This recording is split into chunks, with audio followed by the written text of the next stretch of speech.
Crypto की male dominated दुनिया में वुमनिया भी अपनी जगह बना रही है बॉस। ऑलरेडी आईटी वर्ल्ड में विमेन का कंट्रीब्यूशन डे एंड नाइट बड़ी तेजी से आगे बढ़ता जा रहा है। And now it's time to conquer the world of crypto. और क्यों ना करे भाई, पायलट, प्राइम मिनिस्टर और प्रेसिडेंट की पोस्ट पर अपना परचम लहराने के बाद अब क्रिप्टो वर्ल्ड में भी हमें बराबरी करनी है, यानी कि जगह तो बनानी ही होगी। क्योंकि आप तो जानते ही हैं, ना बीवी ना बच्चा, ना बाप बड़ा ना भैया, the whole thing is that कि भैया सबसे बड़ा रुपया। हाय, मेरा नाम है यशस्वी और आप देख रहे हैं क्रिप्टो टीवी। और इस स्पेशल सीरीज में हम बात करने वाले हैं टॉप 5 क्रिप्टो क्वींस के बारे में, जिनकी अचीवमेंट्स को देखकर शायद इंडिया की पोटेंशियल क्रिप्टो क्वीन भी इंस्पायर हो जाए और क्रिप्टो एंड ब्लॉकचेन स्पेस में अपना सिक्का जमा दे। So let's get started. Sorry. First Peirce crypto queen का नाम है हेस्टर पियर्स।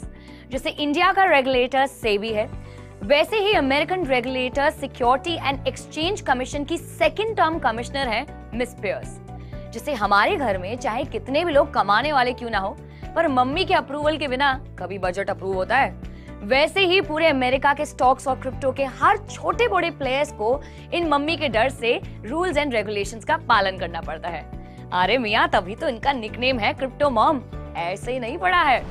इस क्रिप्टो मॉम ने इकोनॉमिक्स में बीए किया है और येल लॉ स्कूल से पढ़ी है वकालत। और फाइनेंशियल मार्केट रेगुलेशन की ये है तुर्रम खान। इंटरेस्टिंगली, जब पूरी दुनिया अधूरे नॉलेज के साथ क्रिप्टो को लेकर के नेगेटिविटी फैला रही थी, तब मिस पियर्स ने क्रिप्टो रेगुलेशन को लेकर बड़ा ही सेंसिबल अप्रोच अपनाया था और कहा था कि यूएस एंड दुनिया वाले as far as crypto rules and regulations are concerned, we can do much better.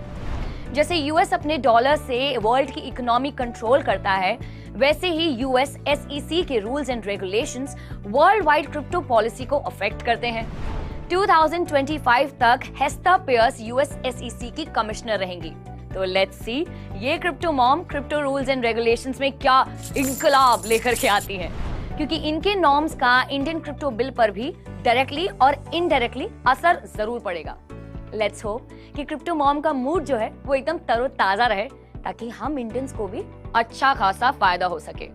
Let's move on to the next crypto queen, Mehbooba. But यहाँ पे मैं थोड़ा सा फुल स्टॉप लगाती हूँ। अरे आपको कहा था ना कि स्पेशल सीरीज है। जानना चाहते हैं इन फियर्स क्रिप्टो लेडीज के बारे में, तो watch out this space for more.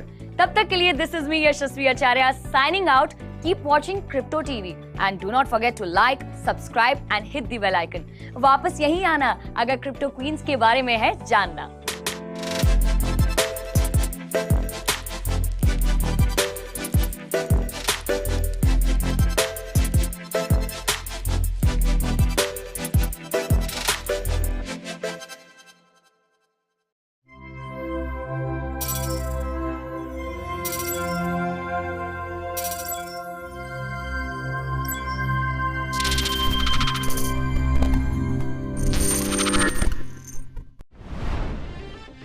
आजकाल जिथे बघावं तिथे सध्या एनएफटीची चर्चा सुरू आहे। ज्याला बघावं तो एनएफटी बनवतोय। जर तुम्ही असा विचार करत असाल की एनएफटी बनवणं हे काही रॉकेट सायन्स वगैरे आहे, खूप कॉम्प्लिकेटेड आहे, खूप टेक्निकल आहे, तर मित्रांनो रिलॅक्स व्हा, काळजी करू नका, यापैकी असं काहीच नाहीये। मग वाट कसली बघताय? आपले आर्ट क्रिएट करा आणि बिंदास उतरा एनएफटीच्या मार्केटमध्ये।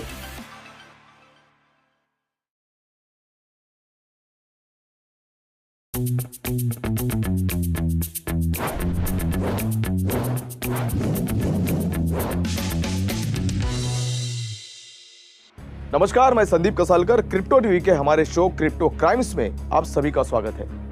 दोस्तों, इस शो का उद्देश्य है कि क्रिप्टो वर्ल्ड में हो रही सभी धोखाधड़ी जैसी घटनाओं से आपको अवगत कराना। पिछले एपिसोड में हमने आपको क्रिप्टो वर्ल्ड में हो रहे स्कैम्स के बारे में बताया और ऐसे स्कैम से कैसे बचा जाए इसकी पूरी जानकारी भी आपको दी। दोस्तों, आज के इस एपिसोड में हम अब तक की सबसे बड़ी क्रिप्टो चोरी पर नजर डालने वाले हैं। साथ ही हम आपको ये भी बताएंगे कि क्रिप्टो एक्सचेंजेस क्यों हैक होते रहते हैं और क्रिप्टो डकैती में भी बढ़ोतरी क्यों हो रही है। और साथ ही हम आपको ये भी बताएंगे कि क्रिप्टो डकैती से कैसे बचा जाए।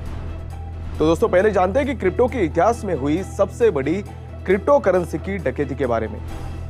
इन सभी डकैती में से MT Gox, Bitgrail, Coincheck, KuCoin, Pancake Bunny, Poly Network, Cream Finance, Badger DAO, Vulcan Forge और बिटमार, जो अब तक की सबसे बड़ी क्रिप्टो डकैती है। तो सबसे पहले बात करते हैं एम्प्टी गॉक्स के बारे में। एम्प्टी गॉक्स सबसे पहला बड़े पैमाने पर हुआ एक्सचेंज हैक था और ये अब तक एक एक्सचेंज से मोस्ट सिग्निफिकेंट बिटकॉइन यानी बीटीसी डकैती बनी हुई है।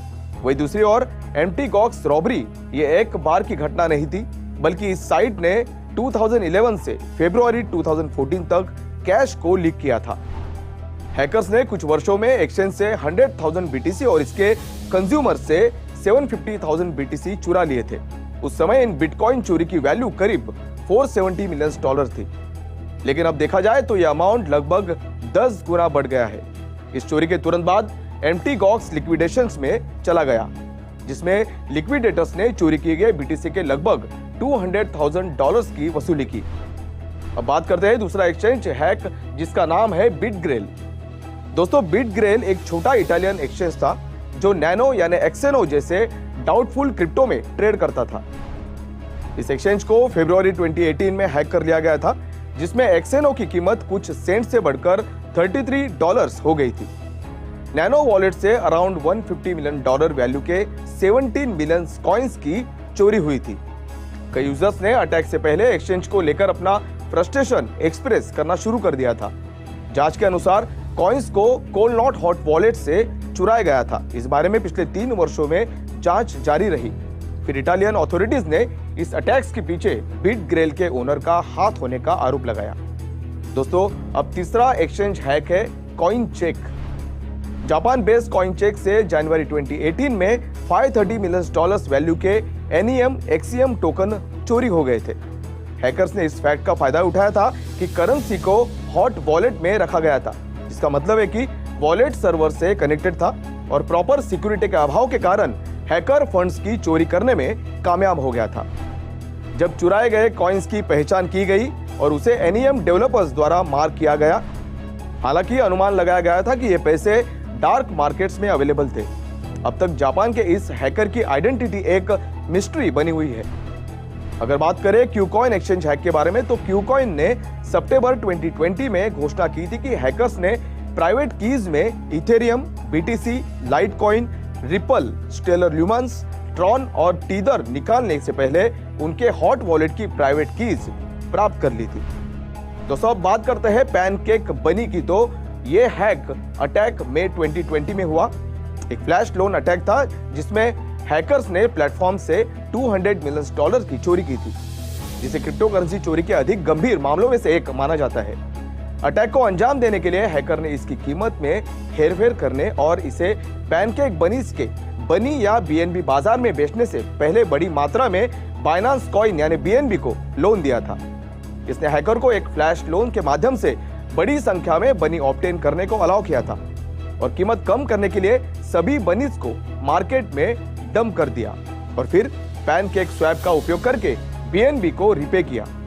इतने बड़े हैक के बाद हैकर्स ने फिर से क्यूकॉइन को अपना निशाना बनाया और 25 सितंबर 2021 को $285 मिलियन की धोखाधड़ी की।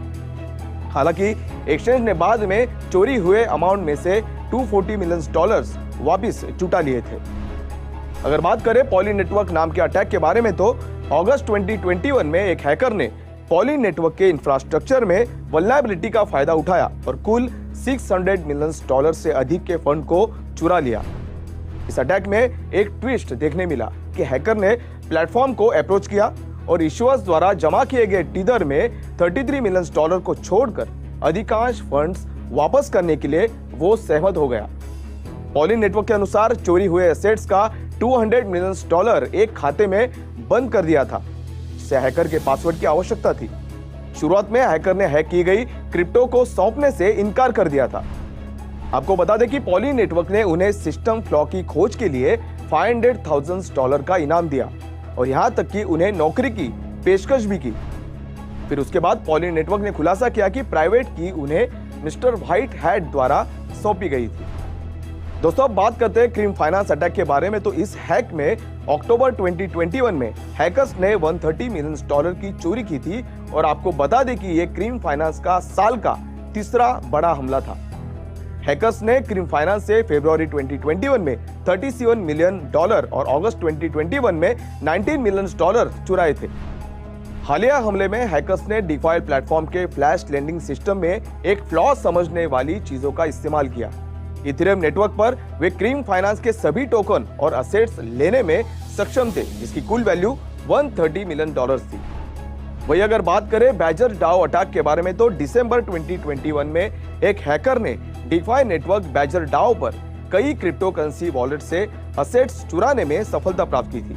माना जाता है कि यह प्रॉब्लम नवंबर 10 को शुरू हुई, जब एक मैलिशियस स्क्रिप्ट को वेबसाइट के यूजर इंटरफेस में इंजेक्ट किया गया था। हो सकता है कि इस अटैक में स्क्रिप्ट के सक्रिय होने के दौरान यूजर्स के ट्रांजैक्शंस को इंटरसेप्ट किया गया हो। उस समय अटैकर ने लगभग $50 मिलियन मूल्य के 896 BTC चुरा लिए थे।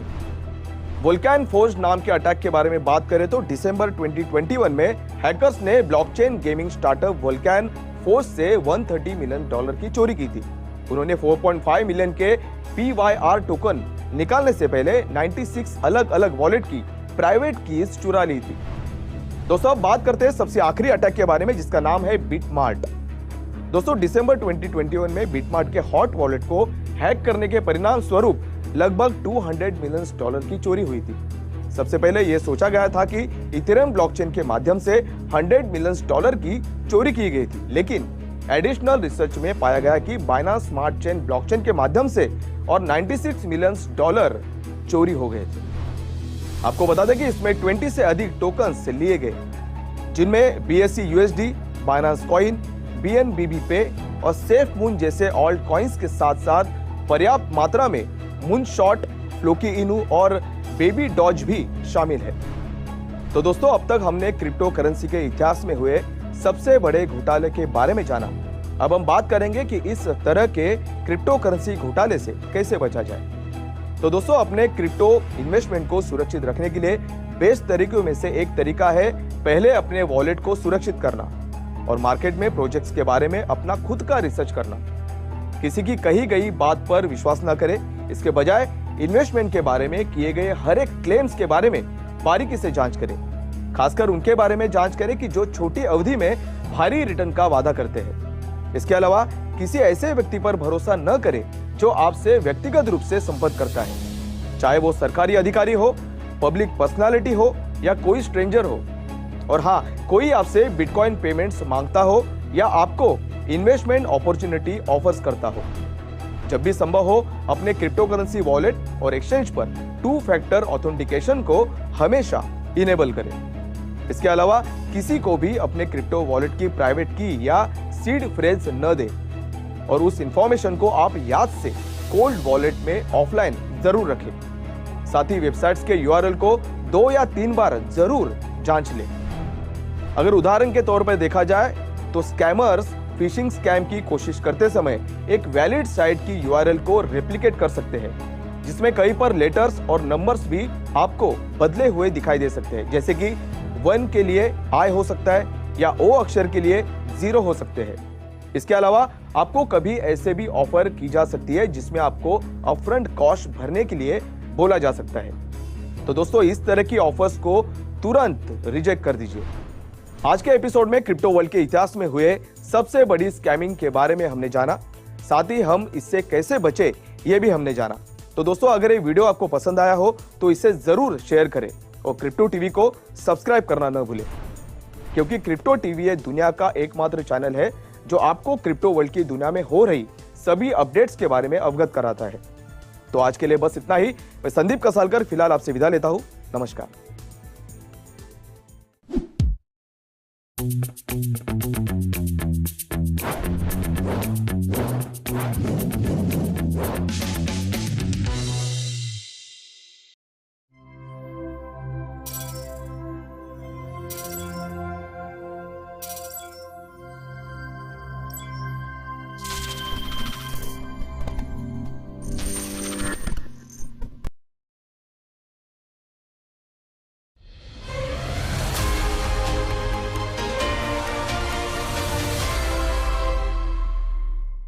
Hello and welcome to the Coin Monitor. This is Manoj Dara. So pre-Fed jitters sent Bitcoin back to its sub $22,000 trading range. So Bitcoin sank back into the doldrums of a 1-month-old trading range, which was between $19,000 to $22,000, which is a part of wider cryptocurrency sell-off. So cryptocurrency markets may once again be at the forefront shifts in the risk investments ahead of an anticipated Federal Reserve interest rate hike on Wednesday, and a slew of earnings from a mega-cap technology giants in the US despite a slowing economy. So IC15 index of cryptocurrency was trading down by 3.35% at 31,000 points. Bitcoin was trading at $22,042, which was down 2.9%. Ethereum, the second largest crypto, was down by 4.16% to trade at $1,535. So investors anticipate a jam-packed week of earnings, which will feature reports of large cap and blue chip such as Alphabet, Amazon, Apple and Microsoft, as well as other key tech firms. So keeping an eye on the cryptocurrency market as well. So on Wednesday, the Federal Reserve will wrap up its 2-day policy meeting. Most economists anticipate a 75 basis point increase. So the past 2 rate increase by the US Central Bank ended up snapping the market sentiment. So market participants expect the poor earnings could also drag down the tech shares, and Bitcoin, given the higher correlation between the two, can also drill down. So however, some market analysts believe that the worst for Bitcoin sell-off is over after a 60% plunge this year. So yet another data is on the cards, which is the second quarter US GDP numbers will be revealed on 20th of July, which is Thursday. The data for the first financial quarter showed negative growth in the GDP. If the upcoming data repeats the trend, it would indicate that the US is slipping into a recession and market can swing towards the south. So, however, analysts believe that the leverage speculative frenzy that has punished by a Fed committed to a tightening monetary conditions in order to stop runaway inflation has left the digital asset sector with a problem which it has to clean up. So, on my left, Binance BNB was down by 2.8% and was trading at $256. Ripple's XRP token was traded at $0.35, down 4.35%. Cardano's ADA is next on the list, was down by 6.1%, was trading at $0.50. Avalanche FX was trading at $22.2, which has shown a 7.8% lower. Shiba Inu was trading down by 3.7%. Polkadot was down by 4.7% at $7.14. Doge, the popular meme coin, also traded lower by 4.6% at $0.65. Polygon Matic fell 4.13% to trade at 0.83. Last on the list is Solana, which was down 4.5% to trade at $38.85. So let's get a technical view from our technical expert, Ayushi Verma. Ayushi, welcome on Crypto TV. Thank you, Manoj, for inviting me here. So let's quickly get started with the Bitcoin chart first, and this is the daily chart. So look at here, we can see few things which are interesting. One is that we got a breakout here on this 18th of July, so that was a good time, and we got a good volumes as well. But after that, the price is not able to hold up this particular breakout. So what we can see, the price is falling, but the price is not falling, you can say that there is not much falling in the price. So what you can see, the today's closing will be an important one, and as of now the price is, I think, down by 2%. Yes, it is down by more than 2%. So if the price closes below then 22,600 levels, we will definitely see that the price will again come back to the same old range, that was 22,600 as the resistance and 20,000 as the support area. And if the price closes higher than this particular level of 22,600, you will definitely see that the price will give you more boost to the upside, and the price will close at around not today, but the price will move towards the 25,800 level. So this is something, yes, you can see that however the price is falling, not big red candles are there, that's looking good. And also if you look at the volumes here, so that is also on a declining mode. So you can see that there might be people who were booking profits, and because of that the price is falling. So one thing we need to see that the closing of maybe today or tomorrow's price, so the closing below than 22,600 will be a crucial one, and you will see that this downtrend will continue further. And if that doesn't happen, you will see that the price will start moving up. So this is basically happening because of the lack of the trading activity, and that's the reason the price is not moving much. So this is for the Bitcoin. And if you look at the Ethereum, almost the same situation is there, but one thing which looks different here, the price is basically down by more than 3% today. Yes, but still the price is holding up a support area of 1510. So this is something which is looking stronger, even with comparison to the Bitcoin. So this is something, you can see that after this particular breakout, the price is still looking at a level of 1510 as the support area, and for the resistance area, that could be 1725. Now, if today the close happens, again the same logic, we will be applying it here.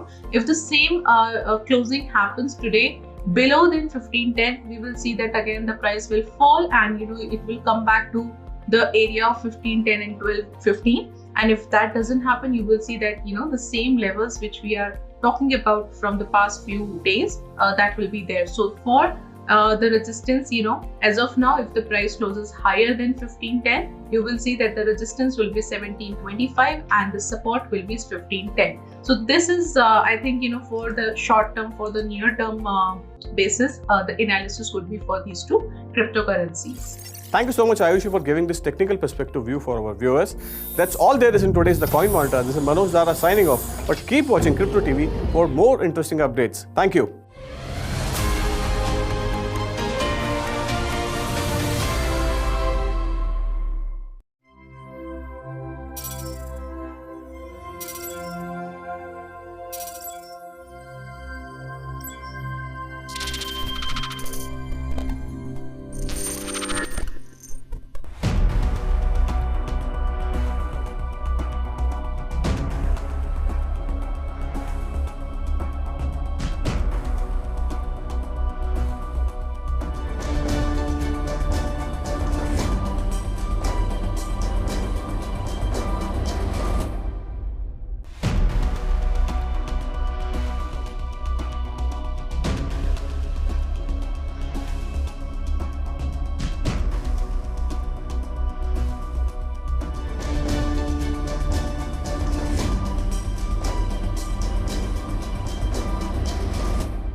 Hello everyone, you're watching your favorite series, Tip of the Cryptoberg. I'm Vinita Chatterjee. Today we are going to discuss the real-life use cases of smart contracts. How does smart contract benefit you or me or any of our friends or family members? Let's find out in today's episode.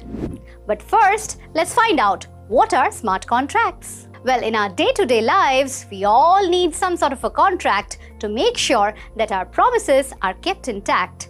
But what if I tell you that there is a concept called smart contract?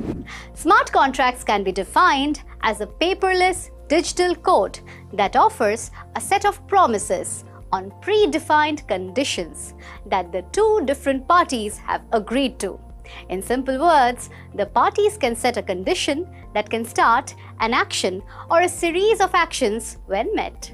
Smart contracts actually have the potential to make our world more democratic. Yes, you heard me. In fact, the whole concept of smart contract applications has unquestionably revolutionized the way we live our lives. Experts believe that smart contracts would be around long after everyone has forgotten about some of the leading crypto coins. Smart contracts use the blockchain technology to facilitate the exchange of money, property, information, or anything that people deem appropriate to initiate a smart contract for. The beauty of decentralized nature of blockchain technology is based on peer-to-peer transactions. That means that these smart contracts don't require anything in the way of a middleman. Traditionally, individuals or institutions such as banks and solicitors were required to facilitate legally binding contracts. We all know that, right? But now, let's see what change the smart contracts implement in our lives. Smart contracts allow individuals to bypass this costly and often slow middlemen and agree on the contract directly. Well, doesn't that make you feel that smart contracts are going to simplify all of our lives? It truly does. In today's episode, we are going to discuss the top 10 real-life use cases of smart contracts. Let's find out. Number 1.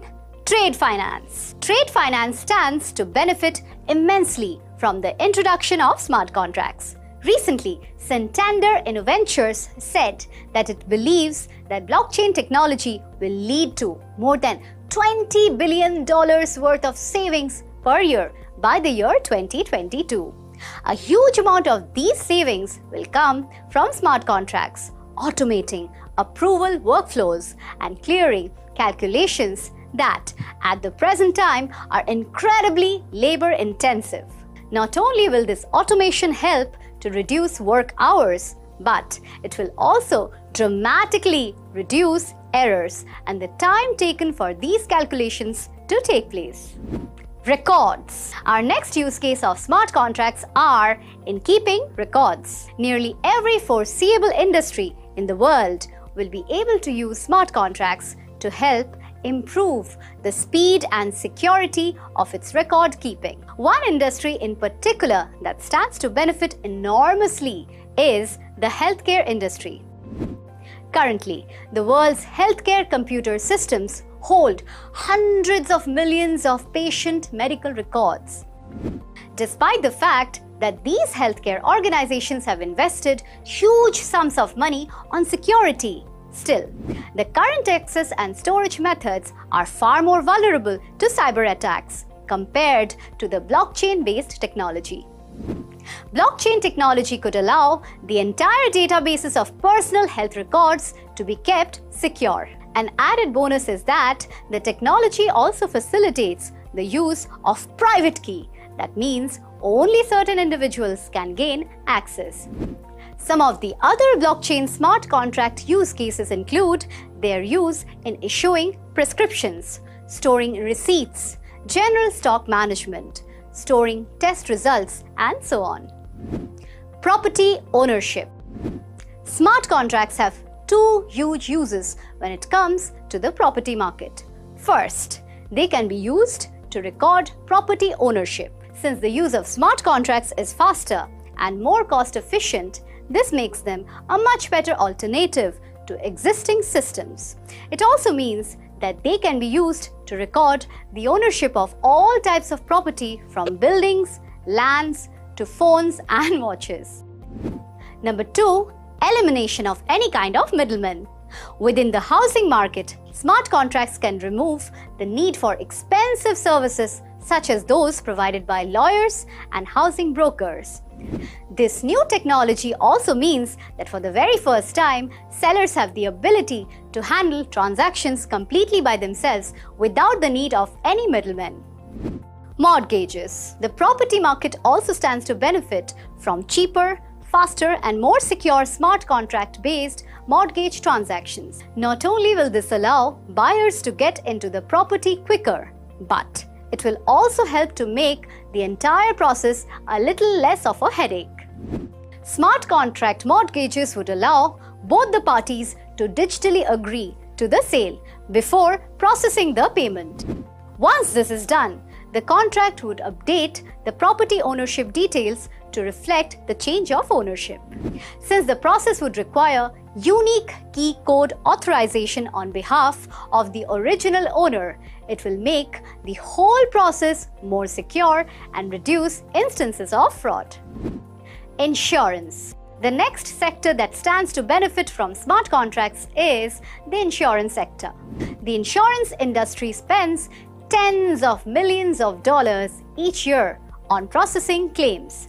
Not only that, it actually loses millions of dollars to fraudulent claims as well.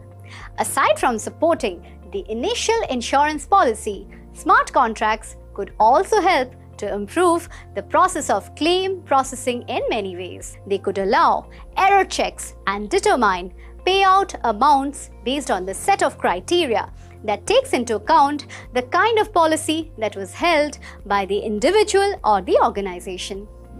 Once again, reduced processing times, a dramatic reduction in errors, and cheaper costs are among the main benefits of smart contracts. In longer term, smart contracts could be used in tandem with Internet of Things enabled vehicles to allow for the pay-as-you-go insurance policies and the immediate activation of claims after an accident. Information such as driver licenses, driving records, accident reports, and policy details could be immediately processed to facilitate speedy payouts that would benefit both the parties. Medical research. The medical research industry will benefit from similar advantages as the healthcare industry. First of all, highly sensitive data such as patients' records could be transferred between departments, research centers, after having been securely encrypted via blockchain technology. Since many of the patients participating in medical research have sensitive medical conditions that they often wish to remain private, keeping these records secure is very essential. Likewise, medical research companies have enormous amount of data which includes test results and new drug formulas that they need to keep safe. This could be secured with the use of smart contracts, should they need to divulge any of this information to a third party for any reason. Voting. Well, smart contracts can be the smart formula that can be used for elections. Allegations of fraudulent activities have occurred in many elections of the past. Despite using computer systems that in some cases cost millions of dollars, fraudsters find increasingly imaginative ways to manipulate them. Well, here comes smart contract as a smart savior. Smart contracts are a simple and cost-effective solution to this problem. They can be used to validate a voter's identity and record their vote. This information could then be used to initiate an action after all voting had ceased. Since the blocks within a blockchain are impossible to alter once they have been recorded, manipulation of this record would be very difficult. Peer-to-peer transactions. Smart contracts can be used for a whole range of peer-to-peer transactions. This reasoning is what led to the creation of the Ethereum project and other such companies. Users of all shapes and sizes could use these platforms to create and agree on smart contracts. These contracts then remain active until a set of agreed conditions are met. Once the smart contract is happy that all the conditions have been met, it then allows the remaining portion of the agreement to be fulfilled. Typically, this is the transfer of money, but this isn't always the case. So far, smart contracts have been used for everything from launching ICOs to selling goods on the internet.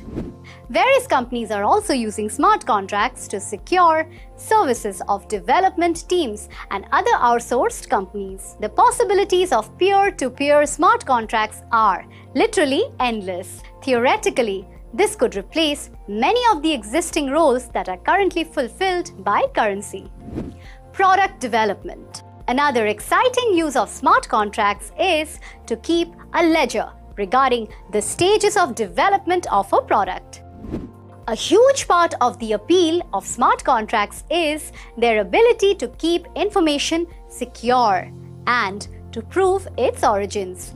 A company that has invested huge amounts of money into developing a project obviously doesn't wish for the information to be stolen. Generally, the only route to justice when information is stolen is a lengthy court process, something which most companies don't have time and money to go through.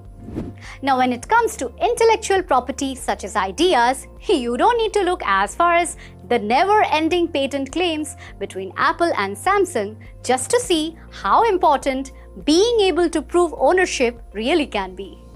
The list of industries that could benefit from this new technology is huge. Given the fact that smart contracts support and secure product development, the kind of industries involved could range from a small startup to a large tech company such as Microsoft or Amazon. Stock taking. Supply chains are another area of business that can benefit from blockchain-based smart contracts. Internet of Things devices could be used throughout the supply chain to record each step a product takes. Smart contract supply chains could theoretically, virtually eliminate in-house theft, as managers would be able to trace a missing product back to the exact time and place that it went missing. On huge supply chains, such as those found in large warehouses, these smart contracts would enable managers to see real-time stock levels and the time it takes for a product to move through the supply chain. Managers could use this data to adjust stock levels and develop new working practices to improve delivery times. For supply chains that operate in several different locations or companies, smart contracts could do all of the above and even initiate automating reorders and payments for order already received. Such information as contained in these contracts could also be used to help with determining up and coming busy periods and even which products to stock at different times of the year. So we see smart contracts are the most exciting thing to have come from the blockchain technology so far. Smart contracts really do have the power to take our lives out of the hands of institutions such as banks. Since we can use smart contracts to exchange something as simple as labor or more complex things such as loans, they will gain in popularity and the number of these services will grow exponentially. The technological advantages of smart contracts will help to speed up transaction times, lower costs, and even make processes much easier and stress-free. And when smart technology is present in the cars we drive, things we use, and help determine the choices that we make, the world could be a much more secure and a happy place to live. For all this interesting content from around the world of digital currencies and blockchain technology, keep watching your favorite channel, Crypto TV. Like, comment, share, and subscribe. I'm Vinita Chatterjee, signing off.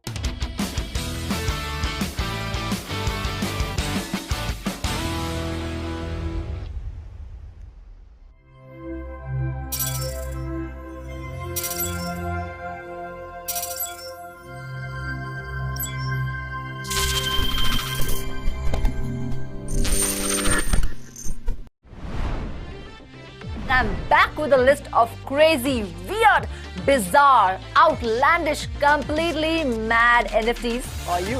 Crazy NFTs की list में सबसे ऊपर है Sell Your Soul NFT. इस NFT का नाम है Clip Art of Ether Rock. Inner Beauty, collection of kidney stones. Yuck.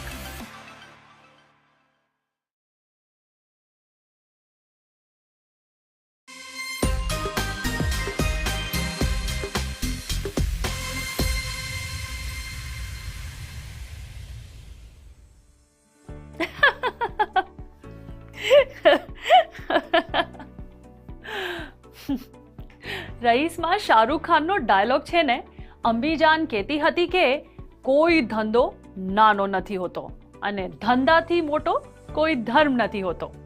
મને લાગે છે અમુક લોકોએ આ ડાયલોગ દિલ ઉપર લઈ લીધું છે અને ક્રેઝી આઈડિયાઝ વાલી એનએફટીનો ધંધો ચાલુ કરી દીધું છે. હેલો, કેમ છો? મજામાં? Welcome to crypto TV. હું છું તમારી હોસ્ટ અને દોસ્ત પાર્વતી નિર્વાણ AKA પારો દેવા. અને આજે આપણે વિચિત્ર, અદ્ભુત, ઉટપટાંગ અને એબ્સોલ્યુટલી વિયર્ડ અને ક્રેઝી NFTs એટલે કે એવા નોન ફંજીબલ ટોકન્સ વિશે વાત કરશું જેને સાંભળવાથી તમે હસીને લોટપોટ પણ થઈ જશો અને એકવાર જરૂર વિચારશો કે બોસ, આવી ક્રેઝી NFT જો માર્કેટમાં વેચાઈ જતી હોય તો હું પણ આવી એક NFT ક્રિએટ કેમ ના કરું. સો મારી ટોપ 3 ક્રેઝી NFT લિસ્ટમાં નંબર 1 છે digital toilet paper roll NFT. Yes, તમે બરાબર સાંભળ્યું. ટોયલેટ પેપર રોલની NFT માર્કેટમાં આવી ગઈ છે. એ જે ટોયલેટ પેપર જેના માટે ડ્યુરિંગ લોકડાઉન ફોરેનની લેડીઝ ડિપાર્ટમેન્ટલ સ્ટોરમાં WWFની ફાઇટર્સની જેમ ઝઘડી પડી હતી. એનીવેઝ, તમે આજ દિવસ સુધીમાં કેટલું કોસ્ટલી ટોયલેટ પેપર લીધું હશે? 100, 200, 500, રાઈટ? પણ હું તમને એમ કહું કે આવા લોકો પણ છે દુનિયામાં જેને $4,100 એક ટોયલેટ પેપર રોલની NFT ખરીદી છે. તો મગજ ફરી ગયો ને? ફરી જાય યાર. કોઈ 3,15,000 રૂપિયાની ટોયલેટ પેપર રોલની NFT માં નાખતા હોય? આટલી કિંમતમાં તો સોનાના ટોયલેટ પેપર પણ બની જાય, રાઈટ? એનીવેઝ, આવી વિચિત્ર NFT USAની એક ટોયલેટ પેપર મેન્યુફેક્ચરિંગ કંપની 4મીને માર્ચ 2021માં બનાવી છે. આ ટોયલેટ પેપર રોલ NFTની ખાસ વાત એ છે કે એની ઉપર ફ્લાવર્સ એટલે કે ફૂલ બનાવવામાં આવ્યા છે. NFT એટલે કે ડિજિટલ વસ્તુ. તેમાં શું ખુશ્બુ અને શું અહેસાસ, બધું ઇમેજિન આપણે જ કરવાનું ને. ઉપરથી 3,15,000 દેવાના. આવી ડીલમાં આપણે ગુજરાતીઓ ક્યારે ના પડે. પણ છે અમુક બુરિયા જેને આવી NFT ખરીદી છે. પણ આની પાછળ એક નોબલ રીઝન પણ છે. ચાર્મિન કંપની ઈચ NFTની સેલમાંથી ફક્ત 0.1% પ્રોફિટ જ પોતાની પાસ રાખે છે અને બાકી 99.99% ઓફ પ્રોફિટ ડાયરેક્ટ રિલીફ નામની હ્યુમેનિટેરિયન ચેરિટી ઓર્ગેનાઇઝેશનને ડોનેટ કરી દે છે. એન્ડ રિઝલ્ટ તો સારું છે, પણ બોસ, ચેરિટી કરવાનો આ જરા અતરંગી રસ્તો છે, નહીં? તો આ કંઈ નથી. નેક્સ્ટ વિયર્ડ NFTનો ક્રિએટર તો કંઈ અલગ જ લેવલનો છે. આ NFTનું નામ છે સ્લોમ્સ, car detonated Lamborghini Huracan NFT.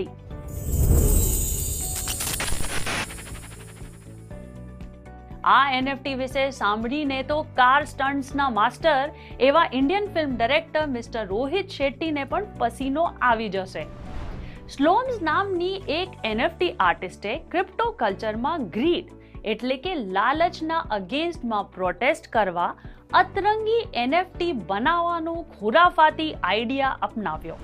તેમને $2 થી $3 લાખ એટલે કે અંદાજે 1.5 થી $2.25 કરોડ રૂપિયાની લેમ્બોર્ગિની હરિકેન કારને સેકન્ડ હેન્ડ મેં ખરીદી.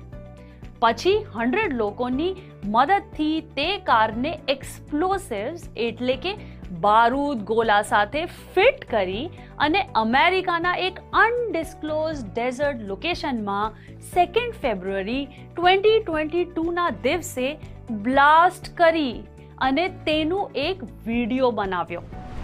Exactly, crazy right? આ બ્લાસ્ટનો ધુવાડો એ પણ કરોડોનો હશે. તમને થશે કે આને લાખના 12,000 કર્યા, પણ નહીં. આ આર્ટિસ્ટનો આઈડિયા વેસ્ટમાંથી બેસ્ટ એટલે કે બ્લાસ્ટ થયેલા ભંગારમાંથી કરોડો રૂપિયા કમાવાનો છે. સ્લોમ્સ આ બ્લાસ્ટ થયેલા લેમ્બોર્ગિનીના 999 એટલે કે 999 પીસીસની એનએફટીને તેના બ્લાસ્ટ કરેલા વિડીયો સાથે સેલ કરીને ઓવર $1 મિલિયન એટલે કે 7,65 લાખ રૂપિયા કમાશે. થયો ને અતરંગી પણ ફાયદાનો સોદો? તમે ક્યાંક આ જોઈને પોતાની નવી કાર બ્લાઝ નહીં કરતા. આવો એક્સેપ્શન દુનિયામાં એક જ થાય. આપણે કરવા જશું ને તો કાર અને પૈસા બોથ વેસ્ટ અને પોલીસ ઉપાડીને લઈ જાય એ અલગ problem.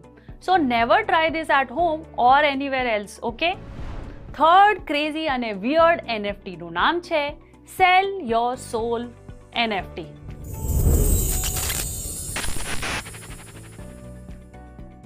Yes, that's why I called it weird.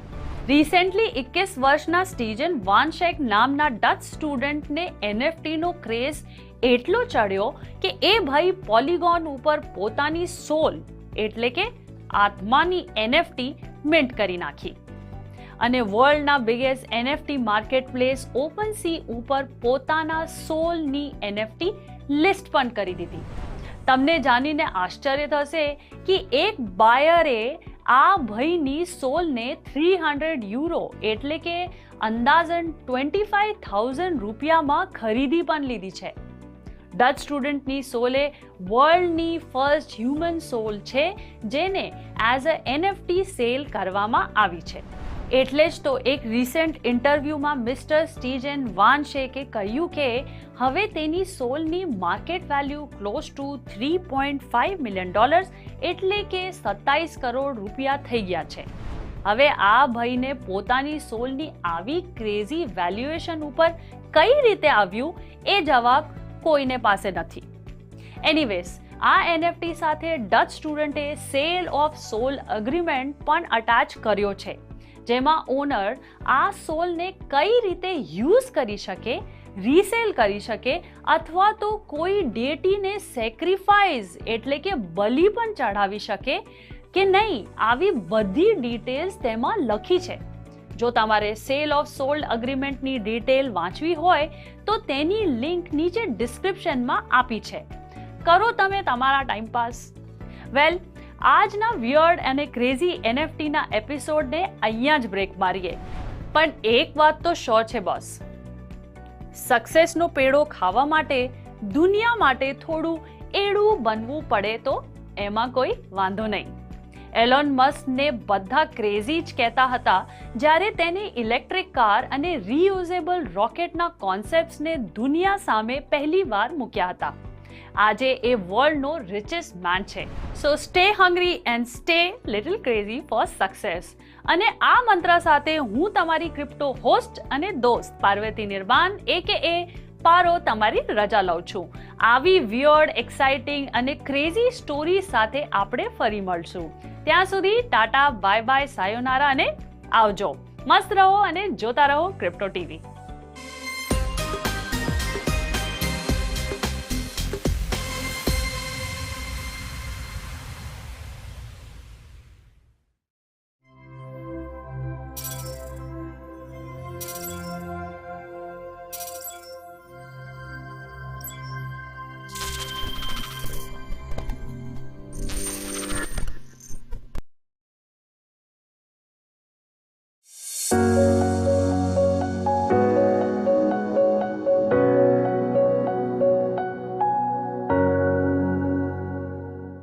Hi guys, मी वैभवी सावंत स्वागत करते तुमचं क्रिप्टो टीव्हीमध्ये. आज आपण ब्लॉकचेन विषयी माहिती घेणार आहोत. पण ब्लॉकचेन नेमकं आहे तरी काय? क्रिप्टोकरन्सी सध्या अगदी प्रत्येकाचे लक्ष केंद्रित करत आहे.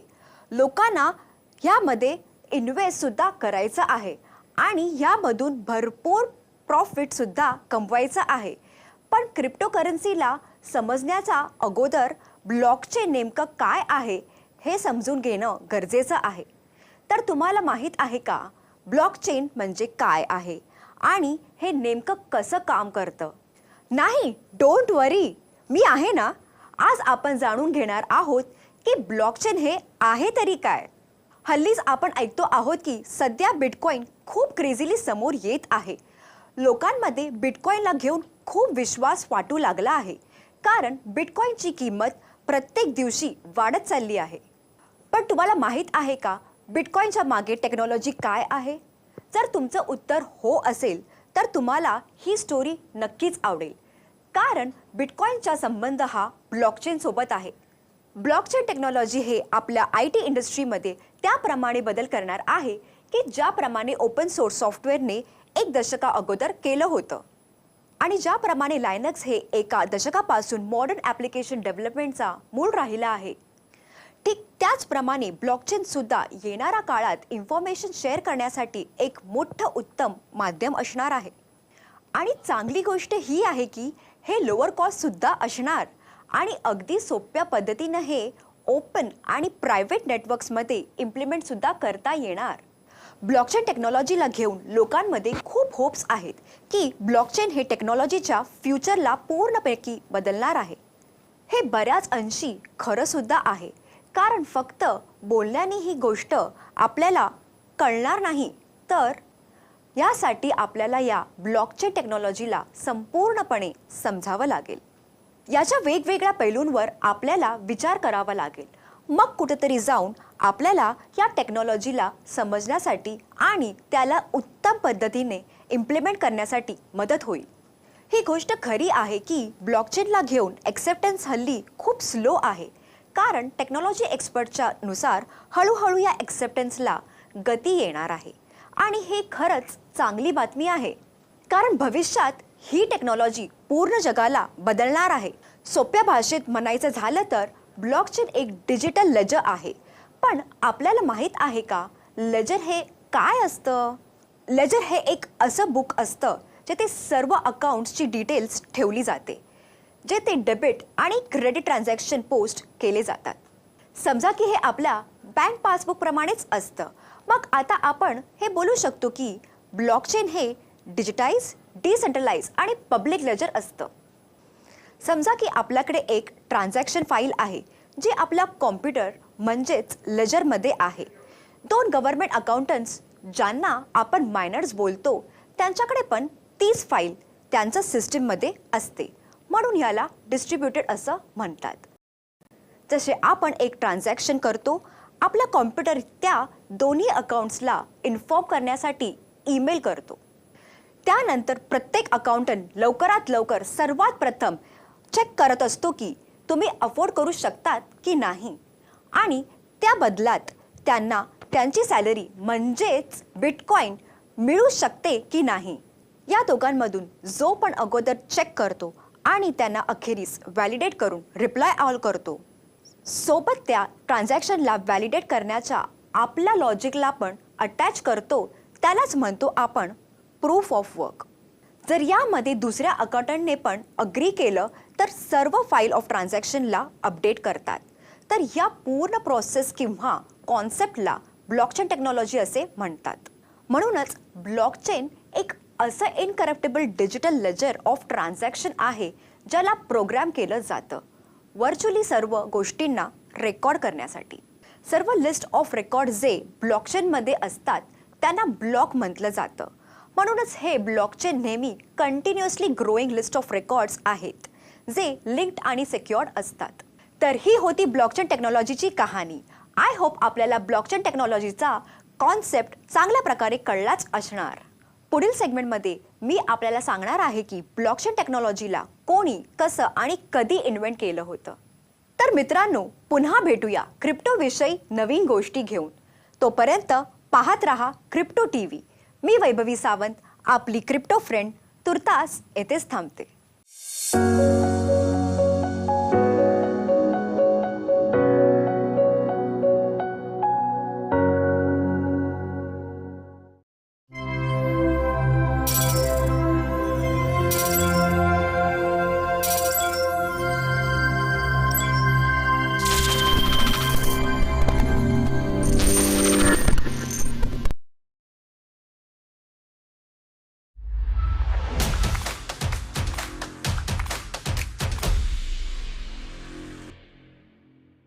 There will be bear markets about twice every 10 years and recessions about twice every 10 to 12 years.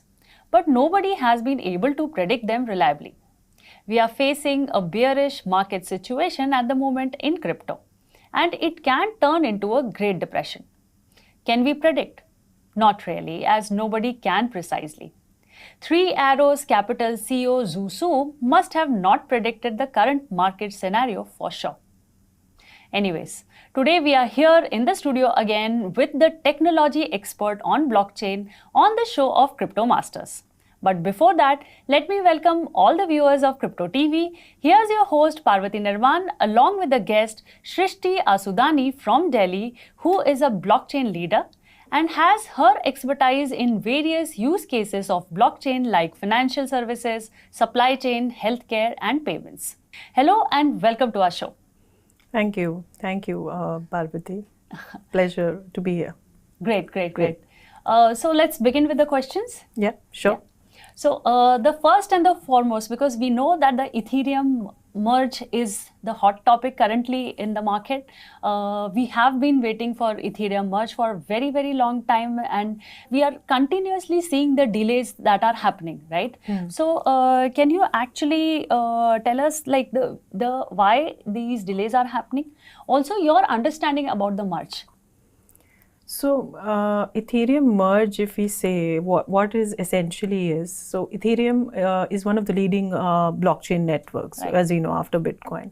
And the challenge that we are facing with Ethereum, with the current version, is one is the limited throughput which it is having. Right.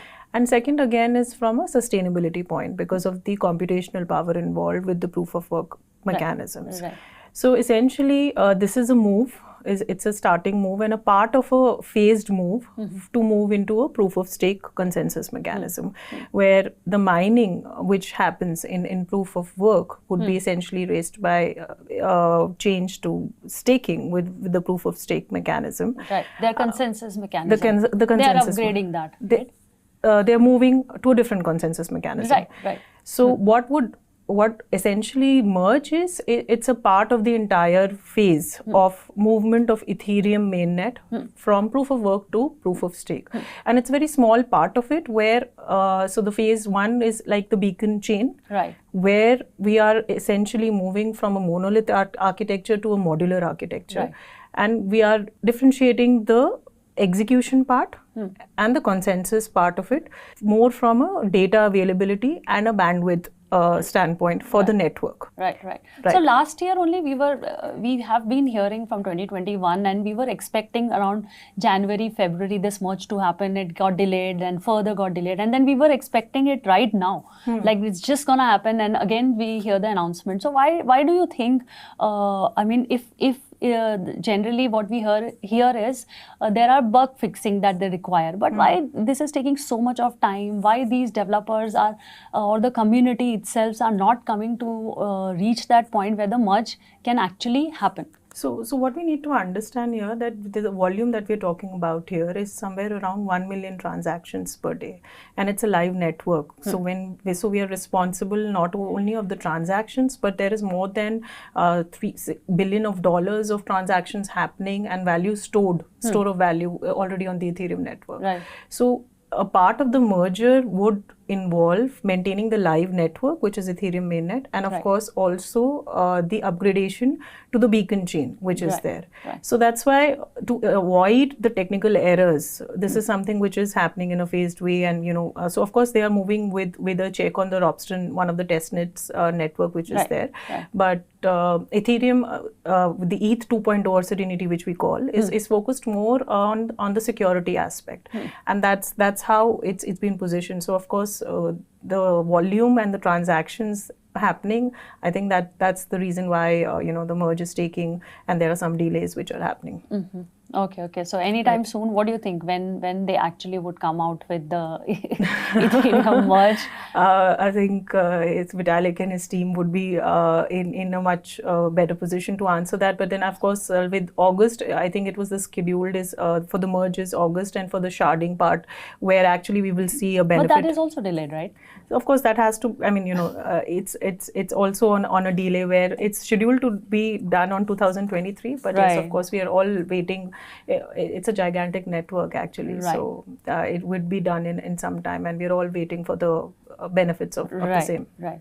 So, do you think by any chance this, because there are a lot of layer 2 solutions, if we talk about Ethereum is the first platform rather after Bitcoin, like actually as a platform, the first platform to offer smart contracts. So, do you think they are trying to provide layer 2 solutions and that's the reason of the delay by any chance? No, I don't. I would not agree to that because so I'll just put it in a small thing. So how Ethereum has actually planned a movement from proof of work of proof of stake. Their consensus mechanism. Yes. So is in a one part is the beacon chain, which we talk about the merge. Yes. The second is the shard, where we'll have another chain, which will be the shard chains, but we'll have 64 shards. And the third would be like a docking, where both the networks would come to a consensus mechanism, which is there. So this is how they've planned it, and this once the implementation of shard would happen, that's actually where the scalability and the transaction throughput would come. And layer 2s would be essentially scaling the network. So the shards is actually a layer 2. So this would be a part of that. So So after the merge, what we will see is more layer 2 solutions from Ethereum itself. Yes, definitely. You'll have to look out on more L2 solutions. So merge, the benefit would of the merge would be more from a data availability and increasing of the bandwidth. So efficiencies would come more and it's estimated to be somewhere around 99% in the network bandwidth and the data availability. But the actual benefit which we want to see in the reduction of the cost would come post the implementation of the shards. So we only able to actually figure it out once that happens, right? Once that is implemented, definitely. Definitely. Great. So why do you think these different kind of blockchains like Polkadot, Cardano, they are offering and they are better at offering layer 2 solutions than Ethereum? So Parvati, how it is that these are different approaches, which and it's really good names that you've taken. One is Cardano, and you've very popular blockchain solutions. Yeah, and Polkadot. These are all both are ex co-founders of Ethereum. Right. So we talk about Charles Hoskinson, or you talk about Dr. Gavin Woods for Polkadot, and the implementation of POS has already been done in these. So Cardano is one of the first POS blockchains which is there, and Polkadot essentially is working on the interoperability. And when we talk about Polygon, like you said, is one of the leading side chains. So it's already working on the scalability factor. So essentially, all of them are working to make it more scalable, so that the retail users have a better experience, and we're not waiting for the transactions to be recorded and the state to be maintained over the network, where it's a huge network in Ethereum. Right. So with the Ethereum merge, we have ETH 1.0 currently as a coin, and with the merge will come ETH 2.0. So what is this particularly coin will offer that is not being there in ETH 1.0?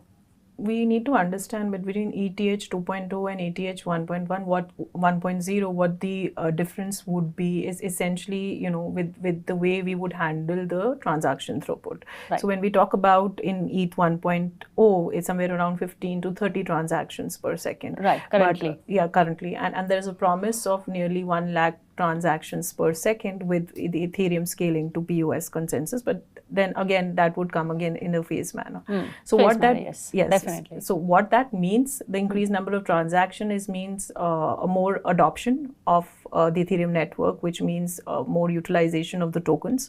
When we talk about ETH 2.0 as compared to ETH 1, and how the supply demand mechanics works, this would definitely come with an increase of value to Ethereum. So you think it will increase the value of ETH platform with respect to the ETH 2.0 coin?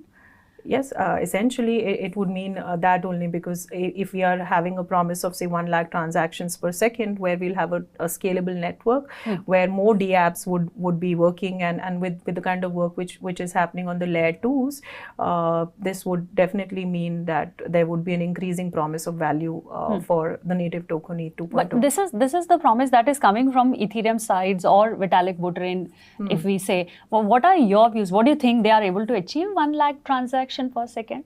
I think that would, it's already there are chains, blockchain networks who are delivering solutions. So like we talk about Cardano is already working on a 250 transactions per second, and with the latest upgrade, that would again increase phenomenally. So I really trust, you know, the foundation, Ethereum Foundation, and of course even the partners like Consensus who are working on the protocol engineering part of it.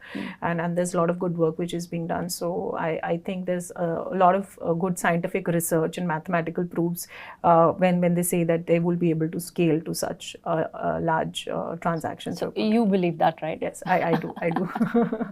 Great. Yeah. Now, as we talked about Ethereum Merge, so I also want to talk about Vasil hard fork, which is happening in Cardano. So do you want to share like some views on that, or shed some light on this merge?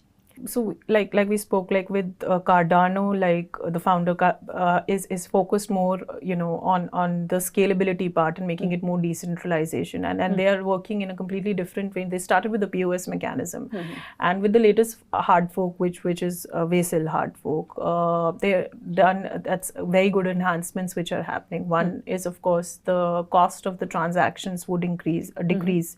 That would be more because they are making the transaction data that will be put on the blockchain network smaller. It will be more decentralized because an on-chain data storage would be facilitated, and of course more scalable with their implementation of Hydra. So and then there is a lot of network connectivity and scalability features with respect to the, you know, how they are going to do the pipeline testing and the logging which is being done. So what the founder proposes, Charles Hoskinson, is that definitely this would mean to a much larger adoption of Cardano in the DeFi realm, where more and more DeFi apps would be hosted on Cardano. So we have recently witnessed a very big event in the crypto history, that is Terra Luna crash. What do you think were the shortcomings, and what are the takeaways from the technological aspect? So with the Terra Luna crash, as we call, it's like one of the big events are happening. But the stablecoin itself, the algorithm stablecoin, the mechanism is quite separate from the way the other, you know, stablecoins are operating. What essentially a stablecoin does, or, you know, it maintains the volatility part of it. Now, what's happening here is that it's being pegged to its own reserved assets. Right. Which is Luna, which is the native coin, which is ensuring the security part of the Terra network, which is there. What has happened here is, of course, has been initiated by, you know, it's not unknown, and there's a lot of talk about that there are big players involved, whales involved for the crash, where it's an impended move, and it's a kind of mechanism where things have been made so that the Terra stablecoin moves into death spiral. So it's like that. So basically what has happened, that the reserved asset, which is Luna, the value of it has diminished so much that it's become almost unsustainable to maintain the peg. Yeah, almost nearing zero. Nearing zero. So that's how it happened, where, you know, people were like, okay, now this is a dip we should buy, this is a dip we should buy. But in 4 days it was almost zero and gone. And that's like a big question on retail users, that you say it's a stable coin, and yeah, it puts a question mark. And I have a question for that also, because because of the stable coin, like now that you have mentioned, so because the stable coin, and we know that what happened with the Celsius recently, they froze all the account and withdrawals. So where does a stable coin stand from that perspective, if we actually look at it? Because it to the users, the customers which are going and using and doing the transaction, it is such a first of all disbelief, it comes as a shock, and then there is a lot of discomfort. So where it makes a stable coin stand? What do you think? So what we need to understand here, Parvati, in the first way, these stable coins is one of the digital assets that the crypto industry per se is conceiving. Apart from, we have CBDCs and you have NFTs and other tokens, right? And the mechanisms that's governing the stable coins is not new, right? Right. Is this something It's the which old is, concept. It's the old concept Yeah. which is available in money markets, Yeah. and we see all these fluctuations in Yeah. forex trading and They all that. made the coin stable. Yeah, And then it's a marketing term. It's first of all, it's not stable and it's not a coin. It's a smart contract. So yeah, so it's a way to position that okay, this is what we're doing. We're trying to make it more easy for you so that you're abstracted of the volatility and you're pegging it to commodity. Say it's a fiat or a gold. So of course, this has a deep impact on retail users and but. What we also need to understand, the impact is only not on crypto, right? You talk about the bear markets. We are seeing how the stock market is being affected. So it's a community-wide global. they're going hand in hand. Yeah, it's going hand in hand. So everybody is affected. It's a correction which is happening across the markets, and crypto, like you said, like you introduced, this is something like eventually in the previous years also it has come up because in a sense the technology has a great value to offer. And when we talk about currency as such, like an asset like stable coin, there's a lot of work, we are trying to achieve something really new. We are trying to innovate. It needs a lot of stamina to get new financial models. We've been, you understand the payments and the banking industry, how deep the infrastructure and the techs are. So this is a creation of a new financial services or a new technology innovation. So with the upcoming regulations and the regulatory bodies So coming where up. do you see the future of stablecoin now after this? For the future of stable coins, it's definitely going to be not going to go away, because there would be a mechanism required for making it more easy and seamless for consumers to go. But then there would be other mechanisms also where banks are having CBDCs. Don't you think that it puts more questions on the stability of stablecoin itself after all these events that are happening recently? Yes, of course. There are questions, and there are also questions Doubts. on about the organizations as such, and there is a differentiation that you need to do with the awareness of the industry between the legitimate models and some projects which are not legitimate. So that's a kind of due diligence that also needs to be done from the end customer or the retail user. Right. So what do you think, how does it position in the market, stablecoin? What will now users have to look upon if they have to now invest in stablecoin? What do you like, not exactly we actually give investment advice, but just for the understanding of the viewers? So I would like to say here that when we talk about stable coins and say stable coins or altcoins and cryptocurrencies as such, there are many which are there. I would feel that you need to really study the project. You need to see how the governance is happening, how the mechanisms are, who the founders are. There's a lot of due diligence that needs to be done, and there's a lot of good work which is being happening on the regulation standpoint also. So to make this more sustainable, and we are moving towards that. There's a gradual movement towards that. Because big organizations are failing, so it definitely put a lot of question marks at the same time. And at the same time, currently we are at a stage where the market is also not really, it's not bullish. So another thing here, which you also need to know, that even in the financial markets, these rundowns happen where big players are wiped off in a day because of the manipulations or the speculations that the whales are doing in the financial market. So you think it's something like that happened with Terra Luna yes, and then yes, with of Celsius? course.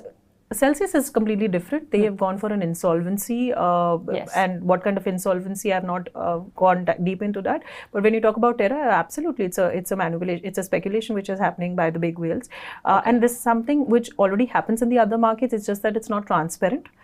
Since it's blockchain, you can actually see the movements, how the acquisition of funds has happened, how the liquidity has been removed. Yeah, you can track it. So it's just that it's come into notice, but it's something which is prevalent for sure in the other markets. Great. So thank you so much, Shrishti, for being here, taking your time out, and part of this discussion. I'm honored to be part of this initiative, and it's a great platform, and you're doing a great work at Crypto TV. The kind of awareness you're bringing to the audience is phenomenal. Oh, thank you so much. Yeah. Thank you. And I would also like to thank the audience of Crypto TV. We at Crypto TV are committed to bring more deeper insights into understanding the various aspects of crypto world. With the promise of bringing more such detailed discussions, I, Parvati Nirvan, is signing off for now. And don't forget to like, share, comment or subscribe Crypto TV on YouTube, Facebook or Instagram.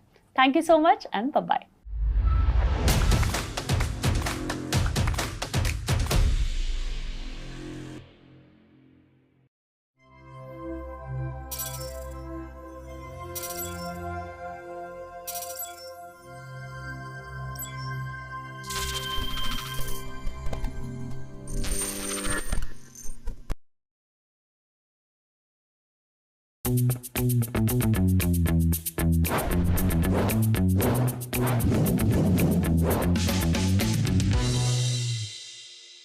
नमस्कार, मैं Sandeep कसालकर। Crypto TV के हमारे show crypto crimes में आप सभी का स्वागत है। दोस्तों, इस शो का उद्देश्य है कि क्रिप्टो वर्ल्ड में हो रही सभी धोखाधड़ी जैसी घटनाओं से आपको अवगत कराना। पिछले एपिसोड में हमने आपको क्रिप्टो वर्ल्ड में हो रहे स्कैम्स के बारे में बताया और ऐसे स्कैम से कैसे बचा जाए इसकी पूरी जानकारी भी आपको दी। दोस्तों, आज के इस एपिसोड में हम अब तक की सबसे बड़ी क्रिप्टो चोरी पर नजर डालने वाले हैं। साथ ही हम आपको ये भी बताएंगे कि क्रिप्टो एक्सचेंजेस क्यों हैक होते रहते हैं और क्रिप्टो डकैती में भी बढ़ोतरी क्यों हो रही है। और साथ ही हम आपको ये भी बताएंगे कि क्रिप्टो डकैती से कैसे बचा जाए।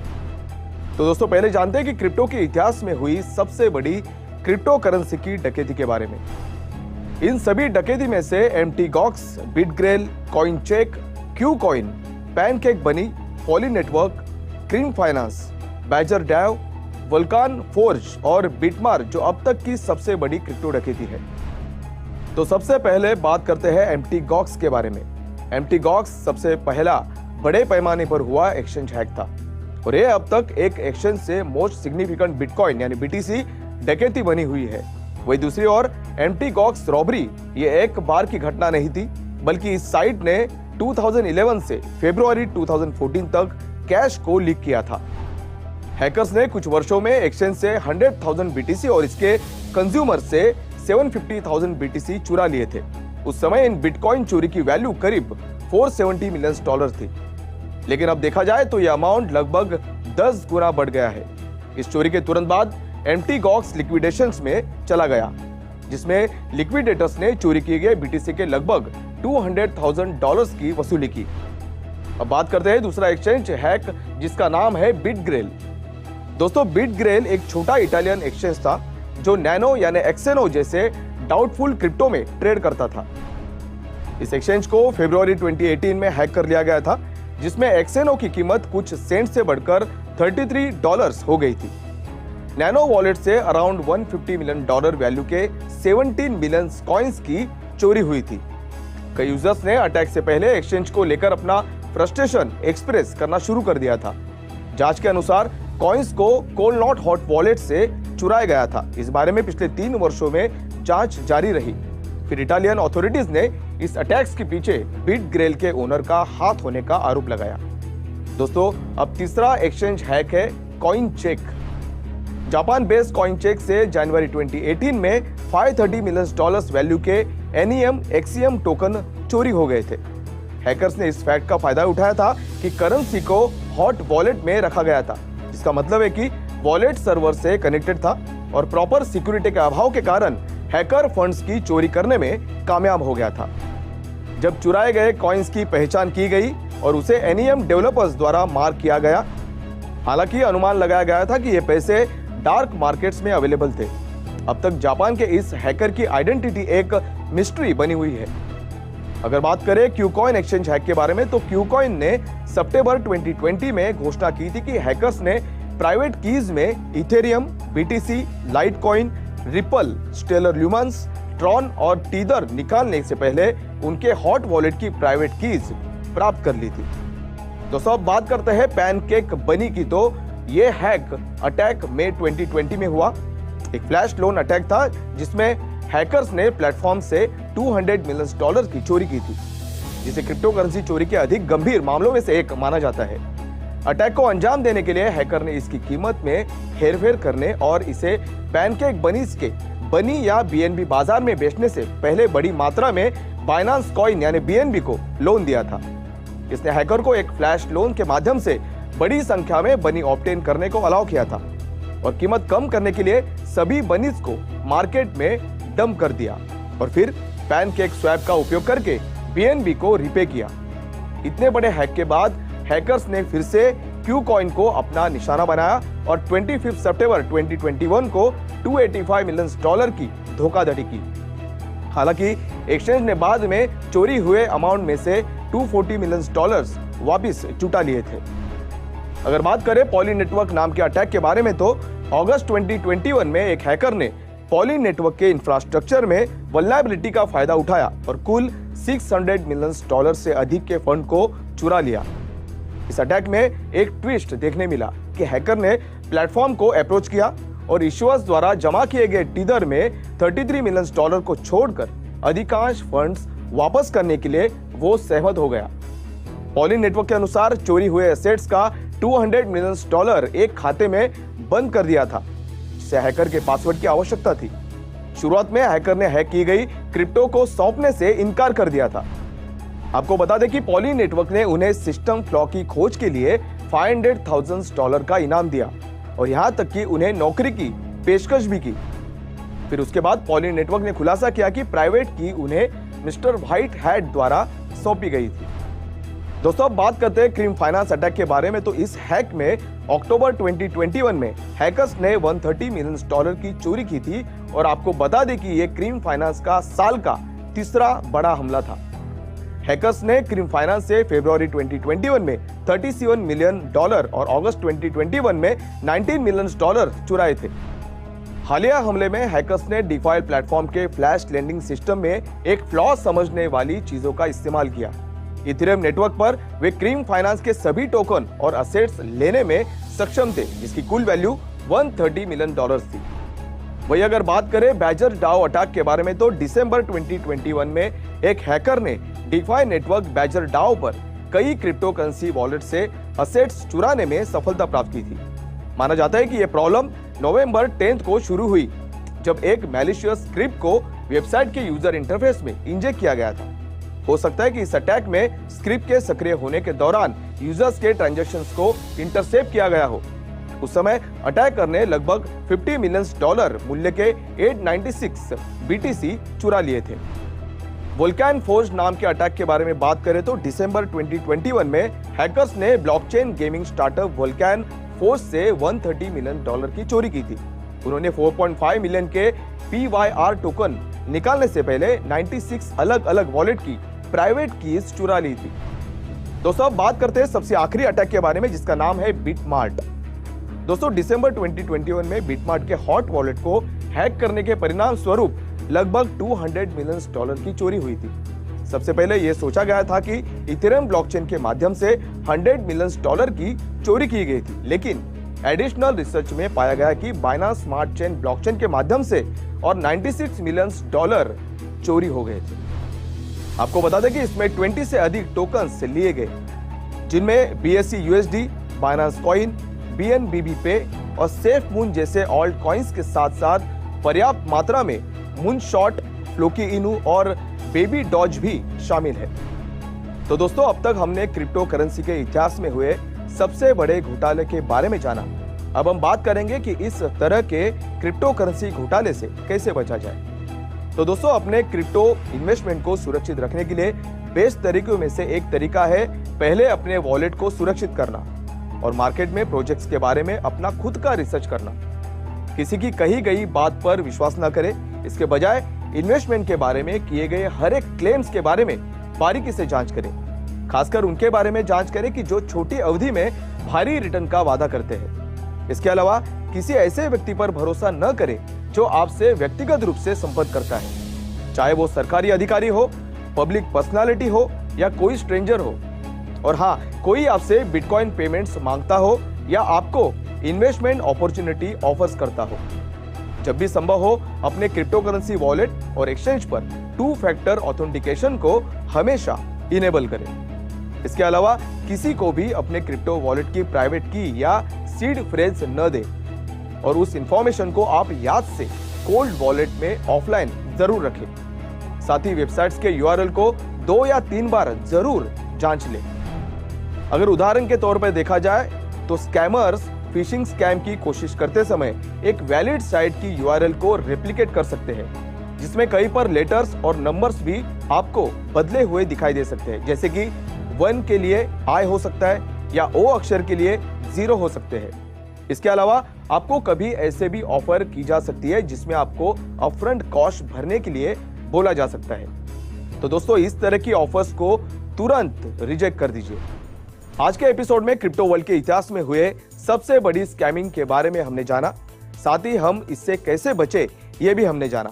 तो दोस्तों, अगर ये वीडियो आपको पसंद आया हो तो इसे जरूर शेयर करें और क्रिप्टो टीवी को सब्सक्राइब करना न भूलें, क्योंकि क्रिप्टो टीवी ये दुनिया का एकमात्र चैनल है जो आपको क्रिप्टो वर्ल्ड की दुनिया में हो रही सभी अपडेट्स के बारे में अवगत कराता है। तो आज के लिए बस इतना ही। मैं संदीप कसालकर फिलहाल आपसे विदा लेता हूं। नमस्कार।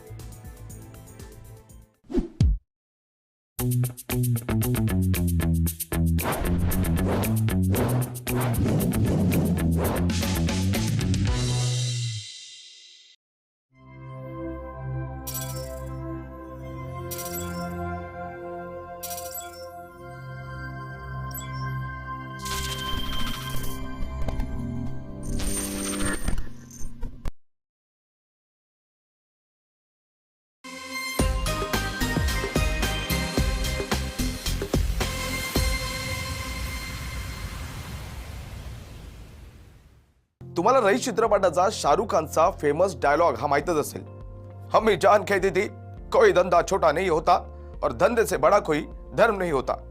मला वाटतंय काही लोकांनी या डायलॉगला अक्षरशः मनावर घेतलंय आणि खरंच क्रेझी आणि वियर्ड एनएफटीज म्हणजेच नॉन फंजिबल टोकनचा अक्षरशः बिझनेस सुरू केलेला आहे। नमस्कार, मी संदीप कसालकर पुन्हा एकदा घेऊन आलो आपल्या समोर एक आगीवेगळी आणि विचारांच्या पलीकडची अशी एनएफटीची नवीन लिस्ट। आता मी तुम्हाला अशा 3 एनएफटीज बद्दल सांगणार आहे ज्याबद्दल तुम्ही आयुष्यात कधी ऐकलं नसेल आणि विचारही केला नसेल। चला तर मग सुरू करूया। तर या टॉप 3 क्रेझी एनएफटीच्या लिस्ट मध्ये नंबर 1 वर आहे सेल युअर सोल या नावाची एनएफटी, म्हणजे तुमच्या आत्म्याची एनएफटी। नाही, तुमचे कान नाही वाजत आहेत, तुम्ही अगदी बरोबर ऐकलात। आता एनएफटीज वर सुद्धा आत्माने आपलं वर्चस्व प्रस्थापित केलंय। माहित नाही कधी कोणत्या क्लिक सोबत कोणाची आत्मा एनएफटीच्या माध्यमातून तुमच्या जवळ येईल। तुम्हाला माहित आहे की मी थोडासा ड्रामेबाज आहे, पण डोंट वरी, या आत्म्याचं एनएफटीच्या हॉरर सोबत काहीही लेणं देणं नाहीये। हल्लीच एक 21 वर्षांच्या स्टीन वन शेक या नावाच्या डच स्टुडंटवर एनएफटीचे क्रेज एवढा हवी झालं होतं की या भावाने पॉलिगॉनवर आपली स्वतःची सोल म्हणजेच आत्म्याचीच एनएफटी मिंट करून टाकली आहे। एवढंच नाही, या भाईने जगातील सर्वात मोठी एनएफटी मार्केटप्लेस ओपन सीवर आपल्या आत्म्याची एनएफटीला लिस्ट सुद्धा करून टाकलंय। अरे काय चाललंय? अरे कोणीतरी जाऊन या डच स्टुडंटला विचारा की भाई तुझ्या 70 पिढीमध्ये सुद्धा कोणी आत्म्याला बघितलंय का? परंतु हा वेडेपणा इथेच संपत नाहीये मित्रांनो। ज्याने या डच स्टुडंटच्या आत्म्याच्या एनएफटीला 300 युरोज म्हणजे जवळपास 25,000 रुपयांमध्ये विकत सुद्धा घेतलंय। या डच स्टुडंटची सोल ही जगातील सर्वात पहिली ह्युमन सोल म्हणजेच आत्मा आहे ज्याला एनएफटीच्या माध्यमातून विकलं गेलंय। म्हणून या महाशयने हल्लीच झालेल्या त्याच्या मुलाखतीत आपल्या आत्म्याच्या एनएफटीची मार्केट व्हॅल्यू अंदाजे $3.5 मिलियन म्हणजेच जवळपास 27 करोड रुपये सांगितले आहे। आता यांनी आपल्या सोलच्या एनएफटीची एवढी क्रेझी व्हॅल्युएशन काय म्हणून ठेवली आहे याचं उत्तर बहुतेक या बिचाराच्या आत्म्याला सुद्धा माहित नसेल। अजून एका आपल्या आत्म्याच्या एनएफटी सोबत या डच स्टुडंटने सेल ऑफ सोल एग्रीमेंट सुद्धा अटॅच केलाय, ज्यामध्ये डिटेलमध्ये डिस्क्राइब सुद्धा केलाय की कशा प्रकारे ओनर त्याच्या आत्म्याचा वापर, त्याचे रिसेल किंवा कोणत्या देवी देवताला बळी सुद्धा चढू शकतो। बाप रे बाप। जर तुम्हाला एनएफटीचे सेल ऑफ सोल एग्रीमेंट वाचायचं असेल तर खाली डिस्क्रिप्शन मध्ये त्याची लिंक सुद्धा अवेलेबल आहे। चला आता बोलूयात दुसऱ्या क्रेझी एनएफटी आणि त्यांच्या अतरंगी अशा क्रिएटर बद्दल। हे असे महाशय आहेत ज्यांना बॉडी हॉरर चित्रपटांचं मास्टर बोललं जातं। वर्ल्ड सिनेमाचे मागील 50 वर्षांचे सर्वोत्तम असणारे creative mind, the fly, dead ringers, history of violence आणि upcoming Viggo Mortensen starrer film crimes of the फ्युचरचे डायरेक्टर मिस्टर डेव्हिड क्रॉनेनबर्ग, जे आजकाल आपल्या चित्रपटाला घेऊन नाही तर आपल्या real life body horror type NFT साठी सध्या हेडलाईन्स मध्ये आहेत। यांच्या एनएफटीचे नाव आहे इनर ब्युटी, म्हणजेच कलेक्शन ऑफ किडनी स्टोन्स। अहो, किडनी स्टोनचे कलेक्शन। अनफॉर्च्युनेटली जसे नाव तशीच त्यांची एनएफटी। डायरेक्टर साहेबांनी आपल्या किडनी स्टोन मध्ये काय नेमकी इनर ब्युटी दिसली की त्याने आपल्या किडनी स्टोनच्या फोटोलाच एनएफटी बनवून टाकली। आणि सुपर रेअर नावाच्या क्रिप्टो आर्ट मार्केट प्लेसवर 28 मार्च 2022 ला किडनी स्टोनच्या फोटोचीच NFT रिलीज सुद्धा करून टाकली. अहो भला किडनी स्टोनला जगाला दाखवून विकण्यासारखी का गोष्ट आहे का? पण लोक NFT बनवून विकतायत आणि असेही काही नमुने आहेत जे अशा NFT ला विकत सुद्धा घेत आहेत. खरं तर क्रॉनेनबर्गने या अगोदर सप्टेंबर 2021 मध्ये द डेथ ऑफ डेव्हिड क्रॉनेनबर्ग नावाची शॉर्ट फिल्मला NFT बनवून नॉन फंजिबल टोकनच्या जगात पहिल्यांदा सुरुवात केली होती. ही 1 मिनिटाची शॉर्ट फिल्म सुद्धा खूप वेळ होती, ज्यामध्ये डेव्हिड क्रॉनेनबर्ग आपल्या स्वतःच्या डेड बॉडीकडे पाहतात आणि नंतर आपल्या शरीरावर चादर ओढून बाजूला झोपून जातात. आता या वेड NFTचा नेमका काय अर्थ काढायचा? कारण कोणी या NFTला $90,000 म्हणजेच अराउंड 69 लाखांमध्ये विकत घेतलं होतं. मित्रांनो, हे सुपर श्रीमंत आणि सुपर क्रिएटिव्ह लोकांचे फंड आहे बाबा, आपल्या डोक्याच्या बाहेर आहेत. 1 मिनिटाच्या शॉर्ट फिल्म मध्ये 69 लाख रुपये उडून टाकले. माहित नाही यांच्या किडनी स्टोनची NFT कितीमध्ये विकली जाईल. ही kidney stone at the end of the day खरी तर आहे, परंतु आपली पुढची NFT आहे एका अशा रॉक बद्दल जे रियालिटीमध्ये अस्तित्वातच नाहीये. तरी एक क्रेझी NFT लव्हरने या व्हर्च्युअल रॉकच्या NFT साठी अक्षरशः $1.3 मिलियन म्हणजेच अराउंड 10 करोड रुपये खर्च केले आहेत. आणि या NFTचे नाव आहे clip art of ether rock. खरं तर ही कार्टून रॉकची JPEG इमेज जगात फक्त 100 आहेत, ज्याला 2017 मध्ये क्रिप्टोपंक्सच्या नंतर as a Ethereum blockchain collectible NFT launch केलं गेलं होतं. बाईंग, कलेक्टिंग आणि सेलिंगच्या व्यतिरिक्त याची कोणतीही रिअल वर्ल्ड व्हॅल्यू नाही आहे. परंतु याला ट्रॉन ब्लॉकचेन आणि क्रिप्टो करन्सीचे फाउंडर जस्टिन सनने फक्त आपली कॉलर टाईट करून इम्प्रेशन झाडण्यासाठी विकत घेतलं होतं. भाई, मोठी लोक, मोठ्या वार्ता व्हर्च्युअल रॉकच्या फोटोग्राफला करोडोंमध्ये विकत घेत आहेत. वाव! आम्हाला जर साधं किचनमध्ये नवीन मार्बल बसवायचं असेल तरी 10 वेळा विचार करावा लागतो. एनिवेज, आतासाठी ही होती माझी 3 क्रेझी NFTs. अशाच प्रकारच्या अतरंगी NFTची अजून एक नवीन क्रेझी लिस्ट घेऊन मी संदीप कासालकर पुन्हा तुमच्या भेटीला येणार आहे. तोपर्यंत पाहत रहा crypto TV.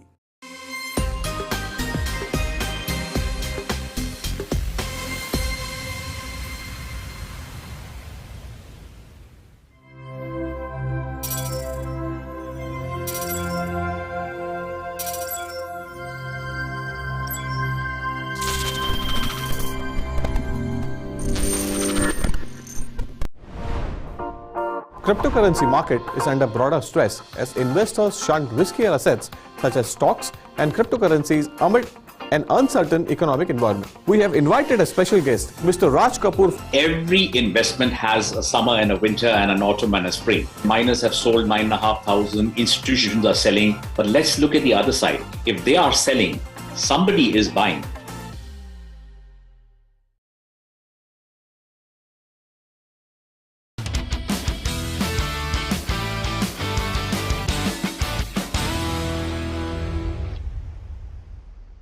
Hello and welcome to crypto TV. मैं हूं आपकी होस्ट और दोस्त विनीता और आज मैं आपको रूबरू कराऊंगी ब्लॉकचेन टेक्नोलॉजी से जुड़े हुए अनसुने, अनकहे, इंटरेस्टिंग एंड एक्साइटिंग फैक्ट्स के साथ। ब्लॉकचेन टेक्नोलॉजी, ये ब्लॉकचेन टेक्नोलॉजी क्या है वो जानने से पहले ये जानना जरूरी है कि ये क्या नहीं है। फर्स्ट ऑफ ऑल, ये कोई सॉफ्टवेयर नहीं है, ये कोई डिवाइस या मशीन भी नहीं है। अब नाम में टेक्नोलॉजी है तो जरूर ये कुछ टेक्नोलॉजी से जुड़ा हुआ ही होगा, है ना। सिंपल लैंग्वेज में कहे तो ब्लॉकचेन टेक्नोलॉजी का मतलब एक डिजिटल लेजर है। चाहे गांव का छोटा सा बनिया हो या कोई बड़ा बिलियनर, हाउसवाइफ हो या कोई बड़ी हीरोइन, हर कोई अपने लाइफ के इम्पोर्टेंट हिसाब किताब के लिए जरूर एक लेजर रखता है। पुराने बॉलीवुड फिल्म में आपने जरूर देखा होगा, डकैत बना हीरो काला टीका लगाकर लाला के पास अपनी माँ के गिरवी रखे हुए कंगन छुड़ाने आता है, तो वो लाला के पास सबका लेखा जोखा लिखने वाली जो लाल किताब होती है उसी को खाता बाही यानी कि लेजर कहा जाता है। इसी लेजर को डिजिटली एक मॉडर्न अवतार में ब्लॉकचेन टेक्नोलॉजी कहते हैं। कुछ लोग तो यहाँ तक कहते हैं कि हम में और जानवर में अगर कोई फर्क है तो वो ये है कि हम लेजर मेंटेन करते हैं, वो नहीं। चाहे व्यापार हो या व्यवहार, बिना रिकॉर्ड के कुछ काम नहीं होता। दो लोगों ने एक दूसरे को पैसे दिए हो, जमीन बेची हो या फिर 7 जन्म की सबसे बड़ी दुश्मनी का कॉन्ट्रैक्ट यानी कि शादी हो, इस सब को वेरीफाई करने हम इंडिपेंडेंट और विश्वसनीय थर्ड पार्टी यानी कि गवर्नमेंट ऑफिस का स्टैंप और सिग्नेचर लगाने वाले के पास जाते हैं ना। लेकिन फिर भी कई बार फ्रॉड होता है। लैंड के डॉक्यूमेंट्स की ऑथेंटिसिटी को लेकर सालों कोर्ट में केस चलते रहते हैं। करप्शन, फ्रॉड और स्कैम्स इतने बढ़ गए हैं कि रिकॉर्ड्स मेंटेन करने के लिए किस पर भरोसा करें और किस पर ना करें, ये बहुत बड़ा सवाल है। कंप्यूटर और इंटरनेट के इन्वेंशन के बाद लोगों ने सोचा कि क्या ऐसा कोई सिस्टम पॉसिबल है जहां कोई किसी को कभी धोखा ना दे पाए। मतलब लेजर के मामले में कलयुग के धोखाधड़ी वाले टाइम में सतयुग वाली ऑनेस्टी कैसे मिलेगी? इसी पहेली का हल सबसे पहले मिस्टर डेविड शॉम ने 1982 में ढूंढ निकाला। उन्होंने लोगों को धोखाधड़ी से बचाने वाली एक सिस्टम बनाई। उसके बाद 1992 में स्टुअर्ट हेबर और स्कॉट स्टोरनेटा ने ऐसी टेक्नोलॉजी बनाई कि हर ट्रांजैक्शन पर टाइम और डेट का थप्पा लग जाए, ताकि कोई तिकड़मबाज चाहकर भी रिकॉर्ड्स में अपनी धोखाधड़ी की कलाकारी ना दिखा सके। बाद में इन्हीं दोनों ने डेविड बेयर के साथ मिलकर 1992 में मर्कल ट्री का यूज करके टैम्पर प्रूफ डॉक्यूमेंट्स मेंटेन करने की सिस्टम बनाई। उसके बाद हैल फिनी ने 2004 में reusable proof of work RPOW की सिस्टम बनाई। कहते हैं ना, मियाँ बीवी राजी तो क्या करेगा काजी। फिर टाइम के साथ साथ नए नए लोग इसमें जुड़ते गए, जैसे निक जोबोनी का बिट गोल्ड और वे डाल की बी मनी। पर बोले तो ये सारे सिस्टम्स के पास डबल स्पेंडिंग के प्रॉब्लम का कोई सोल्यूशन ही नहीं था। अब डबल स्पेंडिंग बोले तो डिजिटल कॉइन्स की कॉपी 24/7 बनती ही रहती है और उसको जितनी बार यूज करना चाहो उतनी बार कर सकते हैं। अब ज्यादा सोचिए मत, आपको एग्जाम्पल के साथ ही समझाते हैं। रिजर्व बैंक की जगह हर कोई अगर घर घर में 500 और 2000 के नोट छापने लग जाए तो ये कितनी बड़ी प्रॉब्लम हो जाएगी। डिजिटली स्पीकिंग, इन अ वे ये कुछ इतनी ही बड़ी प्रॉब्लम थी।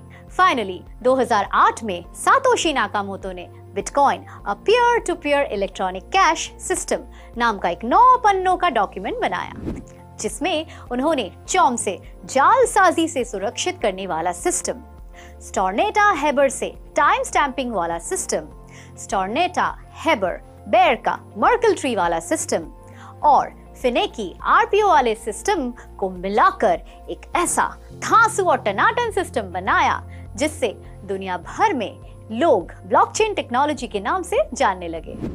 बेसिकली जब हम लोग मिक्स वेज की सब्जी बनाते हैं तो दुनिया भर की सब्जी उसमें डालकर चट्टाकेदार डिश बनाते हैं ना, वैसे ही नाकामोटो ने भी सारी पुरानी सिस्टम्स को मिलाकर अपना तड़का डालकर ब्लॉकचेन टेक्नोलॉजी बना डाला और ऑल ओवर द वर्ल्ड सबने बोला चिंगा लाला। अब आप पूछेंगे ये ब्लॉकचेन टेक्नोलॉजी सही मायने में कैसे काम आती है? बेसिकली ये ब्लॉकचेन टेक्नोलॉजी एक ऐसा हैक प्रूफ, फ्रॉड प्रूफ और सिक्योर सिस्टम है जिसमें ना तिकड़मबाजी चलती है ना कोई थर्ड पार्टी की रिक्वायरमेंट। अब किसको चाहिए कबाब में हड्डी? ब्लॉकचेन ने बोला निकालो इसे। जिस काम को पहले राजा महाराजा और उसके बाद सरकारी कर्मचारी ठप्पा लगाकर करते थे, वही काम आज क्रिप्टोग्राफी नाम के टेक्नोलॉजी से फटाफट हो जाता है। आप तो जानते ही हैं कि हमारी रोजमर्रा की जिंदगी में इतने सारे ट्रांजैक्शंस होते हैं और उन सब के रिकॉर्ड रखने का खर्चा इतना बढ़ गया था कि मत पूछो। ऊपर से वो रिकॉर्ड टैम्पर प्रूफ भी नहीं था। ब्लॉकचेन टेक्नोलॉजी के जरिए ये कॉस्ट बहुत ही कम हो गया, क्योंकि इसमें आप अपने ट्रांजैक्शंस का रिकॉर्ड खुद ही रख सकते हैं। इस टेक्नोलॉजी का सबसे बड़ा खासियत यही है कि कोई भी माइका लाल कितना भी चाहे इसको हैक या टैम्परिंग नहीं कर सकता। ब्लॉकचेन टेक्नोलॉजी में इतना ट्रांसपेरेंसी और ईज ऑफ एक्सेस है कि भैया आजकल हर कोई एफिशिएंट तरीके से स्मार्ट कॉन्ट्रैक्ट बनाकर ब्लॉकचेन टेक्नोलॉजी का यूज कर सकता है। लेकिन एक बात मैं आपको शुरू में ही क्लियर करना चाहती हूँ कि बिटकॉइन और ब्लॉकचेन टेक्नोलॉजी ये दोनों अलग अलग हैं। ब्लॉकचेन एक टेक्नोलॉजी है और बिटकॉइन इस टेक्नोलॉजी से बना हुआ फर्स्ट प्रोडक्ट। मान लीजिए कि ब्लॉकचेन अगर पेड़ है तो बिटकॉइन उसका पहला फल है। दोस्तों, आपको जानकर झटका लगेगा, ब्लॉकचेन टेक्नोलॉजी के बर्थ सर्टिफिकेट में उसके पापा के नाम के आगे सातोशी नाकामोटो नहीं बल्कि स्कॉट स्टोरनेटा का नाम लिखा जाता है। जैसे इंटरनेट के इंट्रोडक्शन से ऑल ओवर द वर्ल्ड में जो टेक्नो रेवोल्यूशन आया था, उससे भी बड़ा टेक्नोलॉजिकल रेवोल्यूशन ब्लॉकचेन की वजह से आने वाला है। तो जैसे प्लेन में बैठने पर कहते हैं ना, कृपया आप अपनी कुर्सी की पेटी बांध लीजिए, क्योंकि ब्लॉकचेन टेक्नोलॉजी तेज गति से हम सब की लाइफ बदलने वाली है। तो दोस्तों, कैसी लगी आपको आज की ब्लॉकचेन की ABCD? ऐसे मजेदार कंटेंट देखने के लिए देखते रहिए आपका फेवरेट चैनल क्रिप्टो टीवी। और मैं हूँ आपकी होस्ट और दोस्त विनीता। आज के लिए आपको कहना चाहती हूँ टाटा बाय बाय सायोनारा, क्योंकि मैं तो चली ब्लॉकचेन के प्लेन में उड़ान भरने। आप चल रहे हो क्या? चलना है तो आ जाइए मेरे साथ और देखते रहिए crypto TV. Like, comment, share, subscribe करना बिल्कुल मत भूलिए।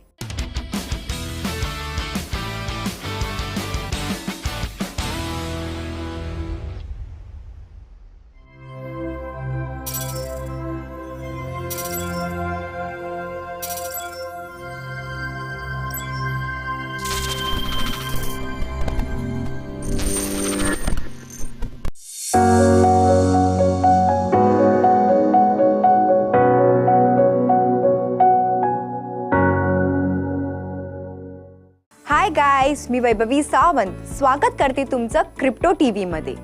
मागच्या भागात आपण पाहिलेलं नेमकं ब्लॉकचेन टेक्नॉलॉजी म्हणजे काय। आज आपण पाहणार आहोत ब्लॉकचेन टेक्नॉलॉजीला इन्व्हेंट कोणी केलं। ब्लॉकचेन टेक्नॉलॉजीला सातोशी नाकामोटो यांनी सन 2009 मध्ये इन्व्हेंट केलं, कारण ते क्रिप्टोकरन्सी बिटकॉइन मध्ये पब्लिक ट्रान्झॅक्शन लेजर हे त्यांच्या हिशोबाने करू शकतील। तसेच हे सर्व करण्याच्या पाठी सातोशी नाकामोटो यांचे मूळ उद्देश होता की ते एक decentralise Bitcoin ledger the blockchain बनवणार होते, की ज्याद्वारे लोकांना त्यांच्या पैशांचे कंट्रोल करण्याची क्षमता देते, की ज्यामुळे कोणीही थर्ड पार्टी अथवा कोणतेही सरकार सुद्धा या पैशांना ऍक्सेस किंवा मॉनिटर करू शकणार नाहीत। सातोशी जे बिटकॉइनचे क्रिएटर आहेत ते अचानक 2011 ला गायब झाले आणि त्यांनी आपल्या पाठी बिटकॉइनच्या युजर्ससाठी अपडेट आणि इम्प्रूव्ह करण्यासाठी ओपन सोर्स सॉफ्टवेअर सोडून गेले। अनेकांना असं वाटतं आहे की सातोशी नाकामोटो नावाचा असा कोणताच व्यक्ती नाही आहे, हे तर फक्त काल्पनिक कॅरेक्टर आहे आणि याविषयी कोणाकडेही खरी माहिती अद्याप उपलब्ध नाही आहे।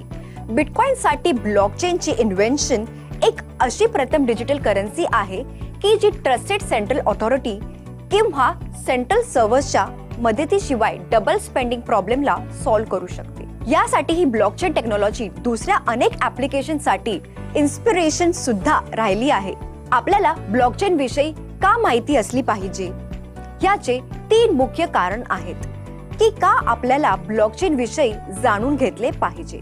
नंबर 1, ब्लॉकचेन टेक्नॉलॉजीला पब्लिकली एक्झिस्ट करण्याची काहीही गरज नाही आहे।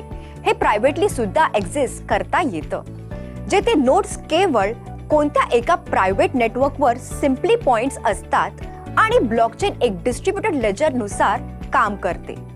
फायनान्शियल इन्स्टिट्यूशन हे खूपच प्रेशर मध्ये आहे, कारण त्यांना रेग्युलेटरी कंप्लायन्स डेमॉन्स्ट्रेट करावं लागत आहे आणि त्यामुळे खूप सारे इन्स्टिट्यूशन ब्लॉकचेन ला इम्प्लिमेंटेशन करत आहेत। सिक्युअर सोल्युशन ज्याप्रमाणे कंप्लायन्स कॉस्टला काम करण्यासाठी ब्लॉकचेन एक खूप मोठा आणि महत्त्वपूर्ण बिल्डिंग ब्लॉक बनवू शकते।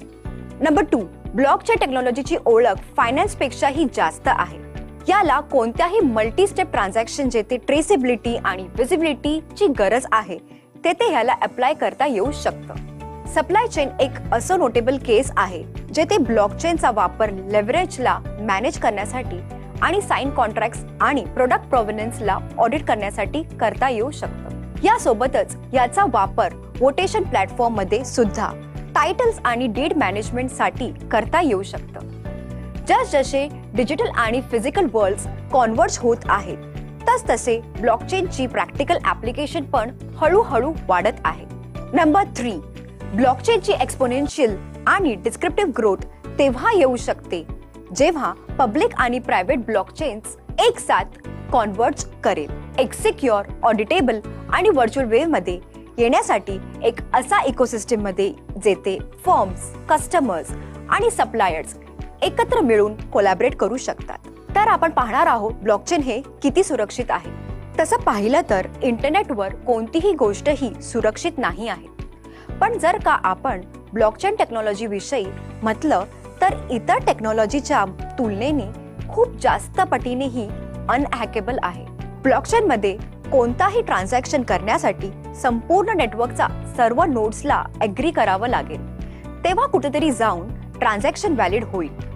येथे कोणतेही सिंगल एंटिटी हे सांगू शकत नाही की ट्रान्झॅक्शन झाले आहे की नाही. याला हॅक करण्यासाठी आपल्याला बँक सारखं फक्त एक सिस्टीमला हॅक न करता संपूर्ण नेटवर्क मधील सिस्टीम्सला हॅक करावं लागेल. म्हणून ह्या टेक्नॉलॉजीमध्ये हॅकिंग करणं एवढं सोपं नाही. जवळजवळ सर्व ब्लॉकचेनची कॉम्प्युटिंग रिसोर्सेस खूप जबरदस्त आहेत, कारण हे ते एक संगणक नसून नेटवर्कमध्ये अनेक संगणक जोडले गेलेले आहेत. 1990 मध्ये जेव्हा इंटरनेट टेक्नॉलॉजी आपला नेटिव्ह स्टेजमध्ये होते, ईमेल तेव्हा एक सर्वात मोठं आणि प्रथम ऍप्लिकेशन होतं. पण नंतर नवीन ऍप्लिकेशन ज्याप्रमाणे वेब ब्राउझर्स आले, वेबसाईट्स तेव्हा खूप पॉप्युलर झाले. लोक त्यानंतर चॅट सॉफ्टवेअर जसे स्काईपचा खूप जास्त प्रमाणात वापर करत होते. जर आपण आता बद्दल विचार केला तर आपण आपल्या मोबाईलमध्ये देखील बरेच ऍप्लिकेशन इंटरनेटचा वापर करताना आपल्याला पाहायला मिळत आहे. जेव्हा ब्लॉकचेन टेक्नॉलॉजी नवीन आली, बिटकॉइन सुद्धा ईमेल सारखं सर्वात प्रथम मोठं मेजर ऍप्लिकेशन होतं जे या टेक्नॉलॉजीला वापर करत होतं. दुसऱ्या क्रिप्टोकरन्सीजने या ट्रेंडला नंतर फॉलो केलं. आता ब्लॉकचेन टेक्नॉलॉजीला सुद्धा सिक्युरिटी, ऑनलाईन वोटिंग इत्यादी सारखं बरेच ऍप्लिकेशन मध्ये वापर केले जातात. तर मित्रांनो, पुन्हा भेटूया क्रिप्टो विषयी नवीन स्टोरीज घेऊन. तोपर्यंत पाहत रहा क्रिप्टो टीव्ही. मी वैभवी सावंत, आपली क्रिप्टो फ्रेंड. तुर्तास येथेच थांबते. धन्यवाद.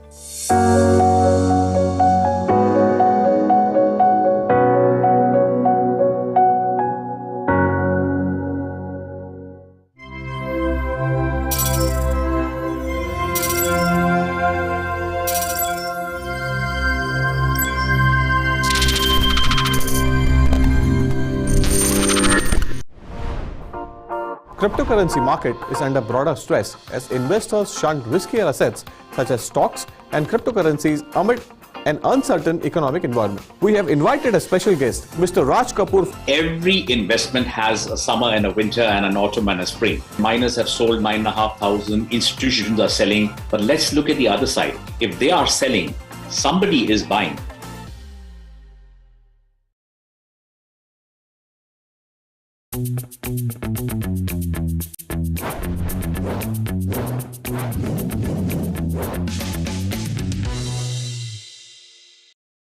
कई बार थोड़ा सा प्रॉफिट कमाने के चक्कर में हम कुछ ऑफर्स और कुछ कोइंसिडेंट पर हद से ज्यादा भरोसा करके अपना बहुत बड़ा नुकसान कर बैठते हैं और स्कैमस्टर्स के हाथ की कठपुतली बन जाते हैं। नमस्कार, मैं संदीप कसालकर क्रिप्टो टीवी के इस खास शो क्रिप्टो क्राइम्स में आज मैं आपको ऐसी एक क्रिप्टो करेंसी के नाम पर बुनी हुई ठगों की रोमांच, धोखे और ड्रामे से भरी आमची मुंबई के गिरोह के बारे में बताऊंगा, जिनकी क्रिमिनल क्रिएटिव थिंकिंग और स्कैम के टेक्निक के चर्चे देश विदेश में वायरल हो रहे हैं। मुंबई में स्थित माटुंगा पुलिस के लिए दिन रोज की तरह था, लेकिन जो मामला उनके पास आया था वो शायद आम दिनों जैसा नहीं बल्कि बेहद अलग था। दरअसल माटुंगा में रहने वाले एक म्यूजिक टीचर ने उसके साथ बिटकॉइन के नाम पर हुई 2.43 लाख रुपए का ठगी का मामला दर्ज करवाया था, जिसके बाद पुलिस ने बिना कोई वक्त गवाए इसकी जांच शुरू कर दी थी।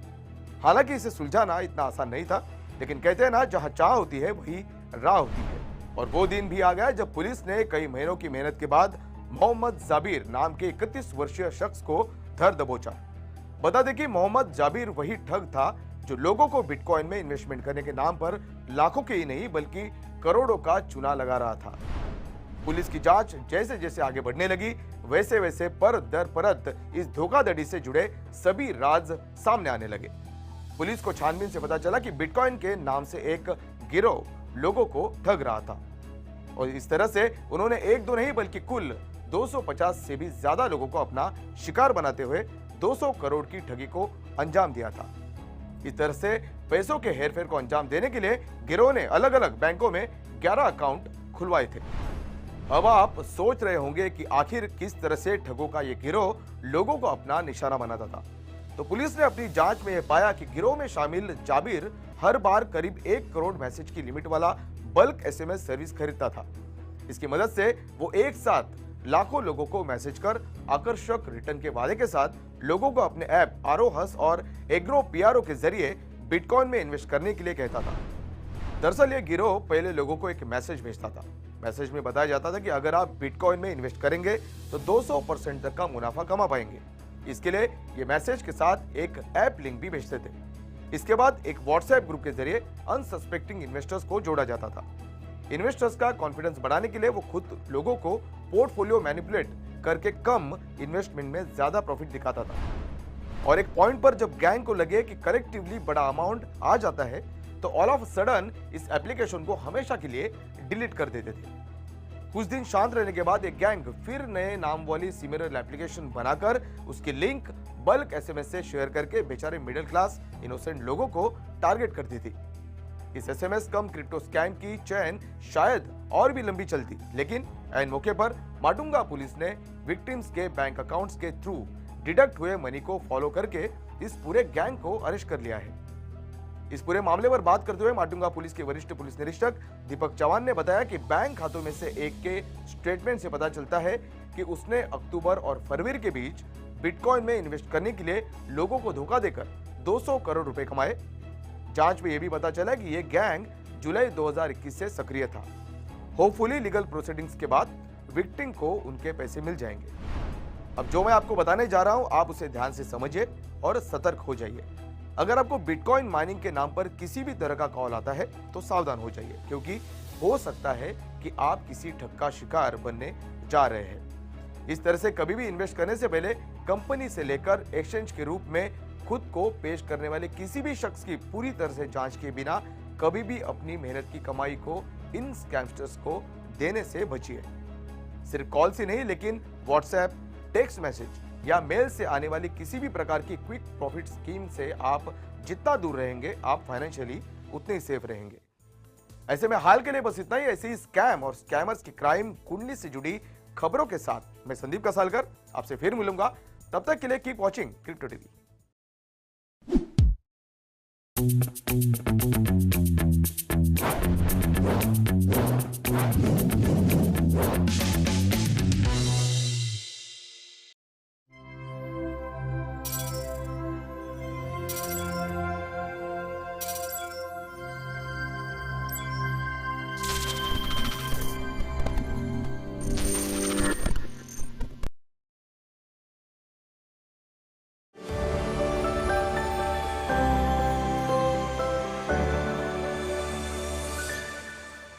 Hi, this is me, Yashasvi Acharya.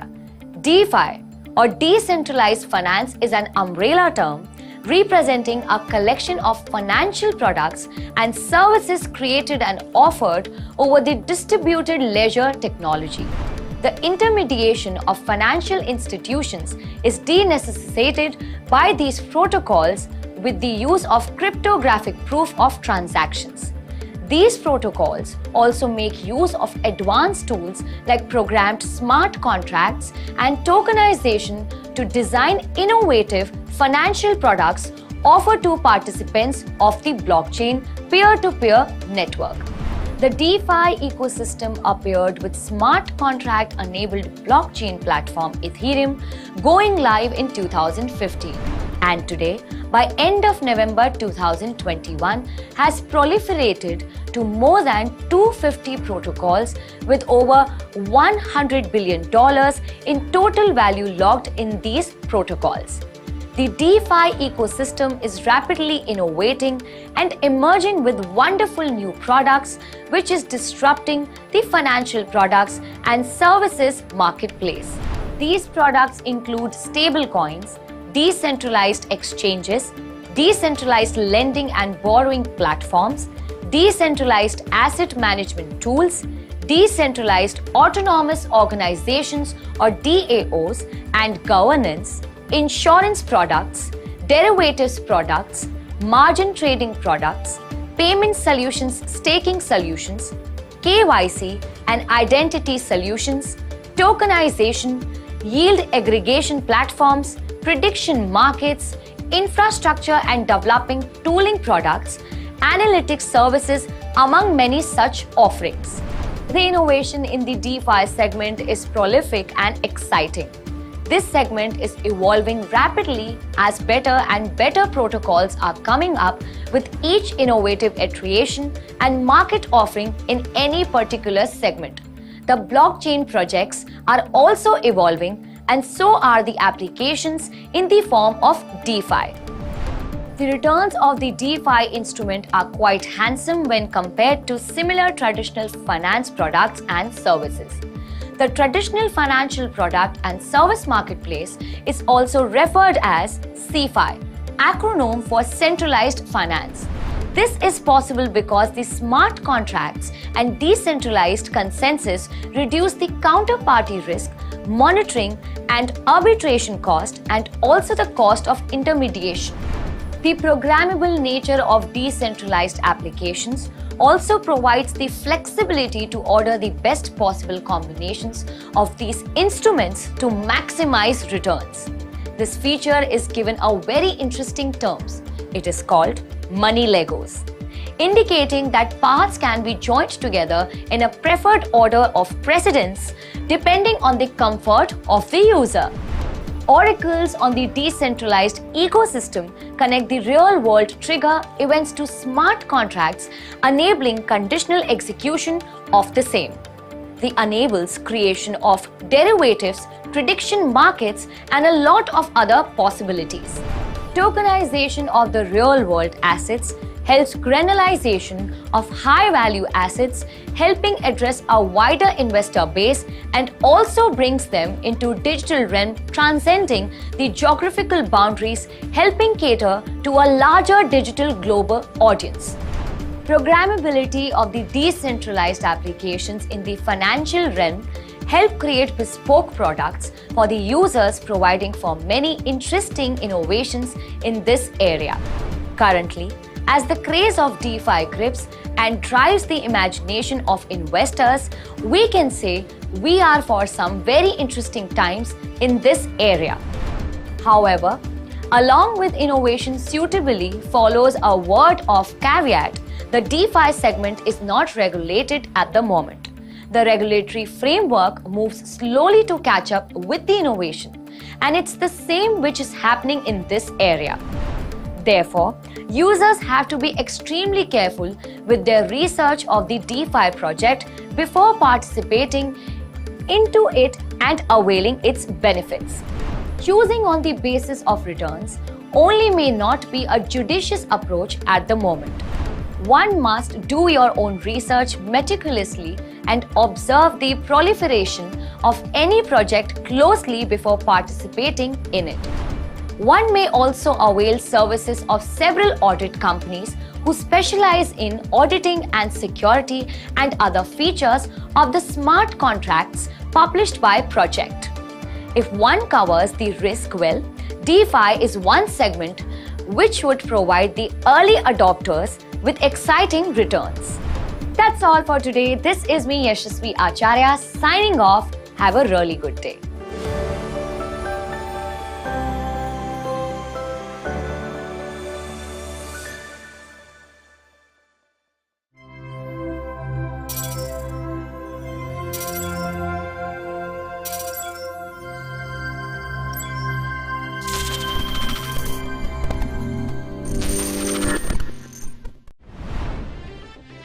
मला एक सांगा, तुम्ही कधी सातोशी नाकामोटो बाबत ऐकलाय का? मित्रांनो, सातोशी नाकामोटो या नावाच्या पाठी खूप मोठा झोल आहे. जगातला सर्वात मोठा क्रिप्टोकरन्सी बिटकॉइनच्या व्हाईट पेपरच्या अनुसार सातोशी नाकामोटो हे बिटकॉइनच्या क्रिएटरचे नाव आहे. परंतु या नावाच्या पाठीमागे असणाऱ्या व्यक्तिमत्वाचा इतिहास हा आजही जगातील टॉप मोस्ट मिस्ट्री आहे.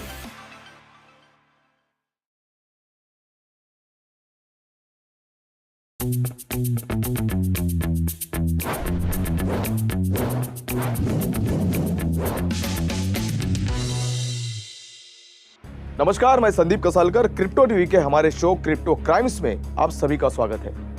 दोस्तों, इस शो का उद्देश्य है कि क्रिप्टो वर्ल्ड में हो रही सभी धोखाधड़ी जैसी घटनाओं से आपको अवगत कराना.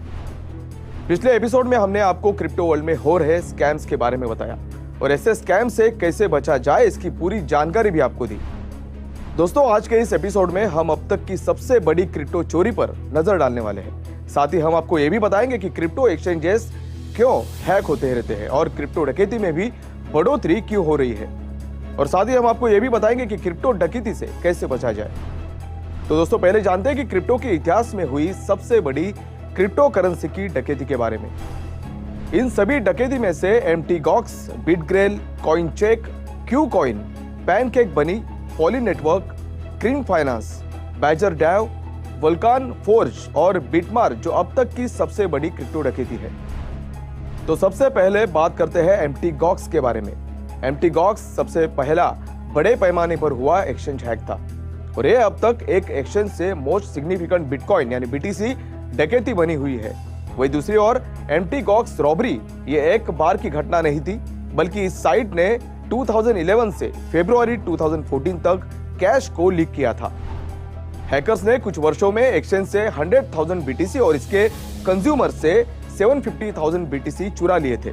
उस समय इन बिटकॉइन चोरी की वैल्यू करीब $470 मिलियन थी, लेकिन अब देखा जाए तो यह अमाउंट लगभग 10 गुना बढ़ गया है। इस चोरी के तुरंत बाद एमटीगॉक्स लिक्विडेशंस में चला गया, जिसमें लिक्विडेटर्स ने चोरी किए गए बीटीसी के लगभग $200,000 की वसूली की। अब बात करते हैं दूसरा एक्सचेंज हैक जिसका नाम है बिटग्रेल। दोस्तों बिटग्रेल एक छोटा इटालियन एक्सचेंज था जो नैनो यानी एक्सेनो जैसे डाउटफुल क्रिप्टो में ट्रेड करता था। इस एक्सचेंज को फरवरी 2018 में हैक कर लिया गया था, जिसमें एक्सेनो की कीमत कुछ सेंट से बढ़कर $33 हो गई थी। नैनो वॉलेट से अराउंड $150 मिलियन वैल्यू के 17 मिलियन कॉइन्स की चोरी हुई थी। कई यूजर्स ने अटैक से पहले एक्सचेंज को लेकर अपना फ्रस्ट्रेशन एक्सप्रेस करना शुरू कर दिया था। जांच के अनुसार कॉइन्स को कोल्ड नॉट हॉट वॉलेट से चुराया गया था। इस बारे में पिछले 3 वर्षों में जांच जारी रही। फिर इटालियन अथॉरिटीज ने इस अटैक्स के पीछे बिटग्रेल के ओनर का हाथ होने का आरोप लगाया। दोस्तों अब तीसरा एक्सचेंज हैक है Coincheck. Japan based Coincheck से जनवरी 2018 में $530 मिलियन वैल्यू के एनियम एक्सियम टोकन चोरी हो गए थे। हैकर्स ने इस फैक्ट का फायदा उठाया था कि करेंसी को हॉट वॉलेट में रखा गया था, जिसका मतलब है कि वॉलेट सर्वर से कनेक्टेड था और प्रॉपर सिक्योरिटी के अभाव के कारण हैकर फंड्स की चोरी करने में कामयाब हो गया था। जब चुराए गए कॉइन्स की पहचान की गई और उसे एनियम डेवलपर्स द्वारा मार्क किया गया। हालांकि अनुमान लगाया गया था कि ये पैसे डार्क मार्केट्स में अवेलेबल थे। अब तक जापान के इस हैकर की आइडेंटिटी एक मिस्ट्री बनी हुई है। अगर बात करें क्यूकॉइन एक्सचेंज हैक के बारे में, तो क्यूकॉइन ने सितंबर 2020 में घोषणा की थी कि हैकर्स ने प्राइवेट कीज में Ethereum, BTC, Litecoin, Ripple, Stellar Lumens, Tron और टीदर निकालने से पहले उनके हॉट वॉलेट की प्राइवेट कीज प्राप्त कर ली थी। तो अब बात करते हैं पैनकेक बनी की। तो ये हैक अटैक मई 2020 में हुआ। एक फ्लैश लोन अटैक था जिसमें हैकर्स ने प्लेटफॉर्म से $200 मिलियन की चोरी की थी, जिसे क्रिप्टो करेंसी चोरी के अधिक गंभीर मामलों में से एक माना जाता है। अटैक को अंजाम देने के लिए हैकर ने इसकी कीमत में हेरफेर करने और इसे पैनकेक बनीज के बनी या बीएनबी बाजार में बेचने से पहले बड़ी मात्रा में बाइनेंस कॉइन यानी बीएनबी को लोन दिया था।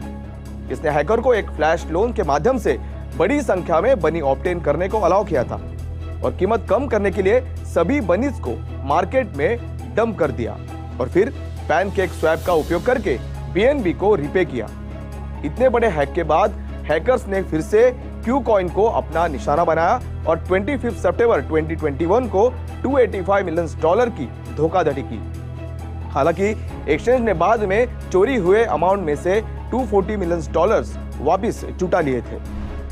अगर बात करें पॉली नेटवर्क नाम के अटैक के बारे में, तो अगस्त 2021 में एक हैकर ने पॉली नेटवर्क के इंफ्रास्ट्रक्चर में वल्नरेबिलिटी का फायदा उठाया और कुल $600 मिलियन से अधिक के फंड को चुरा लिया। इस अटैक में एक ट्विस्ट देखने मिला कि हैकर ने प्लेटफॉर्म को अप्रोच किया और इश्यूअर्स द्वारा जमा किए गए टीदर में $33 मिलियन को छोड़कर अधिकांश फंड्स वापस करने के लिए वो सहमत हो गया। पॉली नेटवर्क के अनुसार चोरी हुए एसेट्स का $200 मिलियन एक खाते में बंद कर दिया था, जिसे हैकर के पासवर्ड की आवश्यकता थी। शुरुआत में हैकर ने हैक की गई क्रिप्टो को सौंपने से इनकार कर दिया था। आपको बता दें कि पॉली नेटवर्क ने उन्हें सिस्टम फ्लॉ की खोज के लिए $500,000 का इनाम दिया और यहां तक कि उन्हें नौकरी की पेशकश भी की। फिर उसके बाद पॉली नेटवर्क ने खुलासा किया कि प्राइवेट की उन्हें मिस्टर व्हाइट हैट द्वारा सौंपी गई थी। दोस्तों अब बात करते हैं क्रीम फाइनेंस अटैक के बारे में। तो इस हैक में अक्टूबर 2021 में हैकर्स ने $130 मिलियन की चोरी की थी और आपको बता दें कि यह क्रीम फाइनेंस का साल का तीसरा बड़ा हमला था। हैकर्स ने क्रीम फाइनेंस से फरवरी 2021 में $37 मिलियन और अगस्त 2021 में $19 मिलियन चुराए थे। हालिया हमले में हैकर्स ने डिफाई प्लेटफॉर्म के फ्लैश लेंडिंग सिस्टम में एक फ्लॉ समझने वाली चीजों का इस्तेमाल किया। इथेरियम नेटवर्क पर वे क्रीम फाइनेंस के सभी टोकन और असेट्स लेने में सक्षम थे, जिसकी कुल वैल्यू $130 मिलियन थी। वही अगर बात करें बैजर डाओ अटैक के बारे में, तो दिसंबर 2021 में एक हैकर ने डिफाई नेटवर्क बैजर डाओ पर कई क्रिप्टो करेंसी वॉलेट से असेट्स चुराने में सफलता प्राप्त की थी। माना जाता है कि यह प्रॉब्लम नवंबर 10 को शुरू हुई, जब एक मैलिशियस स्क्रिप्ट को वेबसाइट के यूजर इंटरफेस में इंजेक्ट किया गया था। हो सकता है कि इस अटैक में स्क्रिप्ट के सक्रिय होने के दौरान यूजर्स के ट्रांजैक्शंस को इंटरसेप्ट किया गया हो। उस समय अटैकर ने लगभग $50 मिलियन मूल्य के 896 BTC चुरा लिए थे। वोल्कैन फोर्ज नाम के अटैक के बारे में बात करें तो दिसंबर 2021 में हैकर्स ने ब्लॉकचेन गेमिंग स्टार्टअप वोल्कैन फोर्ज से $130 मिलियन की चोरी की थी। उन्होंने 4.5 मिलियन के PYR टोकन निकालने से पहले 96 अलग अलग वॉलेट की प्राइवेट कीज चुरा ली थी। दोस्तों अब बात करते हैं सबसे आखिरी अटैक के बारे में, जिसका नाम है बिटमार्ट। दोस्तों दिसंबर 2021 में बिटमार्ट के हॉट वॉलेट को हैक करने के परिणाम स्वरूप लगभग $200 मिलियन की चोरी हुई थी। सबसे पहले यह सोचा गया था कि इथेरियम ब्लॉकचेन के माध्यम से $100 मिलियन की चोरी की गई थी, लेकिन एडिशनल रिसर्च में पाया गया कि बाइनांस स्मार्ट चेन ब्लॉकचेन के माध्यम से और $96 मिलियन चोरी हो गए थे। आपको बता दें कि इसमें 20 से अधिक टोकन्स लिए गए, जिनमें BSC USD, Binance coin, BNB पे और सेफ मून जैसे ऑल्ट कॉइन्स के साथ साथ पर्याप्त मात्रा में मूनशॉट, फ्लोकी इनू और बेबी डॉज भी शामिल है। तो दोस्तों अब तक हमने क्रिप्टो करेंसी के इतिहास में हुए सबसे बड़े घोटाले के बारे में जाना। अब हम बात करेंगे कि इस तरह के क्रिप्टो करेंसी घोटाले से कैसे बचा जाए। तो दोस्तों अपने क्रिप्टो इन्वेस्टमेंट को सुरक्षित रखने के लिए बेस्ट तरीकों में से एक तरीका है पहले अपने वॉलेट को सुरक्षित करना और मार्केट में प्रोजेक्ट्स के बारे में अपना खुद का रिसर्च करना। किसी की कही गई बात पर विश्वास न करें, इसके बजाय इन्वेस्टमेंट के बारे में किए गए हर एक क्लेम्स के बारे में बारीकी से जांच करें। खासकर उनके बारे में जांच करें कि जो छोटी अवधि में भारी रिटर्न का वादा करते हैं। इसके अलावा किसी ऐसे व्यक्ति पर भरोसा न करें जो आपसे व्यक्तिगत रूप से संपर्क करता है, चाहे वो सरकारी अधिकारी हो, पब्लिक पर्सनालिटी हो या कोई स्ट्रेंजर हो। और हाँ, कोई आपसे बिटकॉइन पेमेंट्स मांगता हो या आपको इन्वेस्टमेंट अपॉर्चुनिटी ऑफर्स करता हो। जब भी संभव हो अपने क्रिप्टो करेंसी वॉलेट और एक्सचेंज पर 2 फैक्टर ऑथेंटिकेशन को हमेशा इनेबल करें। इसके अलावा किसी को भी अपने क्रिप्टो वॉलेट की प्राइवेट की या सीड फ्रेज न दे और उस इंफॉर्मेशन को आप याद से कोल्ड वॉलेट में ऑफलाइन जरूर रखें। साथ ही वेबसाइट्स के URL को 2 या 3 बार जरूर जांच लें।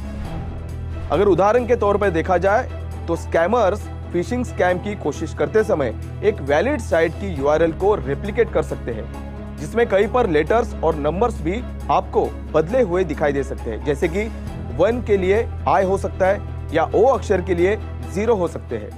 इसके अलावा आपको कभी ऐसे भी ऑफर की जा सकती है जिसमें आपको अपफ्रंट कॉस्ट भरने के लिए बोला जा सकता है। तो दोस्तों इस तरह की ऑफर्स को तुरंत रिजेक्ट कर दीजिए। आज के एपिसोड में क्रिप्टो वर्ल्ड के इतिहास में हुए सबसे बड़ी स्कैमिंग के बारे में हमने जाना, साथ ही हम इससे कैसे बचे ये भी हमने जाना। तो दोस्तों अगर ये वीडियो आपको पसंद आया हो तो इसे जरूर शेयर करें और क्रिप्टो टीवी को सब्सक्राइब करना न भूलें, क्योंकि क्रिप्टो टीवी ये दुनिया का एकमात्र चैनल है जो आपको क्रिप्टो वर्ल्ड की दुनिया में हो रही सभी अपडेट्स के बारे में अवगत कराता है। तो आज के लिए बस इतना ही। मैं संदीप कसालकर फिलहाल आपसे विदा लेता हूं। नमस्कार।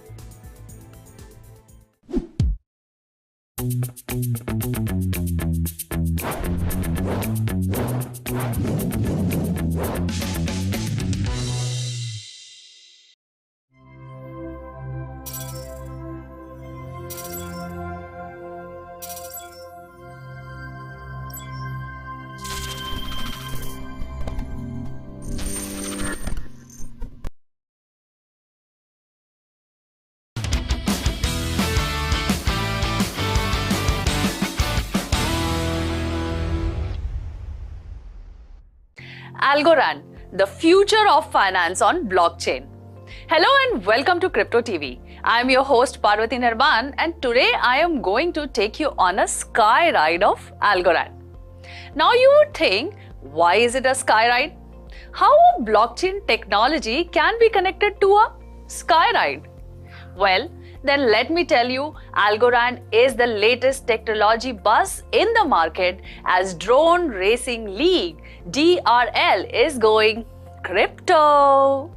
DRL has announced to launch its play-to-earn crypto game on Algorand blockchain. So there begins the ride. Together, DRL and Playground Labs will build a virtual version of the Drone Race League on Algorand. And not just that, Algorand or Algo, being the layer 1 blockchain for decentralized and traditional finance, has added direct fiat payment channels into their network by integrating with Alchemy Pay, which is ACH.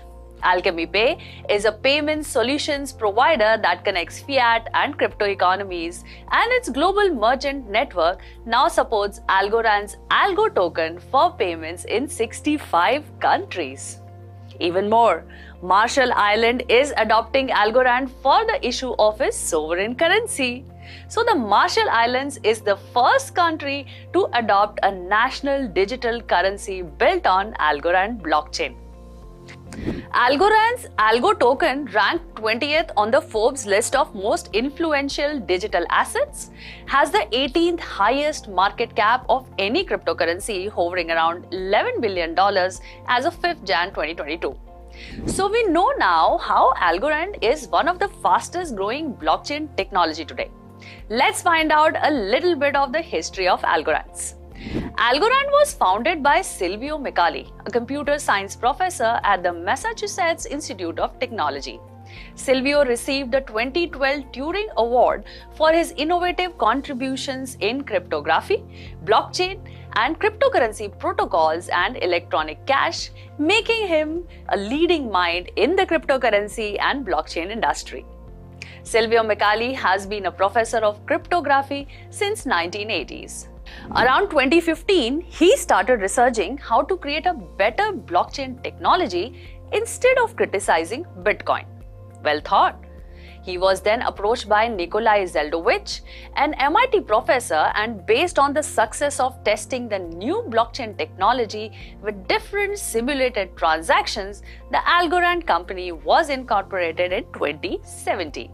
Algorand's white paper was co-authored in 2017 by Silvio Micali and Jing Chan, a professor at Stony Brook University. This blockchain is particularly carbon negative, as it operates on pure proof-of-stake network, which is the need of the hour as everyone is eyeing green blockchain initiatives. That's true. So well, in today's time, the Algorand protocol is chosen for its speed, scalability, security, and its ability to effectively implement the required compliance controls and the transactional finality needed for the digital currency.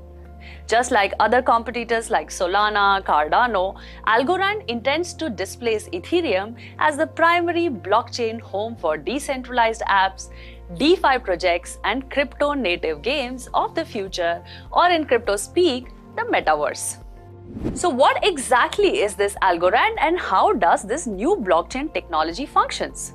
Well, Algorand serves as the infrastructure layer on which we can build crypto networks, decentralized apps, and crypto tokens. It is one of the most prominent layer 1 blockchains available in the ecosystem and include fungible, non-fungible, restricted fungible, and restricted non-fungible assets. Yes, Algorand is the new gen blockchain and is bridging the decentralized and centralized world of finance. Algorand has the biggest advantage as higher transaction speed. It is officially launched in 2019 with its native crypto as Algo with a maximum supply of 10 billion Algo. Algorand maintains a block explorer which keeps an official count of its circulating supply of Algo. Algorand also enables users to create smart contracts and tokens that can represent both new and existing assets. The code for Algorand is open source and can be cloned, copied, otherwise used in private or permissioned blockchains.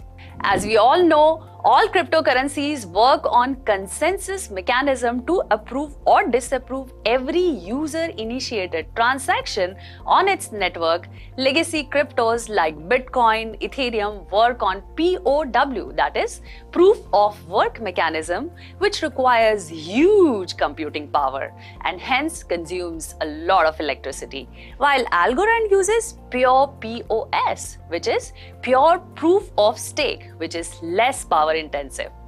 And how is this pure POS system works? Well, it randomly selects committees from the participating algo holders to validate and approve the next block in the chain. This randomization is the result of unique cryptographic tool called VRF, which is verifiable random function. And pure refers to the users not having to lock up or bond their algos to participate in this process. So to summarize, what sets Algorand apart is its speed and advanced capabilities, as it's fast, low cost, decentralized, carbon negative, and has advanced smart contract capabilities. Algorand can process thousands of transactions per second with instant finality and with transaction fees of fraction of a penny, whereas other blockchain can be much more expensive. So that's all from my side on Algorand blockchain technology. I am Parvati Narban signing off for now. See you again very soon with more technological facts and developments. Till then, keep watching Crypto TV.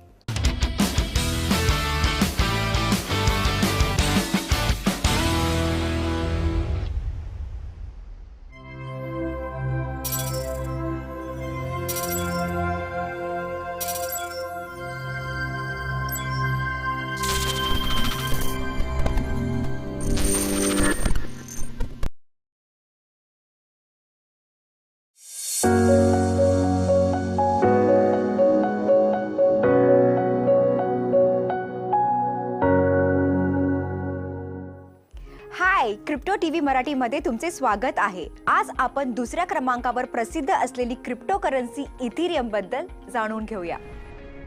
Ethereum म्हणजे काय?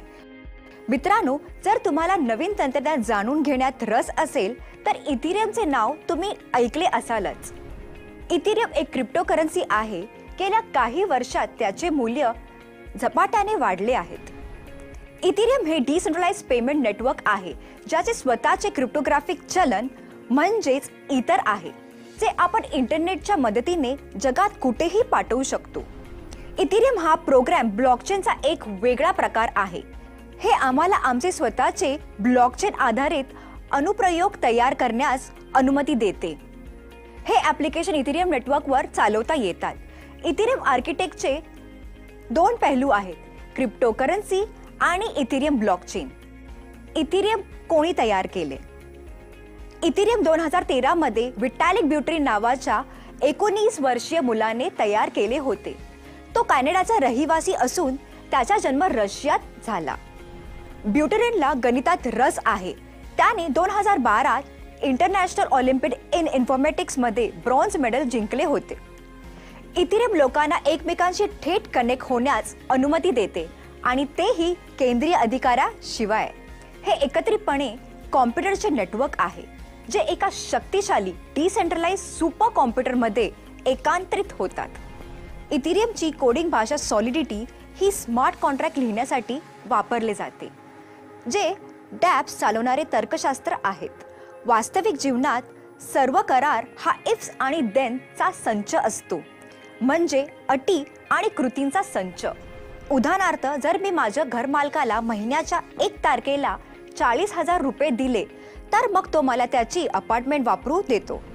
इथेरियमवर smart contracts नेमके यासारखेच कार्य करतात. Ethereum developers त्यांचा programme किंवा डॅप्स साठी condition लिहितात आणि मग इथेरियम नेटवर्क ते एक्झिक्यूट करते. त्यांना स्मार्ट कॉन्ट्रॅक्ट्स म्हणतात, कारण ते ॲग्रीमेंटचे सर्व पैलू जसे अंमलबजावणी, व्यवस्थापन, कार्यप्रदर्शन आणि पेमेंट हाताळतात. स्मार्ट कॉन्ट्रॅक्ट सारख्या वैशिष्ट्यपूर्ण संयोजनाद्वारे इथेरियमचा उपयोग finance, web browsing, gaming, advertising, identity management आणि सप्लाय चेन मॅनेजमेंटसाठी केला जातो. क्रिप्टोकरन्सीबद्दल अधिक माहिती जाणून घेण्यासाठी वैभवी सावंत सोबत पाहत रहा crypto TV Marathi.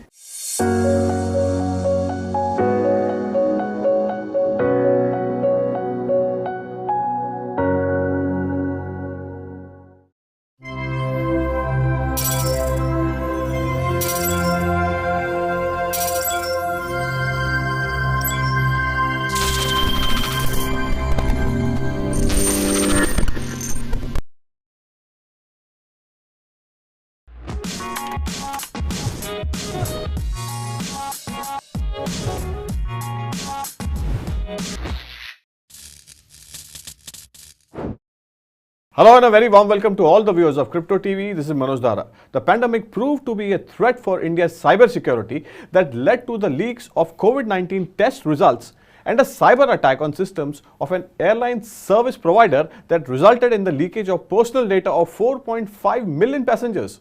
According to a study by US cyber tech firm CrowdStrike, on an average, companies across the world take 7 days to respond to cybersecurity breaches. In contrast, Indian companies take around 9 days. These stats push India to the bottom of the list when it comes to dealing with cybersecurity threats and attacks. To explain the concept of cybersecurity in detail, we have invited a very robust panel for you. So, what's upping India's cybersecurity threat? We will discuss this.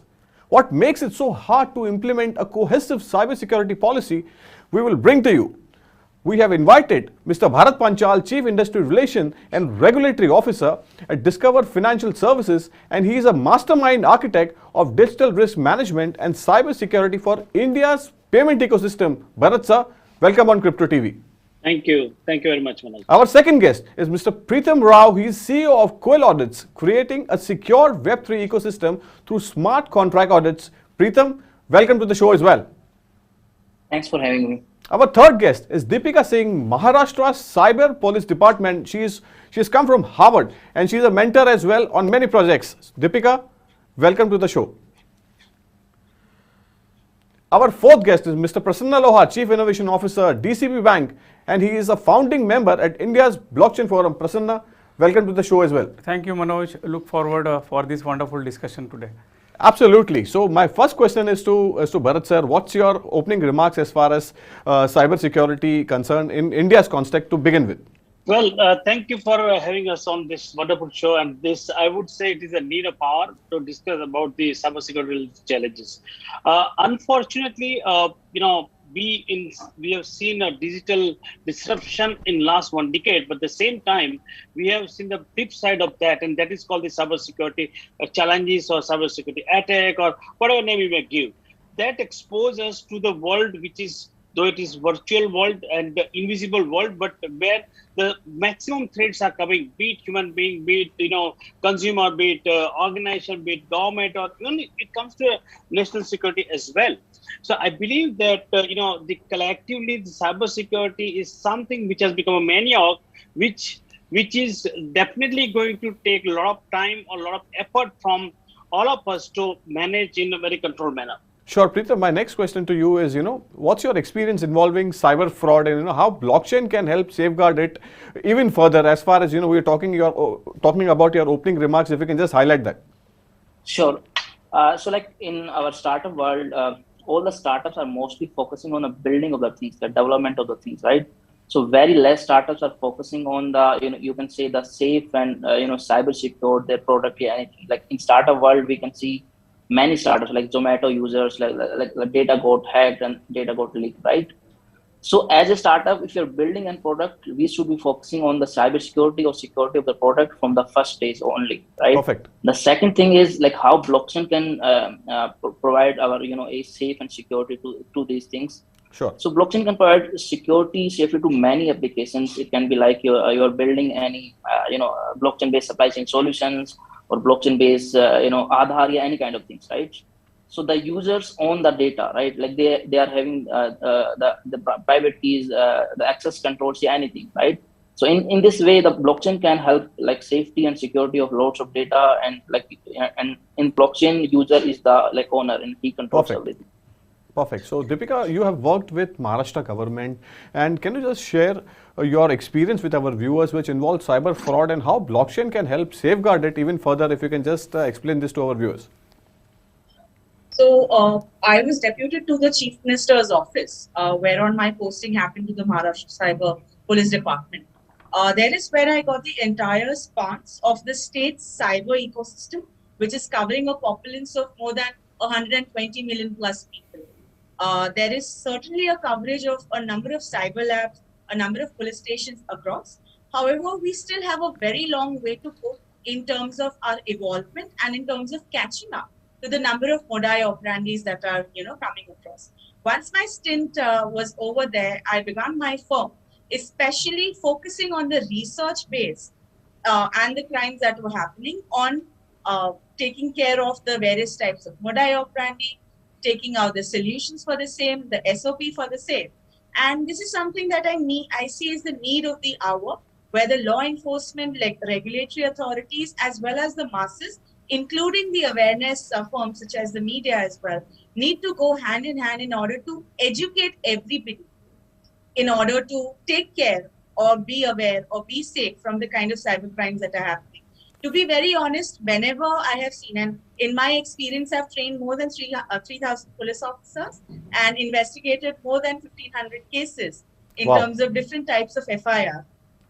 Every time I see a particular FIR, 4 words come to my mind: just if they were aware. All right. So if this awareness factor is taken on, this is something that, we'll be able to overcome very, very successfully. Awareness is the key word, which I've picked what Deepika is saying. What's your opening remarks? Yeah, I think cybersecurity is a very, very important aspect. Life has changed. If you look at the last 50 years, and in that also, if you see last 25 years, when internet was not there, right, there were not so much challenge around cyber security. It was always about security or physical security. But while we are entering the digital world, it is a new paradigm, cyber security, wherein organizations, governments, banks are always looking at how they can adopt better tools, better processes, better people, right, wherein they can, at the end of the day, safeguard citizens and the customers who are operating on these business models. And while we are today and Web 2.0, and tomorrow we talk about Web 3.0 and blockchains and all, very, very important to see what more technologies we can really emphasize on a cyber security side. I think awareness is one of those keys. I think what people say, most of the fraud does happen because of some kind of a negligence, some kind of a process elapse. Almost 90% fraud does happen because of that. I think technology comes later. I think awareness is a fundamental key for avoiding cyber frauds. So my second question is to Preetham, being at quality audits and completed numerous smart contract audits, do you believe the blockchain industry is secure enough? What's your opinion on this?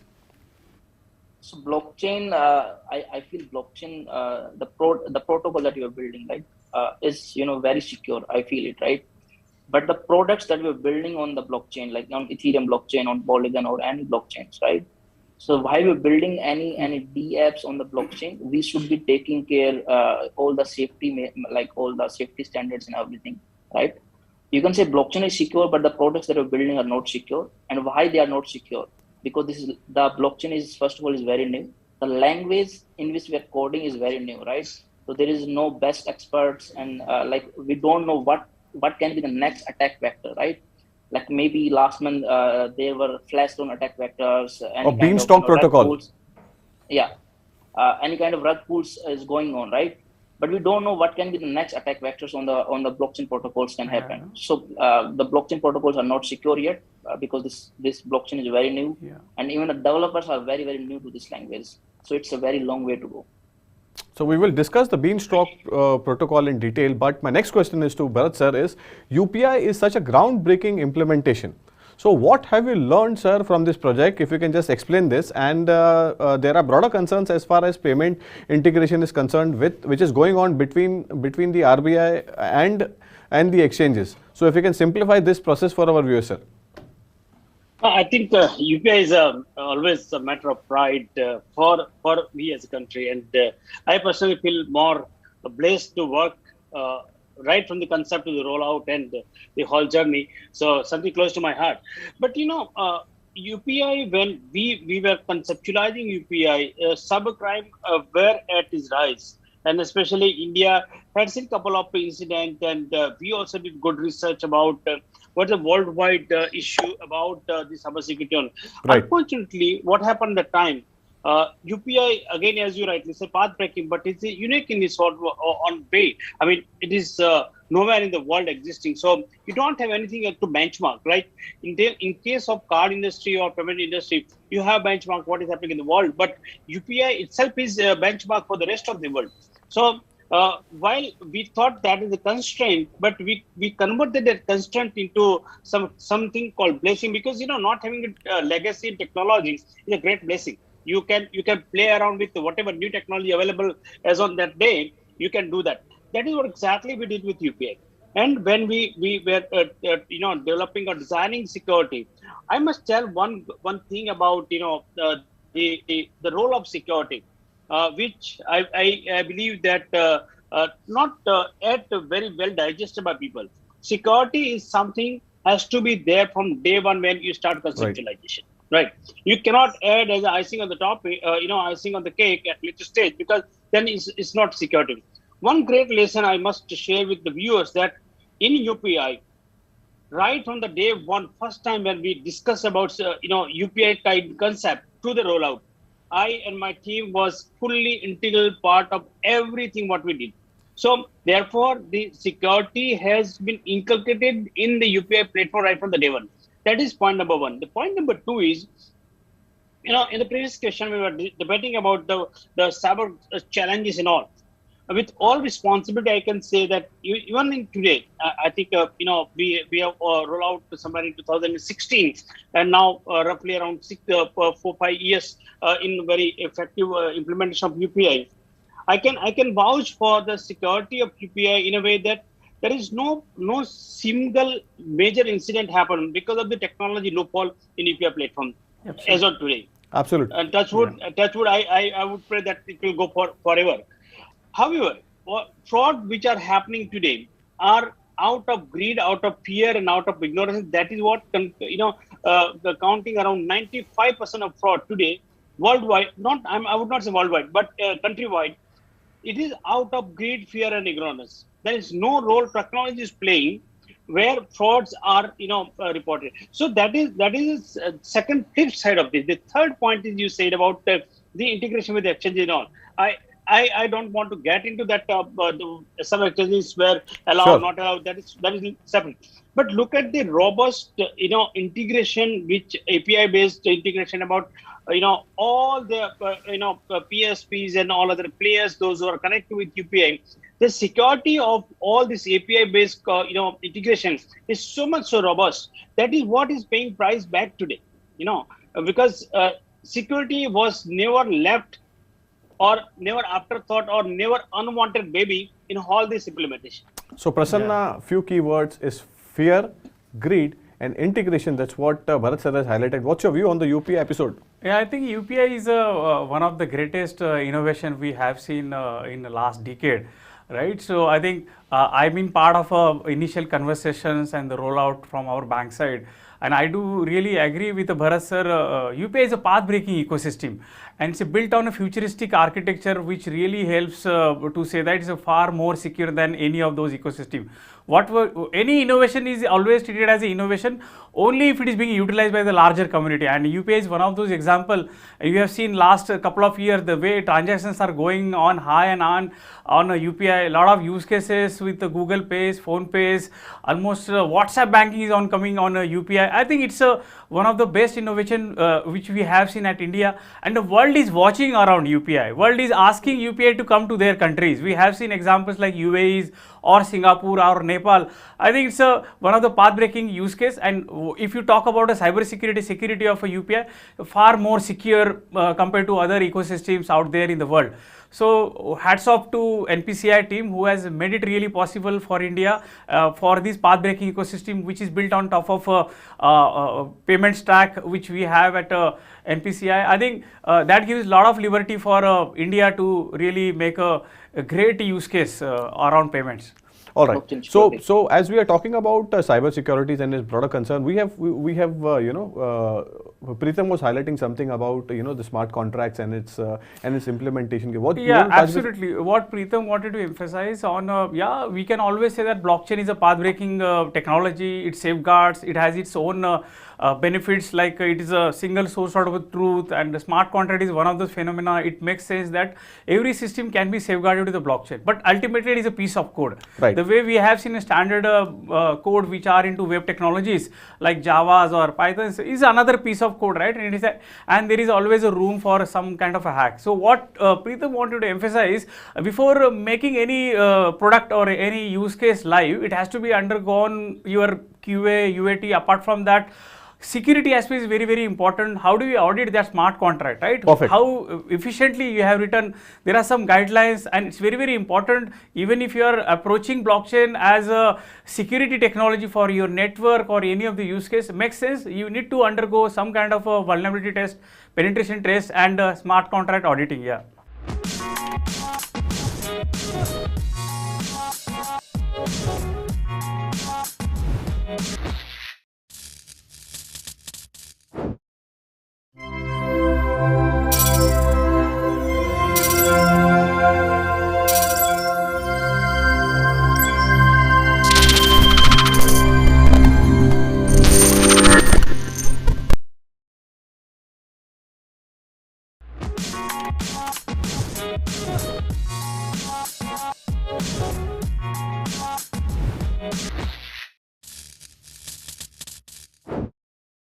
So as we're talking about smart contract auditing, my next question to Deepika is, why cyber security, is critical for the entire world. You have been working closely with the Mumbai police.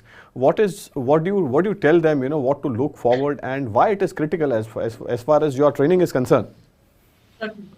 So the first part is, in any physical or tangible attack, we are able to see who the attacker is. We are able to see the attack payload, the attack vector as well. However, here everything is so mystical and in a black box. Right. It becomes very difficult to attribute. The second part is that in cybercrime, there are no geographical boundaries and there is no kind of a demographic which is safe. To be very honest, the only okay advantage, I'm not even saying a good advantage, I'm saying the okay advantage of cyber is it's a great equalizer. Right from kids to adolescents, even senior citizens, and even educated people like you and me, once the newer adoption of technologies is happening, and to be very honest, post 2016-17, the pace has been very rapid. Perfect. The technologies have evolved. As Bharat sir said, the technologies are very robust indeed. However, most of these crimes, in fact, if I could attribute a number, at least more than 70% of crimes are happening due to a concept known as social engineering, where the weakest link here in the entire cybersecurity gamut is the human element attached to it. Perfect. Because of social engineering, people are collecting a lot more data points, and there is where majority of the information leaks are occurring. In fact, what I have seen the modus operandi 4 to 5 years ago is still being repeated in the same form or the other.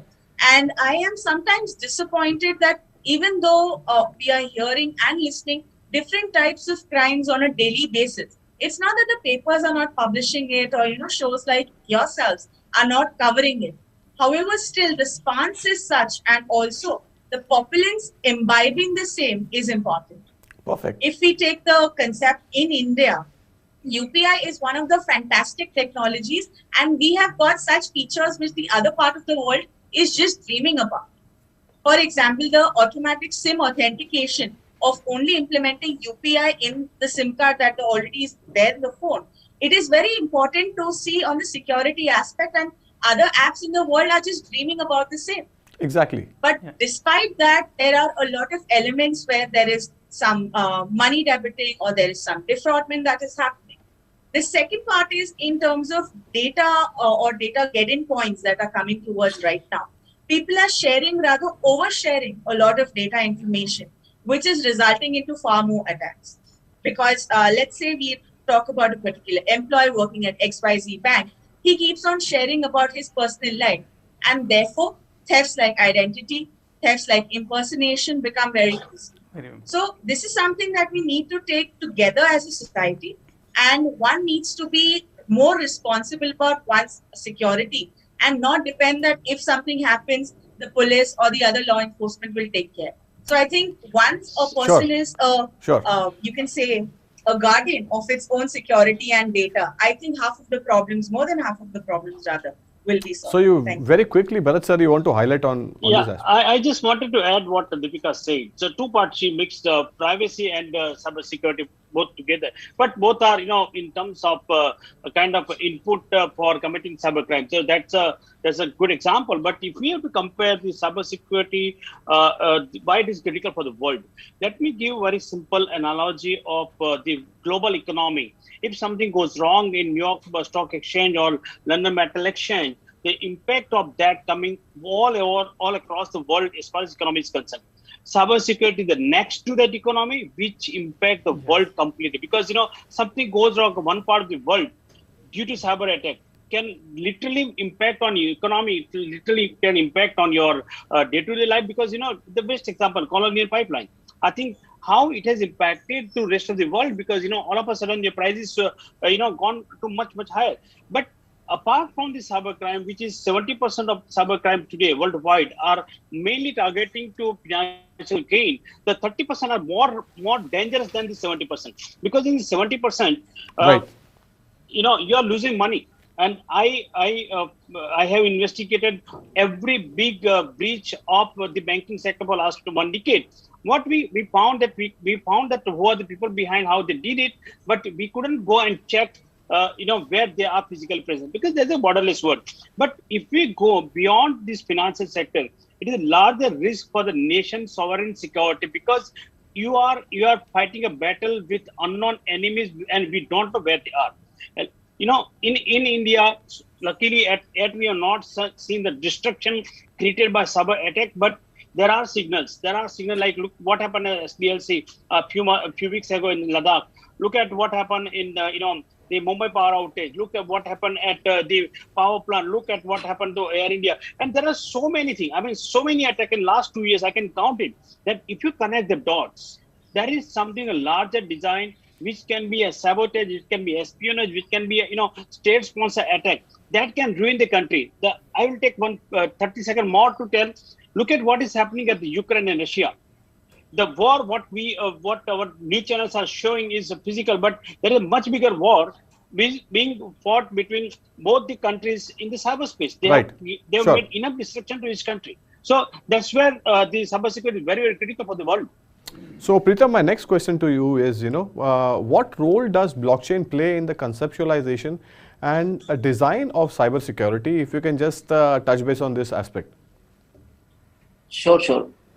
So currently, everything is going digital, right? And we are having so much data, right? After coming to geo and like in whole world, there is so much data is every enterprise is having, right? So what are the current issues these enterprises or any products are facing, right? And how blockchain can help them, right? So in this current world or any current product, the data is siloed, right? You can say the cybersecurity expert in any company or like anyone don't having a single view access of the data, right? Like they don't have a single access of data so that they can take the decisions what's going wrong with their data, right? So in this case, the blockchain can help, right? So in the blockchain, the data is not siloed. Like every participant having their own having their own data, and they can make the decisions, right? And in this data in the blockchain, we are having the great transparency of the data, like what is going on, and everything is very visible. But in Web 2, you can say except blockchain, there is less transparency of the data, right? And in blockchain, we can say in the private blockchain, data is encrypted, right? And it is stored on every ledger on everything, right? So it cannot be hacked easily. And we are having the access controls of the data, like which participants should be doing which transactions and everything like that, right? So just assume in India, in banking, there are so many frauds are going on and so much things are happening, right? But if this kind of use case we are going to build on the blockchain, we can easily safeguard these use cases. Perfect. We yeah. All right, Prasanna, your quick view on that. Yeah, I think Preetham rightly pointed out how blockchain can be useful. If you go back and understand the fundamentals of blockchain, typically some of the concepts like cryptography or consensus mechanism, the way we had designed that particular blockchain, the protocol or blockchain product, and it works on a hashing, right? So how do we store the data in a current mechanism, so-called oracles and SQL server? It can be hacked and can be tampered. But the way we store the data in blockchain, it is always in a block, and if you have to really hack the data of last 1 year, you have to hack almost all the nodes and almost all the blocks out there, which is technically is impossible. So any use case you build it on a blockchain has this additional feature that data cannot be tampered, right? So although use case to use case basis, whether it is a network security or whether it is a multi-party data sharing, so those kind of a use case typically can come on blockchain, where it creates a transparent world for all the actors who are a part of that chain. Yeah. So my next question to you, Deepika, is, what do you think, India should do using this blockchain? Or let me put this in other way, you have worked with the state government, and what's your advice to the central government? What they should think as far as using blockchain technology in context with the cyber security space? In fact, even before they start applying it or implementing it, I think they should first clear all the myths and the doubts that are associated with the top rung, especially in the policy and decision-making lobby that is there. To be very honest, right now, there is still a lot of demarcation that is still left. Fantastic. That is to be done between cryptocurrency, between blockchain as a technology. And to be very honest, the particular concepts of blockchain which are still misunderstood. Right. That is something that should be the step zero even before they start implementing. So you are saying that awareness, the government should be aware, or the awareness drive should be not only awareness but breaking a lot of myths. All right. To be very honest, today if you ask any minister or any politician, these are the people who are at the helm of decisions. Exactly. Absolutely. If you ask them what is blockchain, the next pack come reply, no, you mean Bitcoin, not blockchain. Fantastic. That's actually an interesting statement coming from a person who was closely working with the government and everything. Was Prasanna, what's your view on that? That's what I do agree with Deepika. Internet is a foundational technology, and it changes the foundation of the way we talk, the way we communicate, the way we do transactions, transportation, everything today is on internet, right? Right, perfect. Similarly, blockchain is also another foundational technology, and Bitcoin, crypto is one of those minuscule use case, the way we see use case on internet like Paytms or any of those. Similarly, these are some of the use case. We need to look at a larger value of a Bitcoin, larger value of a blockchain, which takes internet inabilities like trust, security to the greater level. But although there is a maturity cycle for blockchain also, but it makes sense that awareness, what are the use cases, if any fraud does happen, how, as Bharat sir rightly said, right, it's all about there, right, how do you connect those dots among all those parties? So blockchain brings that authority and bring that kind of ecosystem where you can connect all the dots from start to end. So and secondly, blockchain, because we have such vast populace of over a 1.45 billion plus people, what we have seen right now is the conceptualization across the country is still to happen, especially in the rural and the tier 2 areas. Now coming to the second factor of the implementation, we need to identify key areas of taking the applications to the smart city projects, to the cyber lab projects, to the policing projects that are still in the inception stage right now in the country, and also in the record keeping. Right now in India, a lot of schemes are associated with record keeping, documents, etc. in terms of benefiting the common man. However, right now we have seen that because of a lot of lacunae in the record keeping process, there is certain impersonations happening, there is a lot of cheating, frauds, etc. happening. This is something that will go away once land records or maybe even person records or the person profile history or the DigiLocker system is put onto the blockchain process, which is not only encrypted successfully, but also available whenever needed. Fantastic. And second is the multi-level access and checkpoints that ensures that the data doesn't fall in the hands of the wrong people. Great. But also, in case it does, there is certain checks and balances already in place to make sure that nothing bad happens or nothing untoward. So Bharat sir, my next question to you is, as Deepika was highlighting about record keeping and a broader concern as far as cheatings and other frauds are happening in this space. So what are the best practices for implementing cybersecurity in blockchain projects then? If you can just highlight that. Well, so, way back 2010-11, when I implemented first real-time fraud monitoring system for NPCI, for entire ecosystem. So, it was purely static rule that, 1:3, 3:1, and, something like that. These have gone. I mean, today the way crimes are happening, be it, in payment system or be it in online, so many things where you really do not know how to connect the dot because there is no unique identifier by which you can connect. Exactly. Let me give one example. I investigated one case where money shifted from one account and moved into 15 different accounts just in 17 minutes. Can you imagine that the gang was working so fast? Of course, thanks to UPI, they were transferring money so fast that 17 different account in just 50 minutes. On the 18th account, the money were withdrawn from there. Now, how are you going to make sure that at the same speed you can identify where the crime? Because crime are inevitable. It is going to happen. All we are talking about how fast you can detect and how fast the moment you detect, how fast you can respond. Right. Blockchain will definitely going to help first to identify the such crime in real time, and the moment it identify because of the integrated way of its technology itself. Today, let's say for my card is cloned. What I need to call to my bank and hey, can you please block my card or something has lost somewhere. All this will get away because the blockchain chain, block-based technology. The moment you put, some based on the kind of what you call adaptive learning, the way transaction is happening, based on the adaptive learning, based on the risk score, and based on the circumstances, the system may be capable on its own to detect there is something fishy going on, and if the moment they find something fishy is gone, the system will be capable to stop the transaction then and then itself.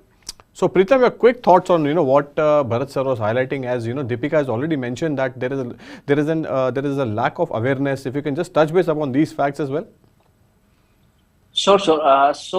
Like, what should be the best practices for cybersecurity for any blockchain project, right? So before that, I want to add one point to that. Like, what should be the Indian blockchain use cases, right? So like, there are some use cases I'm very interested in. The first is in the telecom industry, right? Like, currently I'm getting so many spam messages. If we can build a blockchain use case on like what message should be getting from Domino's or from like Flipkart or anything, right? So in that use case, Indian government is already working on it. The second is can be a single health ID, so that whenever I'm visiting any doctor to any city or state, like I can track my all data.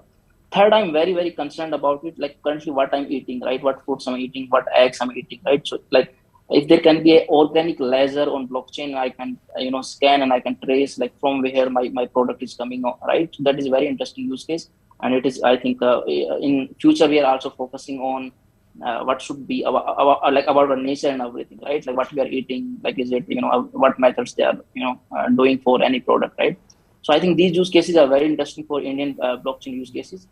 And what cybersecurity things we should be taking in the blockchain use cases. So currently, like we are helping many products in cybersecurity, right? So they are coming to us after development of the project, right? But in the cybersecurity, it should be from the first stage, right? Any product you are building, you should be working with any cybersecurity expert while you are building your architecture or your code, right? So they should take help in the first stage. And we have seen many use cases, right, in blockchain cybersecurity. Like maybe there are many smart contract hacks are going on, right? But there are so many social engineering hacks also, right? In one Indian product like EasyFi hack, that was around $60 million hack, right?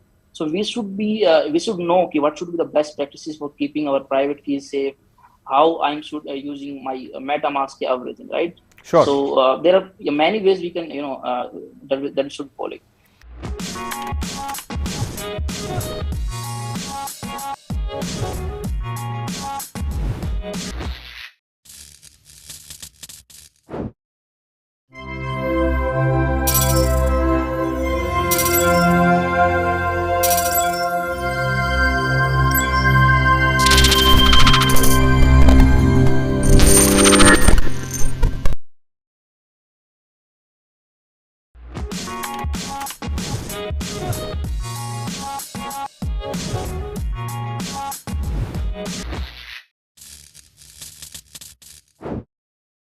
So Deepika, Preetham was highlighting about some messages which everyone get during a weekend, but there is one message I think so everyone must have got in this panel is you have won $1 million via lottery, and please contact me if you want to claim it, give me your bank account details.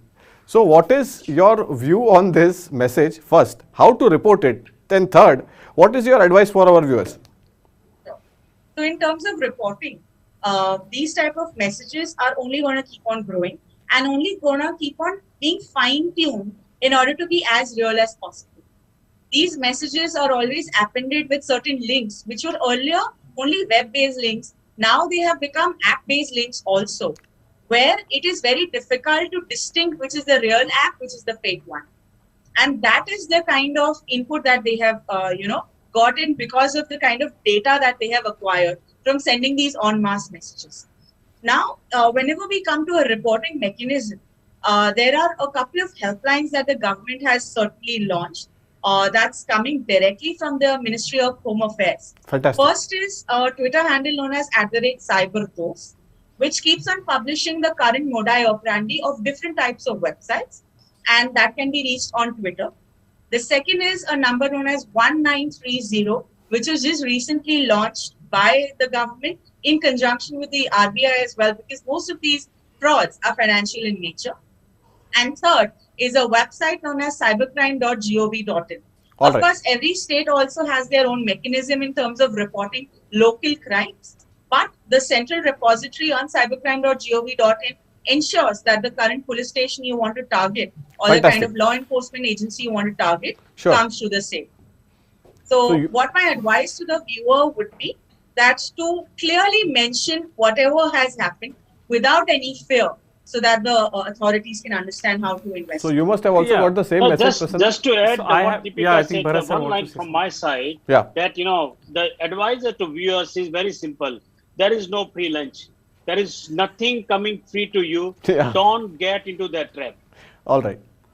Yeah, I want to go to the fundamentals, right? So why these messages are coming and why somebody is allowed to send those messages, right? Why can't we restrict the source itself? That's one of the use case which telecoms has really implemented. I think any of those messages which are coming to the countrymen, or it's always filtered out a blockchain network out there. Now going forward, even if we are bringing a lot of regulations, lot of technologies to safeguard what we are doing, it's a part of a web 2, right? So what we have built on mobile apps or on websites or on those traditional database or traditional web servers out there, right? With the blockchain coming in to picture, we are going ahead with the web 3, and there are many other technologies will come into our life. So regulations or controls which are, or awareness guidelines today we are defined, it's all about what we have seen in the larger scale on the web technology and mobile technology. Now with the blockchain and AI and other technologies coming together, our regulations will go down. Rather, it will enhance the moreover complete security of the ecosystem. Perfect. So I think that's how more of awareness kind of a work that will be at control at a network level or a blockchain level itself, and the challenge will be different while we enter into 5G or a different era, right? Fantastic. So that's what I always say is if some technology comes, there is another technology comes to safeguard that technology, and that's the cycle continues. So as we are in the process of entering the 5G space, my next question to Bharat sir is, what are your thoughts on the Web 3.0 and the metaverse, in terms of security, and how do you think blockchain will gain momentum? And then we will throw this question to Preetham as well. So, as I take you from what Prasanna said, that if one technology is there, the second will come and safeguard that. I think that is what exactly will happen when we'll have Web 3 and metaverse, or in the 5G. However, the word of caution here is that when we were having 2G or 3G before that, we were having very comfortable life, because it was very limited to our own small world. Your bank, your customer, your ATM, your CBS, nowhere exposed. Now with this integrated world and the speed of data, and with million of new virus and trojan coming every day, now we are moving to 5G. That will open Pandora's box as far as black hat people are concerned, because for them it is you are building a digital highway on which you will drive as a white hat, and at the same time black hat also will drive. How are you going to control them? Because the speed is one part, but the challenge is what it will emanate out of all this new innovation. Also to be think through much before ahead of time. Blockchain will definitely help, provided it has been understood by people. Because as I take what Deepika said, that the moment you ask somebody blockchain, oh my God, it's Bitcoin and cryptocurrency and all this, is a myth. How are we going to break that myth among the policymakers? Sure. That is the fundamental issue, right? And third is about the Web3. Yes, I'm very, very bullish about Web3, provided it has been integrated in our day-to-day life, because that is what is going to make much difference on individual's life post its implementation. Perfect. Pritham, your quick take on that. Okay, so like how the Web3 and Metaverse things are going, right? So first of all, like Web3, we can say it is a third iteration of the internet, right? So in Web1, we were in like from 1990s to 2004, Web2 like 2004 to till now, and like now like Web3 is coming up, right? So it is third iteration of how the Web3 is going to define, right? So Web3 is going to be build on more open source technology and utilizing the blockchain, more trustless and more permission data, right? So what are the cybersecurity risks involved in the Web3? All right. So in the Web3, in code is the money, right? In the code is the money, and in the code there are so many hacks are involved, right? And there is currently no regulation. There is no laws. Like if there is any a bug in code or anything, you cannot file a case against any person, right?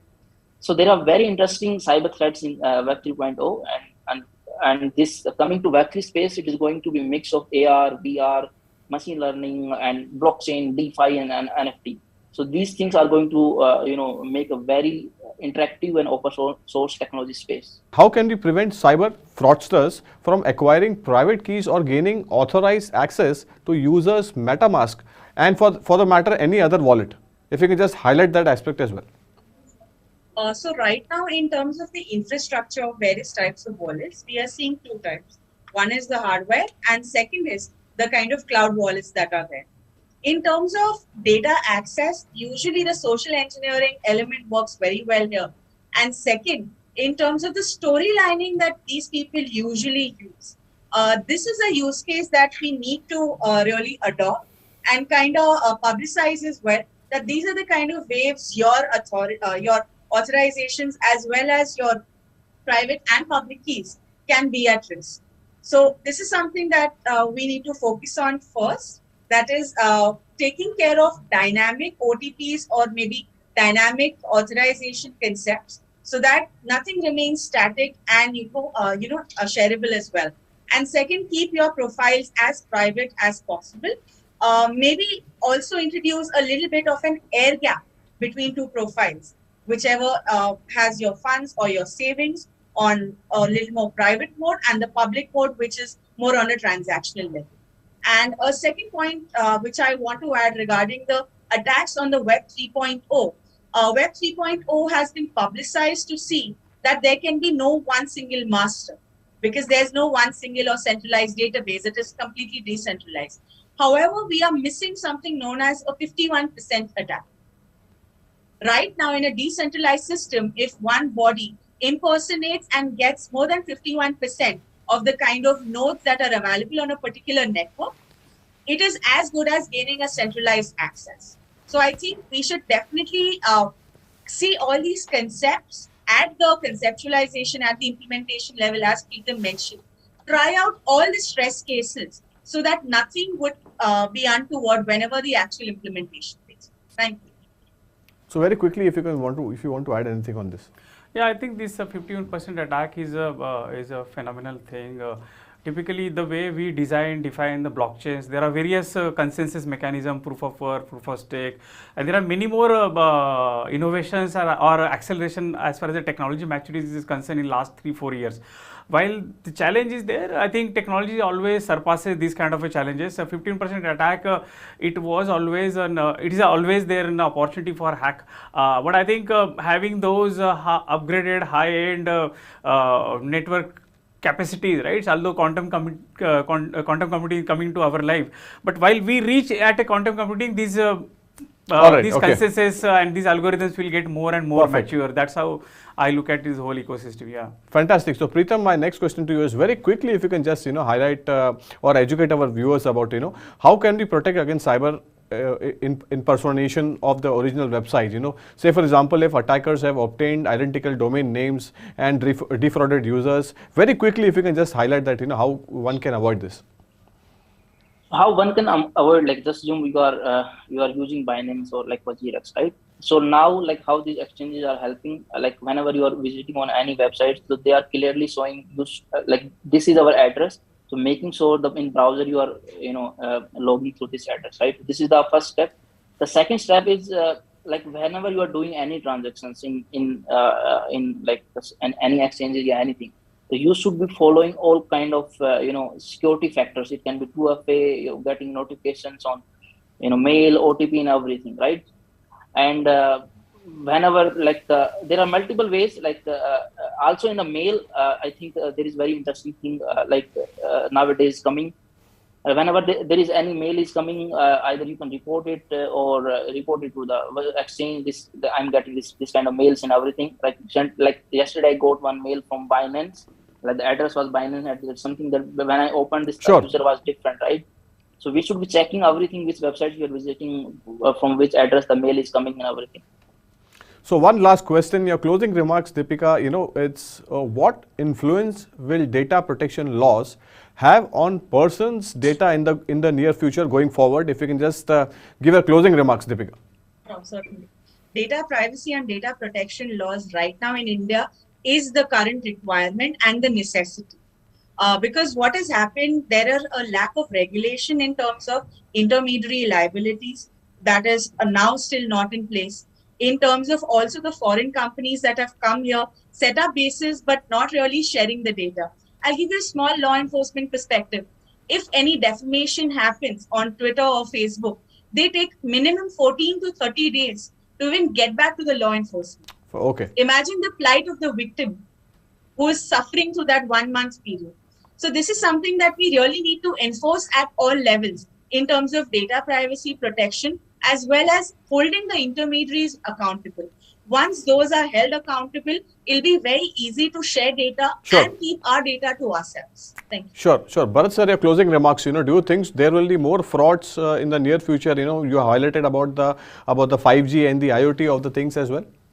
Indeed, there'll be multifold increase in the cyber fraud, because earlier we used to go from home to office. Now office is at home.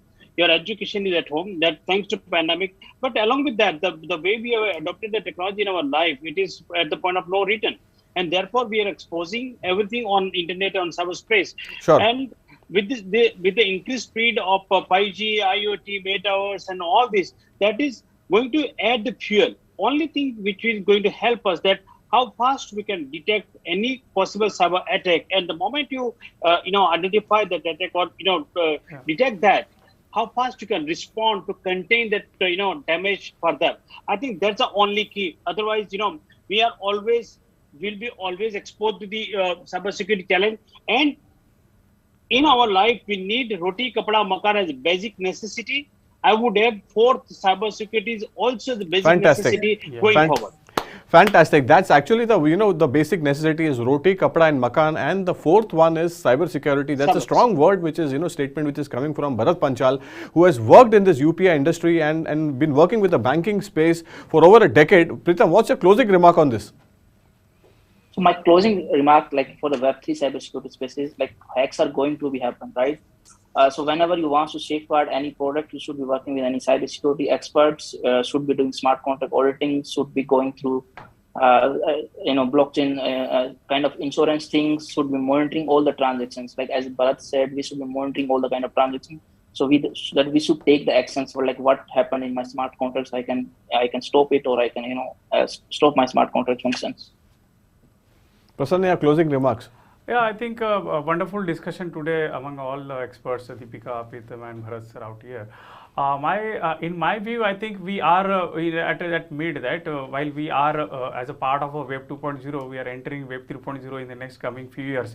It makes sense that restudy our processes, our infrastructures. Is there any room to really revamp those compliances and all those process documents, adopt new technologies like AI and blockchain coming together, which will safeguard our journey here onwards. I think digital identity will make a very important aspect with a consent mechanism where every individual will be owner of their own data, right? I think what is happening outside of the world with the GDPRs and many global data protection regulations are coming. I think India should also come up immediately and safeguard us or our citizens against those Googles or Apples. I think there are a lot of regulations these guys are also adopting, and one of the examples is third party cookies, right? They are going to stop, but at the same time they will come up with another mechanism to have a trail of their customers. So I think having a blockchain based foundation technology will really safeguard networks, because today we operate in a network era, right? UPI is one example, Aadhaar is another example. There are many marketplaces where our citizens, our customers are asking for those health services or banking services. So how do we safeguard this complete sharing economy is very, very important. I think blockchain is one of those foundation technology, and says that after 10 years we will not talk about me, but what is that you will talk about how we have safeguarded this whole ecosystem. Yeah. Fantastic. That's a very strong word, coming in from Prasanna Lohar, that how we will save our ecosystem. That's the point. Thank you so much, Bharat sir, for being a part of this panel discussion, and you spoke really well about, there are more frauds in this future with this, with the technology as it is going from 4G to 5G, and there are future prospects that, that frauds might increase. Preetham, you gave a very nice perspective about, how this whole ecosystem is evolving as far as blockchain technology is concerned. Deepika, you gave a fantastic view as far as state government's approach towards this cyber security is concerned. And as usual, Prasanna Lohar, thank you so much for giving us and enlightening our viewers about how important cyber security is. Thank you everyone for being part of this panel discussion. This is Manoj Dara signing off from Crypto TV office. Thank you so much.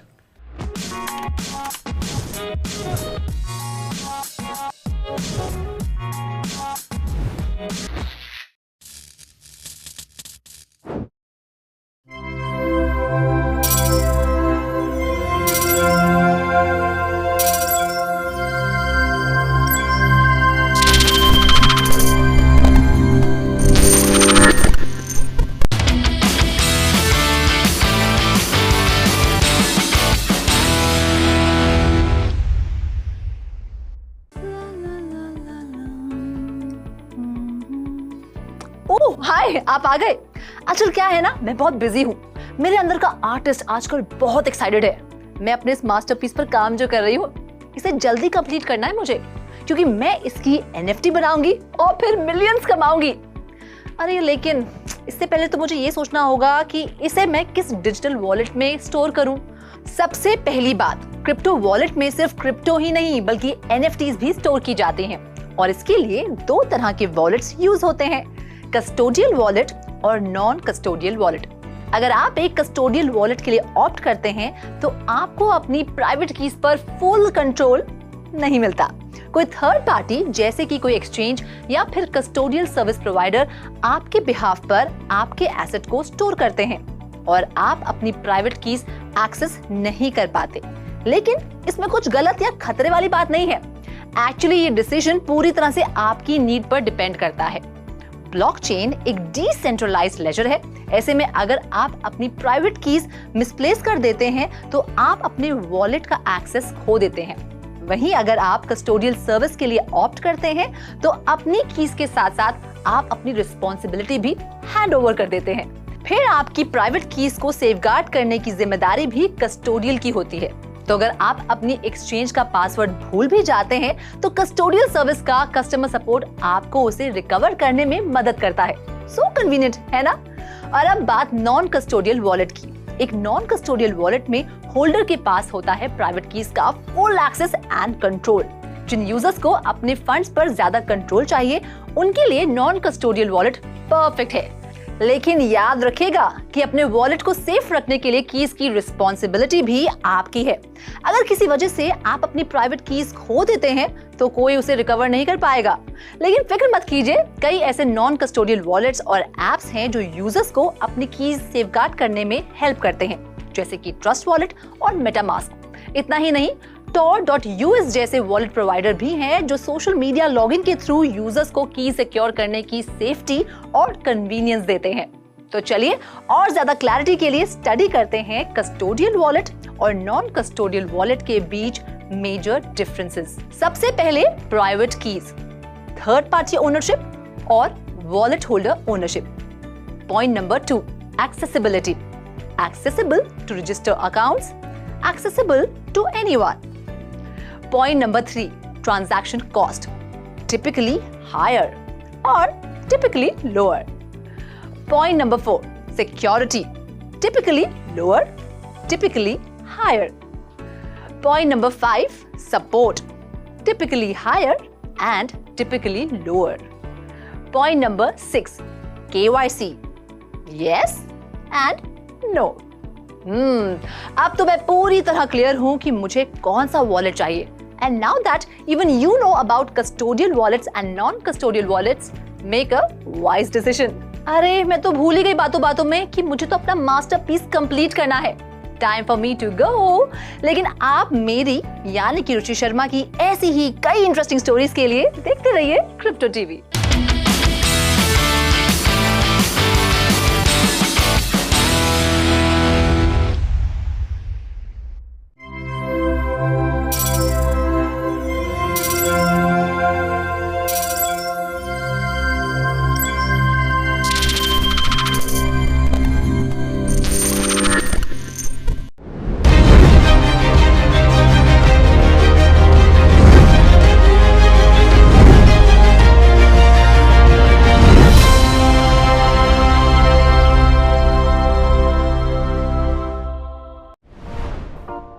मिलिए Abigail से, जो young teenage NFT millionaires में से एक है। Abigail famous है अपनी बेलूजीज NFT के लिए। 2018 में अपने परिवार के साथ जॉर्जिया एक्वेरियम विजिट करने गई थी।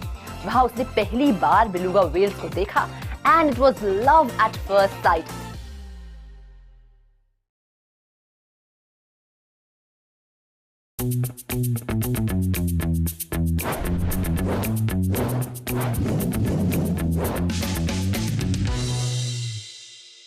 नमस्कार, मैं संदीप कसालकर। क्रिप्टो टीवी के खास शो क्रिप्टो क्राइम्स में आप सभी का स्वागत। दोस्तों, अब क्रिप्टो स्कैमर्स का जाल भारत समेत राजधानी दिल्ली तक पहुंच गया है। दिल्ली में एक गिरोह जो क्रिप्टो के माध्यम से स्कैम कर अपने काम को अंजाम दे रहा है। ये गिरोह लोगों को ऑनलाइन लोन्स का वादा करता है और क्रिप्टो में निवेश करने के लिए वो धन का उपयोग करता है। दिल्ली पुलिस ने हाल ही में 4 लोगों को एक गिरोह को ऑनलाइन लोन की सुविधा के बहाने लोगों को धोखा देने और विभिन्न प्लेटफॉर्मों के माध्यम से क्रिप्टो करेंसी खरीदने के लिए धोखाधड़ी से प्राप्त फंड का उपयोग करने के आरोप में गिरफ्तार किया है। उन्होंने बताया कि आरोपियों की पहचान दीपक पटवा, सुनील कुमार खटीक, देव किशन और सुरेश सिंह के रूप में हुई है। पुलिस के अनुसार इस मामले की शिकायत पीड़ितों में से एक ने की थी, जिसने अपनी शिकायत में आरोप लगाया था कि उसे अपने फोन पर एक टेक्स्ट संदेश प्राप्त हुआ था, जिसमें लिखा था, light your applied loan is approved, you can choose loan limit range from ₹2 lakh, please log in to app. मतलब आपका लोन अप्रूव हो चुका है, आप 2 लाख रुपए तक की लोन लिमिट चुन सकते हैं और उसे प्राप्त करने के लिए इस लिंक पर क्लिक करें। पीड़ित व्यक्ति ने इस गिरोह के झांसे में आकर लिंक को ओपन कर अपनी बेसिक डिटेल्स अपलोड की। इसके तुरंत बाद उन्हें एक व्हाट्सएप कॉल आया, जिसमें उन्हें लोन अमाउंट का 5% एडवांस रूप से जमा करने के लिए कहा गया, जो कि कंपनी के नियमों के अनुसार बाद में वापस कर दिया जाएगा, ऐसे कहा गया। 3 ट्रांजैक्शंस में कुल 40,000 रुपए जमा करने के बाद उसने व्हाट्सएप पर जवाब देना बंद कर दिया। पुलिस उपायुक्त प्रणव तायल ने कहा कि मनी ट्रेल से पता चलता है कि यह अमाउंट मध्य प्रदेश के नीमच जिले के बैंक खातों में ट्रांसफर की गई थी।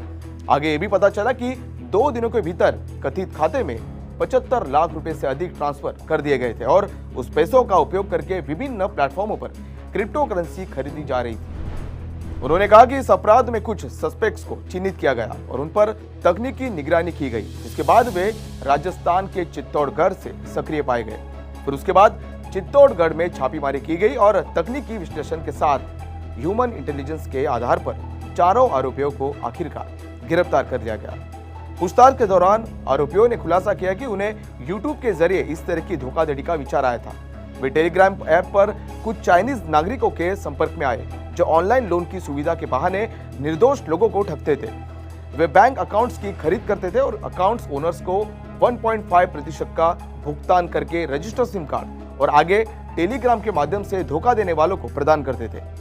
गहरी जांच से पता चला कि आरोपी ने यूपीआई के माध्यम से अलग अलग बैंक खातों में ठगी का पैसा प्राप्त किया और फिर बाइनांस क्रिप्टो एक्सचेंज पर उस पैसे से USDT खरीदकर इसे क्रिप्टो करेंसी में बदल दिया।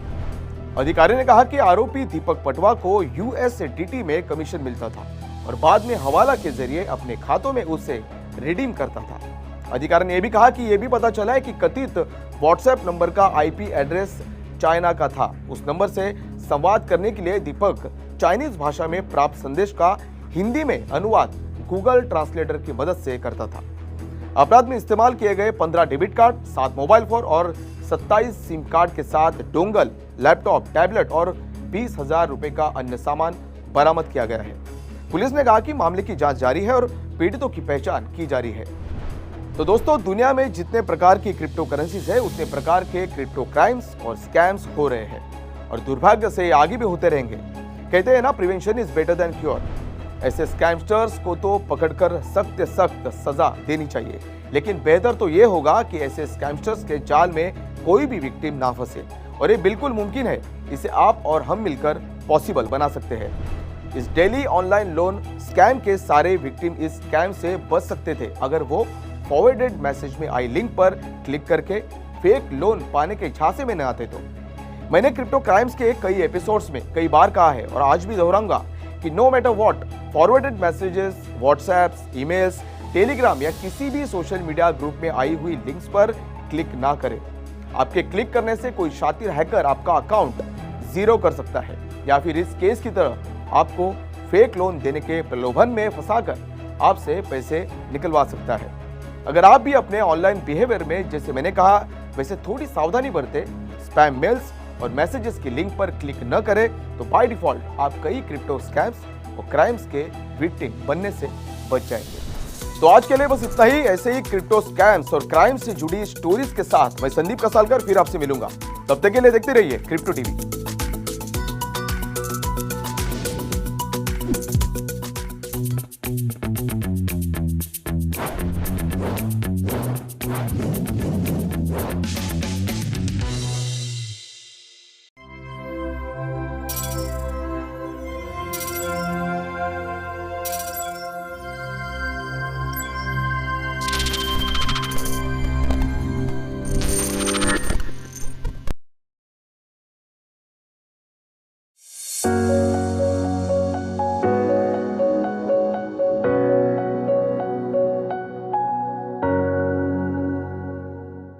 हाय गाईज, मी वैभवी सावंत स्वागत करते तुमचं क्रिप्टो टीव्ही मध्ये।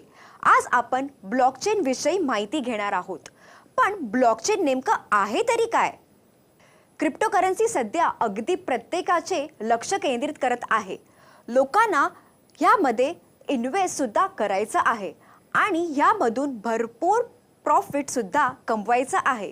पण क्रिप्टो करन्सीला समजण्याचा अगोदर ब्लॉकचेन नेमकं काय आहे हे समजून घेणं गरजेचं आहे। तर तुम्हाला माहित आहे का ब्लॉकचेन म्हणजे काय आहे आणि हे नेमकं कसं काम करतं? नाही, डोंट वरी, मी आहे ना। आज आपण जाणून घेणार आहोत की ब्लॉकचेन हे आहे तरी काय। हल्लीच आपण ऐकतो आहोत की सध्या बिटकॉइन खूप क्रेझीली समोर येत आहे।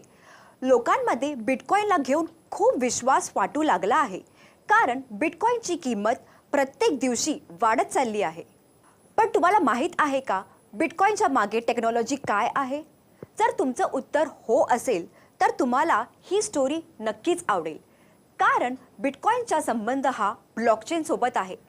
ब्लॉकचेन टेक्नॉलॉजी हे आपल्या IT इंडस्ट्रीमध्ये त्याप्रमाणे बदल करणार आहे की ज्याप्रमाणे ओपन सोर्स सॉफ्टवेअरने 1 दशका अगोदर केलं होतं आणि ज्याप्रमाणे लायनक्स हे एका दशकापासून मॉडर्न ॲप्लिकेशन डेव्हलपमेंटचा मूळ राहिला आहे, ठीक त्याचप्रमाणे ब्लॉकचेन सुद्धा येणाऱ्या काळात इन्फॉर्मेशन शेअर करण्यासाठी एक मोठं उत्तम माध्यम असणार आहे। आणि चांगली गोष्ट ही आहे की हे लोअर कॉस्ट सुद्धा असणार आणि अगदी सोप्या पद्धतीने हे ओपन आणि प्रायव्हेट नेटवर्क्समध्ये इम्प्लिमेंट सुद्धा करता येणार। ब्लॉकचेन टेक्नॉलॉजीला घेऊन लोकांमध्ये खूप होप्स आहेत की ब्लॉकचेन हे टेक्नॉलॉजीच्या फ्युचरला पूर्णपैकी बदलणार आहे। हे बऱ्याच अंशी खरं सुद्धा आहे, कारण फक्त बोलण्याने ही गोष्ट आपल्याला कळणार नाही, तर यासाठी आपल्याला या ब्लॉकचेन टेक्नॉलॉजीला संपूर्णपणे समजावं लागेल. याच्या वेगवेगळ्या पैलूंवर आपल्याला विचार करावा लागेल. मग कुठेतरी जाऊन आपल्याला या टेक्नॉलॉजीला समजण्यासाठी आणि त्याला उत्तम पद्धतीने इम्प्लिमेंट करण्यासाठी मदत होईल. ही गोष्ट खरी आहे की ब्लॉकचेनला घेऊन ॲक्सेप्टन्स हल्ली खूप स्लो आहे, कारण टेक्नॉलॉजी एक्सपर्टच्या नुसार हळूहळू या ॲक्सेप्टन्सला गती येणार आहे. आणि हे खरंच चांगली बातमी आहे, कारण भविष्यात ही टेक्नॉलॉजी पूर्ण जगाला बदलणार आहे. सोप्या भाषेत म्हणायचं झालं तर ब्लॉकचेन एक डिजिटल लेजर आहे. पण आपल्याला माहीत आहे का लेजर हे काय असतं? लेजर हे एक असं बुक असतं जेथे सर्व अकाउंट्सची डिटेल्स ठेवली जाते, जेथे डेबिट आणि क्रेडिट ट्रान्झॅक्शन पोस्ट केले जातात. समजा की हे आपल्या बँक पासबुक प्रमाणेच असतं. मग आता आपण हे बोलू शकतो की ब्लॉकचेन हे डिजिटाइज, डिसेंट्रलाइज आणि पब्लिक लेजर असतं. समजा की आपल्याकडे एक ट्रान्झॅक्शन फाईल आहे जी आपल्या कॉम्प्युटर म्हणजेच लेजरमध्ये आहे. 2 गव्हर्नमेंट अकाउंटंट्स ज्यांना आपण मायनर्स बोलतो त्यांच्याकडे पण तीच फाईल त्यांच्या सिस्टीममध्ये असते, म्हणून याला डिस्ट्रीब्युटेड असं म्हणतात. जसे आपण एक ट्रान्झॅक्शन करतो, आपला कॉम्प्युटर त्या दोन्ही अकाउंट्सला इन्फॉर्म करण्यासाठी ईमेल करतो. त्यानंतर प्रत्येक अकाउंटंट लवकरात लवकर सर्वात प्रथम चेक करत असतो की तुम्ही अफोर्ड करू शकतात की नाही, आणि त्या बदल्यात त्यांना त्यांची सॅलरी म्हणजेच बिटकॉइन मिळू शकते की नाही. या दोघांमधून जो पण अगोदर चेक करतो आणि त्यांना अखेरीस व्हॅलिडेट करून रिप्लाय ऑल करतो, सोबत त्या ट्रान्झॅक्शनला व्हॅलिडेट करण्याच्या आपल्या लॉजिकला पण अटॅच करतो, त्यालाच म्हणतो आपण प्रूफ ऑफ वर्क. जर यामध्ये दुसऱ्या अकाउंटंटने पण अग्री केलं तर सर्व फाईल ऑफ ट्रान्झॅक्शनला अपडेट करतात. तर या पूर्ण प्रोसेस किंवा कॉन्सेप्टला ब्लॉकचेन टेक्नॉलॉजी असे म्हणतात. म्हणूनच ब्लॉकचेन एक असं incorruptible digital laser of transaction आहे ज्याला प्रोग्राम केलं जातं व्हर्च्युअली सर्व गोष्टींना रेकॉर्ड करण्यासाठी. सर्व लिस्ट ऑफ रेकॉर्ड जे ब्लॉकचेनमध्ये असतात त्यांना ब्लॉक म्हटलं जातं. म्हणूनच हे ब्लॉकचेन नेहमी continuously growing list of records आहेत जे लिंक्ड आणि सिक्युअर्ड असतात. तर ही होती ब्लॉकचेन टेक्नॉलॉजीची कहाणी. आय होप आपल्याला ब्लॉकचेन टेक्नॉलॉजीचा कॉन्सेप्ट चांगल्या प्रकारे कळलाच असणार. पुढील सेगमेंटमध्ये मी आपल्याला सांगणार आहे की ब्लॉकचेन टेक्नॉलॉजीला कोणी, कसं आणि कधी इन्व्हेंट केलं होतं.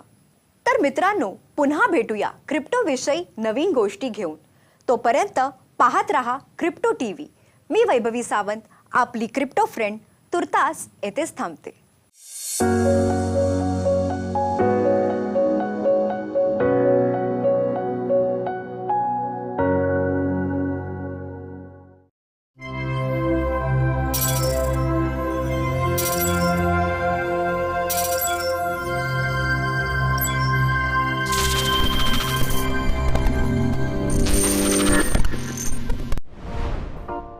मिलिए एबिगेल से, जो यंग टीनेज एनएफटी मिलियनेयर्स में से एक है. एबिगेल फेमस है अपनी बेलूजीज एनएफटी के लिए. 2018 में अपने परिवार के साथ जॉर्जिया एक्वेरियम विजिट करने गई थी.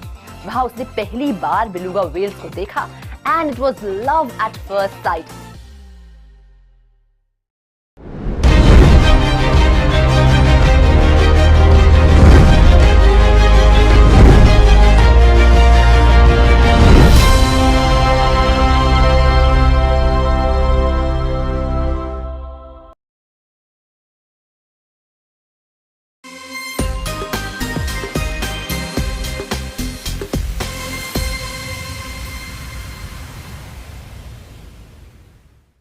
फेक, कॉपीड, फ्रॉड, स्पैम, कुछ ऐसे ही शब्दों में फंस गई है एनएफटी की दुनिया, जिन्होंने अब एनएफटीज की जेन्युइनिटी पर एक बड़ा सवाल खड़ा कर दिया है. पिछले 1 साल में जैसे जैसे एनएफटी का ट्रेंड तेजी पकड़ रहा था, एनएफटीज बड़ी बड़ी ह्यूज कलेक्शंस कर रही थी. उसे देखकर तो यही लग रहा था कि एनएफटीज एक लंबी रेस के घोड़े जैसी हैं, जो ना रुकेंगी और ना हारेंगी. लेकिन अब अचानक एनएफटीज पर कई इल्जाम लग रहे हैं, जिसके चलते बड़ी बड़ी एनएफटी मार्केटप्लेस अब कड़ा रुख अपना रही है. दरअसल NFT की सबसे बड़ी मार्केट प्लेस OpenSea पर उनके internal collection store front contract के जरिए यूजर्स को जितनी चाहे उतनी NFTs मिंट करने की कन्वीनियंस थी। लेकिन इस सुविधा का अच्छा खासा खामियाजा भुगतना पड़ रहा है OpenSea और उनके कई बायर्स एंड सेलर्स को। हुआ कुछ ऐसा कि इस सर्विस का गलत फायदा उठाते हुए बहुत से लोगों ने फेक NFT कलेक्शंस लॉन्च की। जी हाँ, OpenSea ने खुद ये खुलासा किया कि फ्री मिंटिंग NFT टूल्स के तहत लॉन्च की गई NFTs में से 80% कॉपीड वर्क, फेक कलेक्शंस और स्पैम है। OpenSea ही नहीं, और भी कई NFT मार्केट प्लेसेस हैं जो स्कैम की चपेट में आ गई हैं और कई परेशानियों से जूझ रही हैं। जैसे कि DeviantArt ने पिछले कुछ महीनों में 80,000 फ्रॉड अलर्ट्स जारी किए हैं। इतना ही नहीं, एक और प्लेटफॉर्म LooksRare पर वॉश ट्रेडिंग जैसी धोखाधड़ी तेजी से बढ़ रही है। चलिए आपको बता देते हैं कि वॉश ट्रेडिंग क्या होती है। तो कभी-कभी एक ही ग्रुप के लोग आपस में NFT को बाय एंड सेल करके इलीगल तरीके से उस NFT की ट्रेडिंग वॉल्यूम और वैल्यू दोनों को बढ़ाते हैं। चलिए आपको एग्जांपल्स के साथ समझाते हैं। आप बीपल को तो जानते ही हैं, जिनकी NFT Every Day is the First 5000 Days ने $69 मिलियन की अब तक की हाईएस्ट NFT कलेक्शन की थी। उस आर्ट के बायर मेटाकोवन एक्चुअली बीपल के बिजनेस पार्टनर हैं। कुछ समझे? और ये वॉश ट्रेडिंग बड़े लेवल पर हो रही है। एक रिसर्च के मुताबिक 2017 में 4.7 million NFTs 6.1 million times trade हुई है। और तो और टोटल ट्रेडर्स में से महज 10% ट्रेडर्स ने 90% NFT ट्रांजैक्शंस की हैं और यही ग्रुप 97% NFTs को कम से कम एक बार ट्रेड जरूर करते हैं। तो यानी इन NFTs की वैल्यू और ट्रेडिंग वॉल्यूम बढ़ाने के लिए एक ग्रुप साथ मिलकर सांठगांठ कर रहा है। NFT की दुनिया में किस कदर धोखाधड़ी जारी है, इसका अंदाजा आप इसी बात से लगा सकते हैं कि यहाँ कई बार $multi-million वर्थ रग पुल भी होते हैं, जहाँ अनोनिमस फाउंडर्स इन्वेस्टर्स का पैसा लेकर छू मंतर हो जाते हैं। कुछ ऐसा ही हुआ evolved apps NFT project, the big daddy app club और ब्लॉकवर्स के साथ। अजब गजब गड़बड़ियों से भरी पड़ी है NFT की दुनिया। ऐसा ही एक प्रोजेक्ट है जो प्रॉमिस करता है ओनरशिप ऑफ कलर। इतना ही नहीं, हर बार जब आपका खरीदा हुआ कलर कोई और यूज करेगा तो आपको रॉयल्टीज मिलेंगी, ये तक वादा किया जाता है यहाँ। और अब तो NFT फ्रॉड्स कोर्ट तक घसीटे जा रहे हैं। एक कनेडियन कंपनी ने सॉदबीज और आर्टिस्ट केविन मैककॉय पर $1.5 मिलियन का केस ठोका है। मई 2014 में मिंट किए गए क्वांटम नाम के आर्ट को दुनिया की पहली NFT के तौर पर जाना जाता है। जून 2021 में सॉदबी की ऑक्शन नेटिवली डिजिटल में ये आर्ट $1.47 मिलियन में बिका। कनेडियन कंपनी फ्री होल्डिंग्स के सोल मेंबर जिसने ये केस दायर किया है, उसकी माने तो वही क्वांटम के असल हकदार हैं, क्योंकि इस NFT के लॉन्च के 7 साल बाद जब मैककॉय की ओनरशिप खत्म हो गई थी, तब उन्होंने इसके राइट्स सिक्योर कर लिए थे। एक्चुअली ये सारी कंफ्यूजन इसलिए पैदा हुई क्योंकि क्वांटम ओरिजिनली बिटकॉइन के कोड पर मॉडल्ड नेमकॉइन नाम के ब्लॉकचेन सॉफ्टवेयर पर मिंट की गई थी। नेमकॉइन पर ओनरशिप को हर 250 डेज के बाद रिन्यू करना जरूरी है, वरना कोई भी इसे क्लेम कर सकता है। और मैककॉय 2014 में क्वांटम को मिंट करके 2015 में उसे रिन्यू करना भूल गए। जब 6 साल तक ये NFT रिन्यू नहीं की गई तो 6 अप्रैल 2021 को एक्सियोस ने एक आर्टिकल इशू किया जिसकी हेडलाइन थी exclusive, the first ever NFT from 2014 is on sale for $7 million plus. उसके 2 हफ्ते बाद फ्री होल्डिंग्स के सोल मेंबर ने @earlyNFT नाम के ट्विटर हैंडल से इस NFT को रजिस्टर कर लिया। NFTs के साथ जुड़े इस फ्रॉड और स्कैम्स के बारे में क्या क्रिप्टो मिंटर के CEO और को-फाउंडर रघुराज शेखर का कहना है और इन स्कैम से कैसे बचा जाए, आइए सुनते हैं। सबसे पहले यहाँ पे बहुत अलग अलग तरह के फ्रॉड्स होते हैं। तो सबसे मेजर तरीके का जो फ्रॉड होता है, सो दैट इज कि किसी और का आर्ट पीस है, उसको मैंने अपने नाम पे, जस्ट वो एक JPEG इमेज है, मैंने उसको कॉपी किया और अपने नाम पे मिंट करके बेच दिया। ठीक है, सो ये सबसे एक मेजर फॉर्म ऑफ थिंग्स है। दूसरे तो बहुत तरह के हैं कि काफी सारे NFTs के नाम पे कि आप NFT का फ्री ड्रॉप मिल रहा है आपको और आप इस पे अपना अपना सीड फ्रेज डाल दे, प्राइवेट कीज दे दें और उससे उसके वॉलेट के पैसे ले लेते हैं लोग। तो ये सब तो चलो अभी हमारे बैंक अकाउंट सब में भी होता है कि फोन करके क्रेडिट कार्ड नंबर एक्सेट्रा लेते हैं, तो ये आई वुड से दैट वो सारी चीजें उसी तरीके से हो रही हैं। बट जो यहाँ पे आर्ट या कोई भी पीस ऑफ कंटेंट है जिसका मैंने NFT बनाया और वो किसी और का ओरिजिनल वर्क और वो मैं बेच रहा हूँ उसके through, so that has been a problem. अभी भी हम देखें तो, और ये रियल वर्ल्ड में भी एग्जिस्ट करती है। मोनालिसा की एक पेंटिंग है, अब वो मोनालिसा की एक पेंटिंग है, उसका कोई कॉपीराइट है नहीं है, और इवन कोई और भी पेंटिंग हो जिसका कॉपीराइट हुआ किसी आर्टिस्ट के पास, उसका बहुत सारी कॉपीज छोटे छोटे शहरों में 100 रुपए पे पोस्टर बिक रहे हैं, but that is not the original one. The thing is that वो ओरिजिनल नहीं है। अब ओरिजिनलिटी कहाँ से पता करें हम किसी चीजों की? सो इसमें अब ये इकोसिस्टम बिल्ड हो रहा है, जैसे मोस्ट ऑफ द एक्सचेंजेस अब वेरीफाइड अकाउंट्स लाने लगे हैं। सो अब लोग देखने लगे कि वेरीफाइड अकाउंट से है या नहीं। लेट्स से काफी famous NFT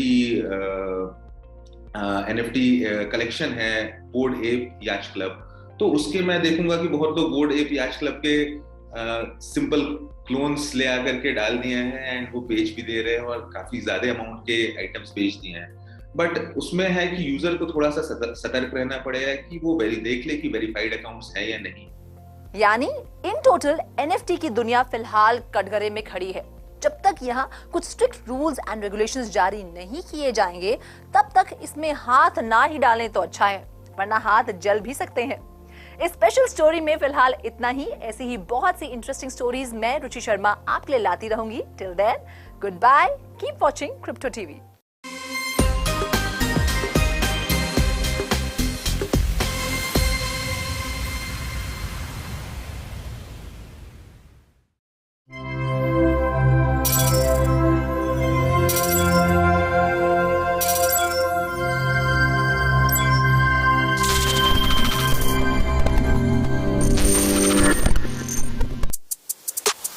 Good evening, ladies and gentlemen. Welcome back to Crazy Coins by Kunal. Today's coin is Solana. I'm gonna tell you conversations around it that go like Solana, Solana. It's like the real deal, that breakup back. I'm gonna put some racks to build it with stacks. Cause I know the stats and a hodler say I'm a holder Solana till me in my soul. Damn, this is crazy. Highlight is it has gone up over 4,500%. It is the Ethereum killer, founded by the guys who worked on Ethereum. It solves the speed problem and it's like a tornado.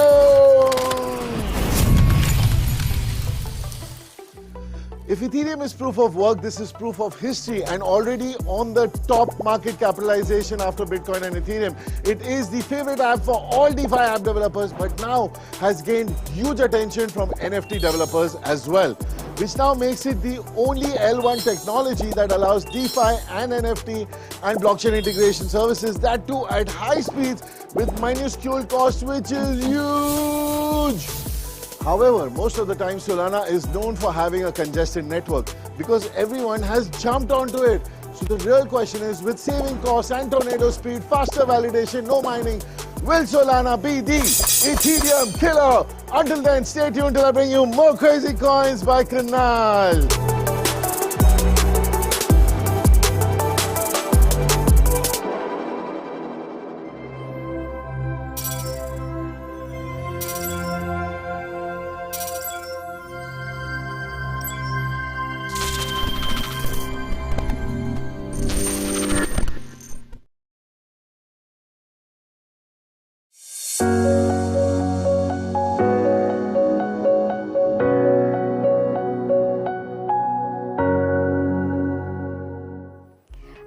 Crypto TV मराठीमध्ये तुमचे स्वागत आहे। आज आपण दुसऱ्या क्रमांकावर प्रसिद्ध असलेली क्रिप्टो करन्सी इथेरियम बद्दल जाणून घेऊया। इथेरियम म्हणजे काय? मित्रांनो, जर तुम्हाला नवीन तंत्रज्ञान जाणून घेण्यात रस असेल तर इथेरियमचे नाव तुम्ही ऐकले असालच। इथेरियम एक क्रिप्टो करन्सी आहे। गेल्या काही वर्षात त्याचे मूल्य झपाट्याने वाढले आहेत। इथेरियम हे डिसेंट्रलाइज्ड पेमेंट नेटवर्क आहे, ज्याचे स्वतःचे क्रिप्टोग्राफिक चलन म्हणजेच इथर आहे, जे आपण इंटरनेटच्या मदतीने जगात कुठेही पाठवू शकतो। इथिरियम हा प्रोग्राम ब्लॉकचेनचा एक वेगळा प्रकार आहे. हे आम्हाला आमचे स्वतःचे ब्लॉकचेन आधारित अनुप्रयोग तयार करण्यास अनुमती देते. हे ॲप्लिकेशन इथिरियम नेटवर्कवर चालवता येतात. इथिरियम आर्किटेक्टचे 2 पैलू आहेत, क्रिप्टोकरन्सी आणि इथिरियम ब्लॉकचेन. इथिरियम कोणी तयार केले? इथिरियम 2013 मध्ये विटॅलिक ब्युटरीन नावाच्या 19 वर्षीय मुलाने तयार केले होते. तो कॅनडाचा रहिवासी असून त्याचा जन्म रशियात झाला. ब्युटरीनला गणितात रस आहे. त्याने 2012 इंटरनॅशनल ऑलिम्पिक इन इन्फॉर्मॅटिक्स मध्ये ब्रॉन्झ मेडल जिंकले होते. इथिरियम लोकांना एकमेकांशी थेट कनेक्ट होण्यास अनुमती देते आणि तेही केंद्रीय अधिकाराशिवाय. हे एकत्रितपणे कॉम्प्युटरचे नेटवर्क आहे जे एका शक्तिशाली डिसेंट्रलाइज सुपर कॉम्प्युटरमध्ये एकांतरित होतात. इथिरियमची कोडिंग भाषा सॉलिडिटी ही स्मार्ट कॉन्ट्रॅक्ट लिहिण्यासाठी वापरले जाते, जे डॅप्स चालवणारे तर्कशास्त्र आहेत. वास्तविक जीवनात सर्व करार हा इफ्स आणि देनचा संच असतो, म्हणजे अटी आणि कृतींचा संच. उदाहरणार्थ, जर मी माझ्या घरमालकाला महिन्याच्या 1 तारखेला 40,000 रुपये दिले तर मग तो मला त्याची अपार्टमेंट वापरू देतो. इथिरियमवर स्मार्ट कॉन्ट्रॅक्ट्स नेमके यासारखेच कार्य करतात. इथिरियम डेव्हलपर्स त्यांचा प्रोग्राम किंवा डॅप्स साठी कंडिशन लिहितात आणि मग इथिरियम नेटवर्क ते एक्झिक्यूट करते. त्यांना स्मार्ट कॉन्ट्रॅक्ट्स म्हणतात कारण ते ॲग्रीमेंटचे सर्व पैलू जसे अंमलबजावणी, व्यवस्थापन, कार्यप्रदर्शन आणि पेमेंट हाताळतात. स्मार्ट कॉन्ट्रॅक्ट सारख्या वैशिष्ट्यपूर्ण संयोजनाद्वारे इथिरियमचा उपयोग finance, web browsing, gaming, advertising, identity management आणि सप्लाय चेन मॅनेजमेंटसाठी केला जातो. क्रिप्टोकरन्सीबद्दल अधिक माहिती जाणून घेण्यासाठी वैभवी सावंत सोबत पाहत रहा crypto TV Marathi.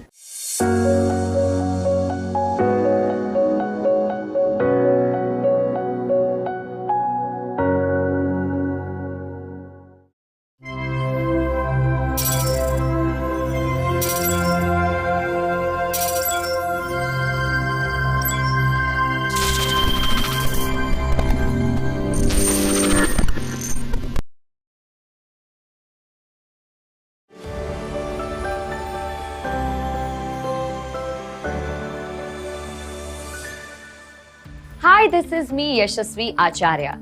DeFi, or Decentralized Finance, is an umbrella term representing a collection of financial products and services created and offered over the distributed ledger technology.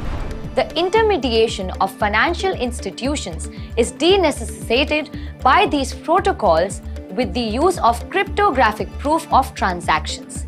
These protocols also make use of advanced tools like programmed smart contracts and tokenization to design innovative financial products offered to participants of the blockchain peer-to-peer network.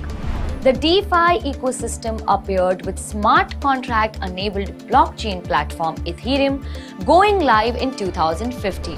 And today, by end of November 2021, has proliferated to more than 250 protocols with over $100 billion in total value logged in these protocols. The DeFi ecosystem is rapidly innovating and emerging with wonderful new products, which is disrupting the financial products and services marketplace. These products include stablecoins, decentralized exchanges, decentralized lending and borrowing platforms, decentralized asset management tools, decentralized autonomous organizations or DAOs and governance, insurance products, derivatives products, margin trading products, payment solutions, staking solutions, KYC and identity solutions, tokenization, yield aggregation platforms, prediction markets, infrastructure and developing tooling products, analytics services, among many such offerings. The innovation in the DeFi segment is prolific and exciting. This segment is evolving rapidly as better and better protocols are coming up with each innovative iteration and market offering in any particular segment. the blockchain projects are also evolving, and so are the applications in the form of DeFi. The returns of the DeFi instrument are quite handsome when compared to similar traditional finance products and services. The traditional financial product and service marketplace is also referred as CeFi, acronym for centralized finance. This is possible because the smart contracts and decentralized consensus reduce the counterparty risk, monitoring and arbitration cost, and also the cost of intermediation. The programmable nature of decentralized applications also provides the flexibility to order the best possible combinations of these instruments to maximize returns. This feature is given a very interesting terms. It is called money Legos, indicating that parts can be joined together in a preferred order of precedence depending on the comfort of the user.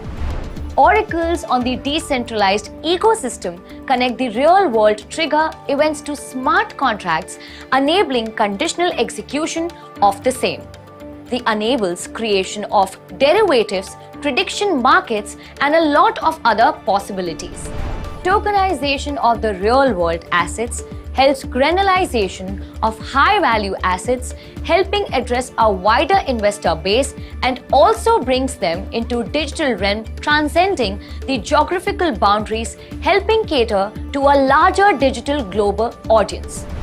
Programmability of the decentralized applications in the financial realm help create bespoke products for the users, providing for many interesting innovations in this area. Currently, as the craze of DeFi grips and drives the imagination of investors, we can say we are for some very interesting times in this area. However, along with innovation suitably follows a word of caveat: the DeFi segment is not regulated at the moment. The regulatory framework moves slowly to catch up with the innovation, and it's the same which is happening in this area. Therefore, users have to be extremely careful with their research of the DeFi project before participating into it and availing its benefits. Choosing on the basis of returns only may not be a judicious approach at the moment. One must do your own research meticulously and observe the proliferation of any project closely before participating in it. One may also avail services of several audit companies who specialize in auditing and security and other features of the smart contracts published by project. If one covers the risk well, DeFi is one segment which would provide the early adopters with exciting returns. That's all for today. This is me, Yashasvi Acharya, signing off. Have a really good day.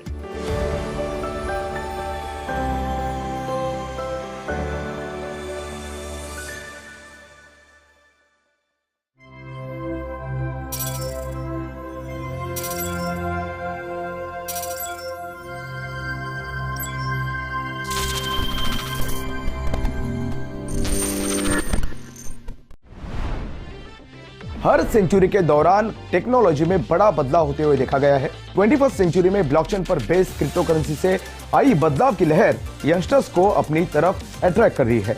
इस तरह से एक report में पाया गया कि India की young generation सबसे ज्यादा क्रिप्टो की माला जभी नहीं रही है, बल्कि उसे अपनाकर मुनाफा भी कमा रही है।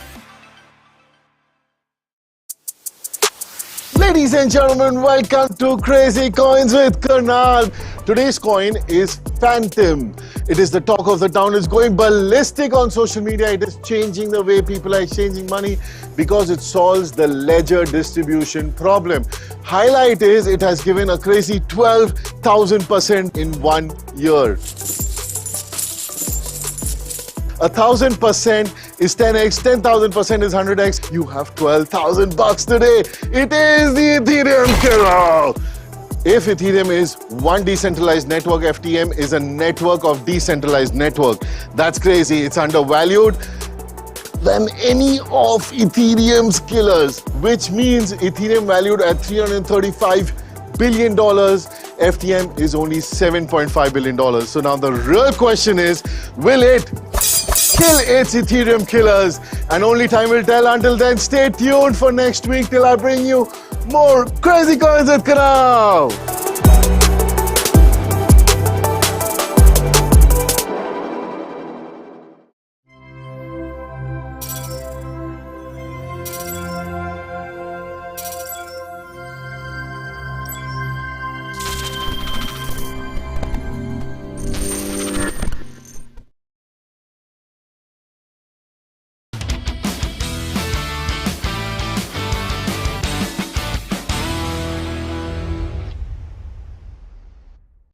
Algorand, the future of finance on blockchain. Hello and welcome to Crypto TV. I am your host Parvati Nirman, and today I am going to take you on a sky ride of Algorand. Now you would think, why is it a sky ride? How a blockchain technology can be connected to a sky ride?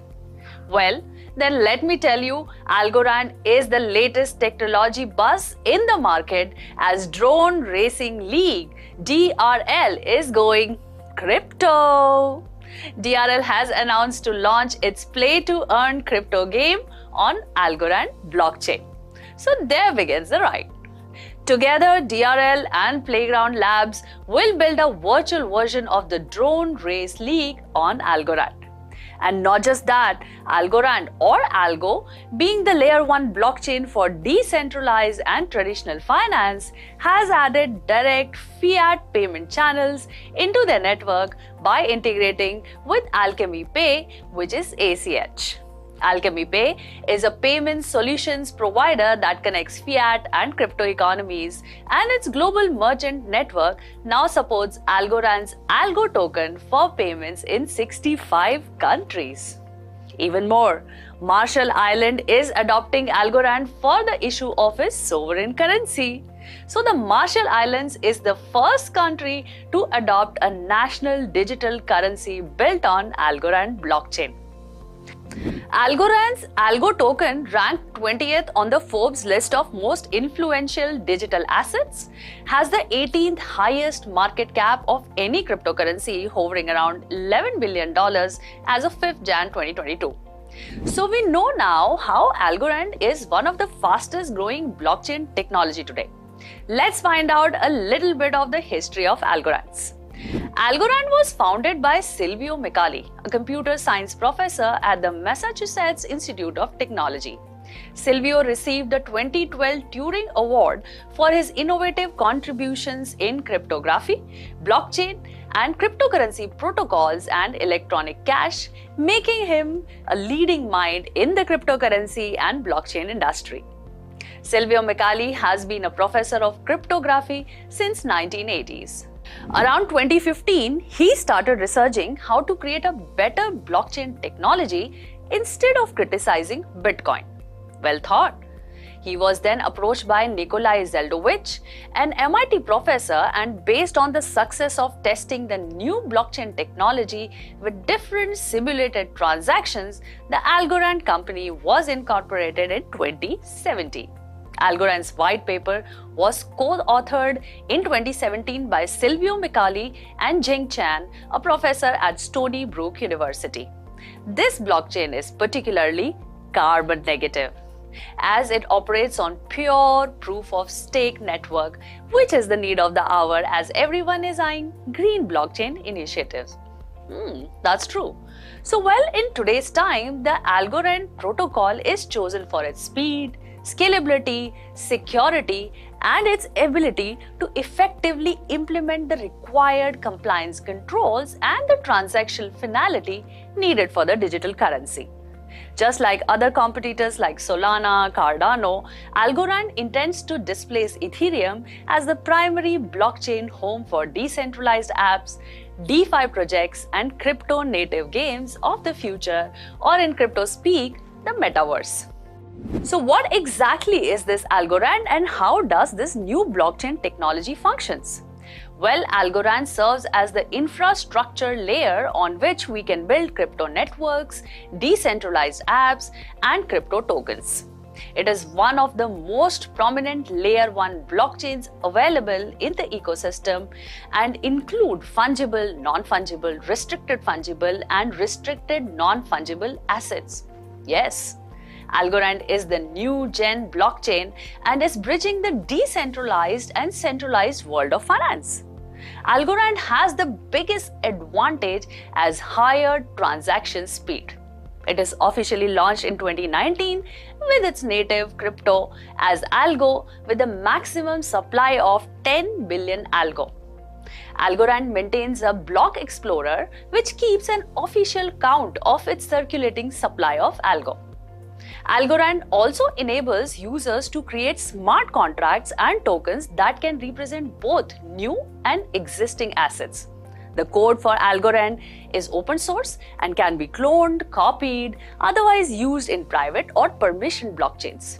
As we all know, all cryptocurrencies work on consensus mechanism to approve or disapprove every user-initiated transaction on its network. Legacy cryptos like Bitcoin, Ethereum work on POW, that is, proof of work mechanism, which requires huge computing power and hence consumes a lot of electricity, while Algorand uses pure POS, which is pure proof of stake, which is less power intensive. And how is this pure POS system works? Well, it randomly selects committees from the participating algo holders to validate and approve the next block in the chain. This randomization is the result of unique cryptographic tool called VRF, which is verifiable random function. And pure refers to the users not having to lock up or bond their algos to participate in this process. So to summarize, what sets Algorand apart is its speed and advanced capabilities as it's fast, low cost, decentralized, carbon negative, and has advanced smart contract capabilities. Algorand can process thousands of transactions per second with instant finality and with transaction fees of fraction of a penny, whereas other blockchain can be much more expensive. So that's all from my side on Algorand blockchain technology. I am Parvati Nirban signing off for now. See you again very soon with more technological facts and developments. Till then, keep watching Crypto TV.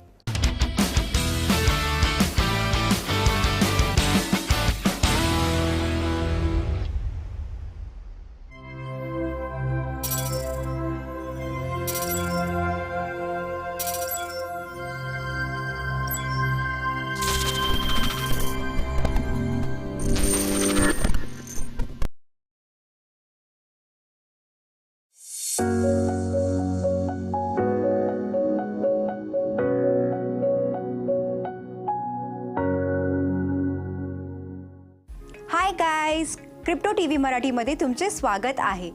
सोलानाचे सर्वात खास features विषयी म्हटलं तर ती आहे त्याची transaction speed आणि कमीत कमी असणारी ट्रान्झॅक्शन फीज.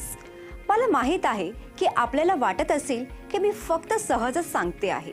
चला तर मग सुरू करूया सोलाना आणि इथेरियमची कंपॅरेटिव्ह स्टडी आणि सोबत जाणून घेऊया काही गोष्टी. फर्स्ट, जेथे सोलानाचे व्हॅलिडेटर्स 700हून अधिक आहेत तेथे इथेरियम व्हॅलिडेटर्स 11,000हून अधिक आहेत. त्यामुळे हा पॉइंट इथेरियमला केला. सेकंड, लिटिल सी म्हणजेच युजर रिस्पॉन्स मध्ये सोलानाची एफिशियन्सी 0.4 सेकंड्स आहे. तिथे Ethereum user response time 5 minutes आहे. म्हणजे हा पॉइंट गेला सोलानाला. पॉइंट 3, एका बाजूला सोलाना आपल्या युजर्सला 50,000 ट्रान्झॅक्शन पर सेकंड अलाउ करतात, तर दुसऱ्या बाजूला इथेरियमचे युजर्स एका सेकंडमध्ये फक्त 15 ट्रान्झॅक्शन करू शकतात. म्हणजे पुन्हा हा पॉइंट गेला सोलानाला. पॉइंट 4, आता सर्वात इंटरेस्टिंग पॉइंट जेथे सोलानाची पर ट्रान्झॅक्शन फी फक्त $0.0015 आहे, त्यात इथेरियम आपल्या युजर्सला पर ट्रान्झॅक्शन $15 चार्ज करतात. मग पुन्हा हा पॉइंट गेला सोलानाला. 0.5. सोलानावर आतापर्यंत एकूण 15 बिलियन्सचे ट्रान्झॅक्शन झाले आहेत, पण इथिरियमवर आतापर्यंत फक्त 1.07 बिलियन्सचे ट्रान्झॅक्शन झाले आहेत. हा पॉइंट सुद्धा गेला सोलानाला. यावरून स्पष्टपणे सिद्ध होतं की सोलाना हा विनर आहे.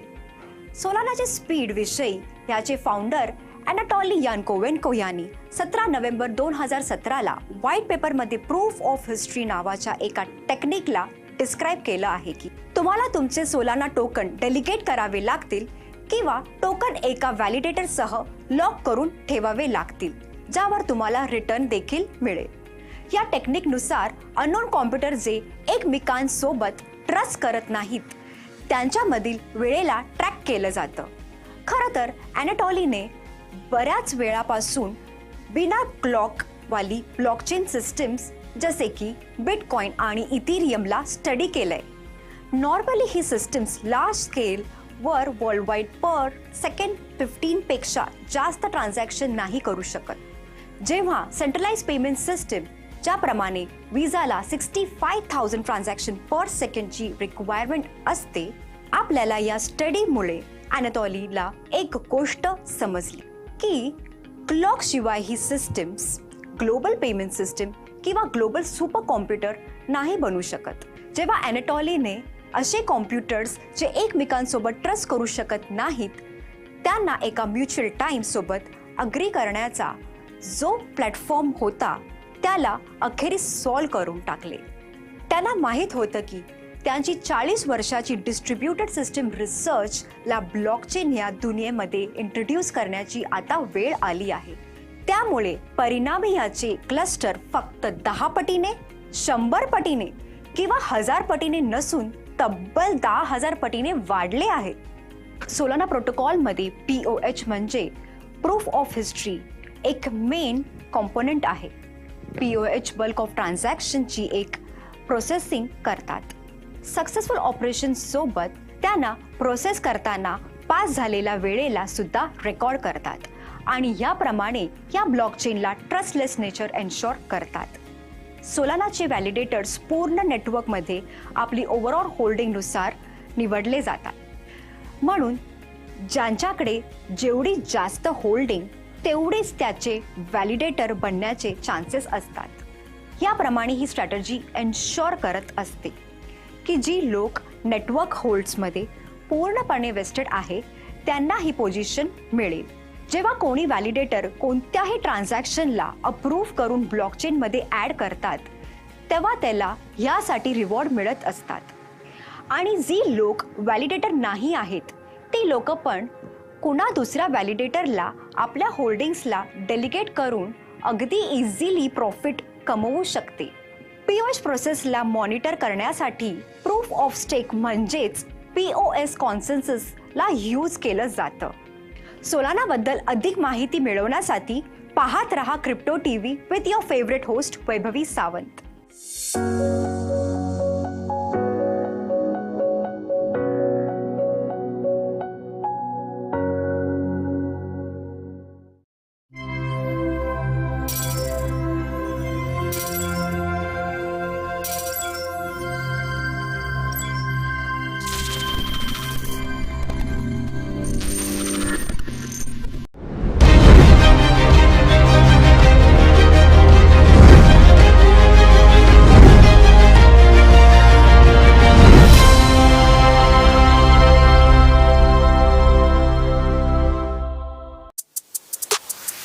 Hello and welcome back to Crazy Coins with Kunal.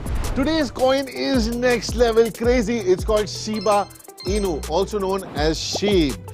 It's a coin based on a dog's image. Oh, that's it. This coin inspired millions of people into it. Yeah, millions of people. Thanks to the hype created courtesy tweets of Mr. Elon Musk. Yeah, the guy who launched rockets to the moon.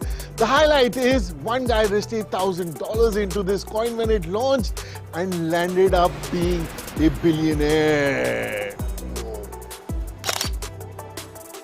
You know what's even more crazy?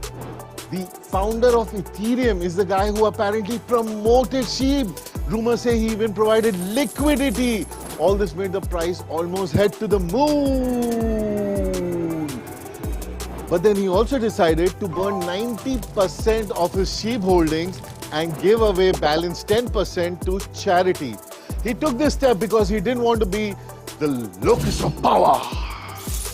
Another highlight is 20% of sheep is owned by whales. These whales are the heavy wallet holders, also where the large money bags are. So the real question is, will this a meme coin, a coin with a dog's pretty face, and a large community of investors take this to the moon without any utility? Only time will tell, and until then, stay tuned till I bring you more crazy coins with Kunal.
अरे सुनिए ना, जरा पीछे से शुरू करते हैं। हाँ, महबूबा महबूबा। डोंट वरी गाइस, मेरी खिसकी नहीं है।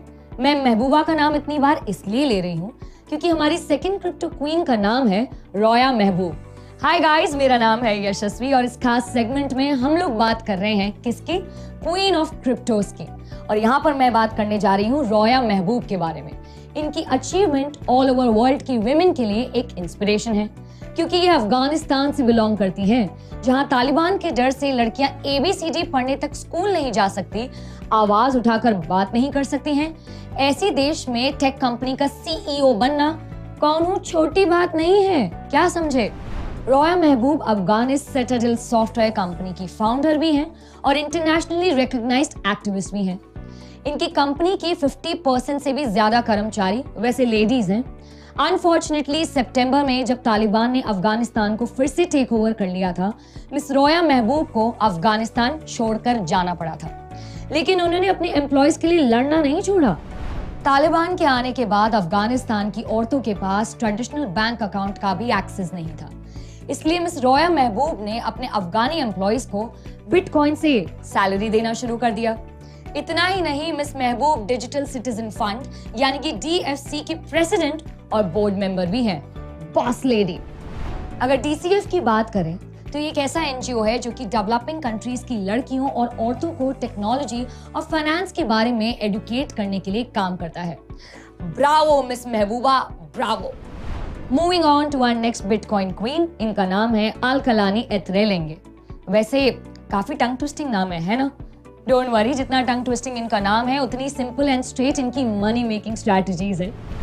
वैसे अलकलानी, जिनको लोग प्यार से बोत्सवाना की बिटकॉइन लेडी भी कहते हैं, ये टाटा बिरला, अंबानी, एलन मस्क की तरह कोई बड़ी प्लेयर तो नहीं है, लेकिन इस लिस्ट में इनका नाम इसलिए है क्योंकि ये ग्रास रूट लेवल पर क्रिप्टो के बारे में अवेयरनेस फैला रही हैं।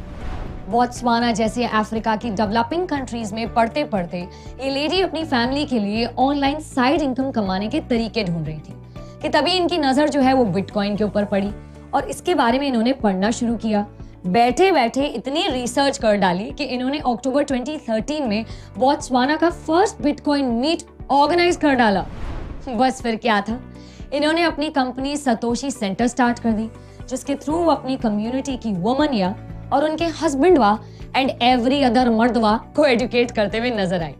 वो घर बैठे बैठे कैसे क्रिप्टो और ब्लॉकचेन टेक्नोलॉजी से अपनी फैमिली को सपोर्ट कर सकते हैं, इसके ऊपर उनकी मदद करती आई। इतना ही नहीं, इन्होंने अपनी कंट्री के सेंट्रल बैंक ऑफ बोत्सवाना को ये भी कह दिया कि भैया बिटकॉइन को एल साल्वाडोर की तरह लीगल करेंसी एक्सेप्ट कर लो और क्रिप्टो फ्रेंडली कायदा भी अपना लो। इससे देश जो है वो फायदे में ही रहेगा, है ना। सोने पे सुहागा ये है कि बोत्सवाना की ये लेडी एक ऐसा क्रिप्टो वॉलेट डेवलप कर रही है जिससे डायरेक्टली किसी भी नॉर्मल एटीएम से लिंक किया जा सकता है। So my dear Indian ladies, अगर ये बोत्सवाना के गांव से बैठे बैठे क्रिप्टो की दुनिया में बवाल मचा सकती हैं, तो आप भी बहुत कुछ कर सकती हैं। और अब आप कहेंगी कि यार मोटिवेशन से क्या होता है यशी, क्रिप्टो स्पेस में वुमनिया तभी झंडा गाड़ेगी जब वो दूसरी वुमनिया से मिलेगी, राइट। लेकिन कैसे, कहां ढूंढे दूसरी क्रिप्टो लेडीज को? इधर आओ आओ, मैं बताऊंगी ना दूसरे एपिसोड में। तब तक के लिए stay tune to crypto TV. मेरा नाम है Yashasvi, signing of.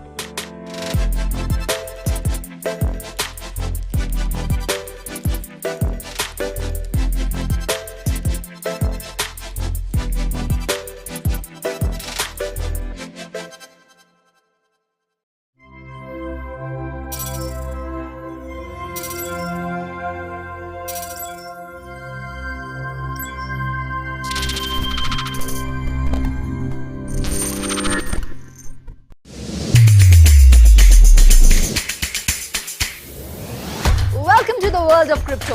Blockchain platforms की हर छोटी बड़ी हलचल की इंफॉर्मेशन, क्रिप्टो मार्केट्स के अप्स एंड डाउन्स की डिटेल, बिटकॉइन के घटते बढ़ते रेट्स और वर्चुअल करेंसी से जुड़े फन फैक्ट्स के साथ और भी बहुत कुछ। देखते रहिए देखते रहिए crypto TV. Crypto TV, crypto TV, crypto TV. Mind.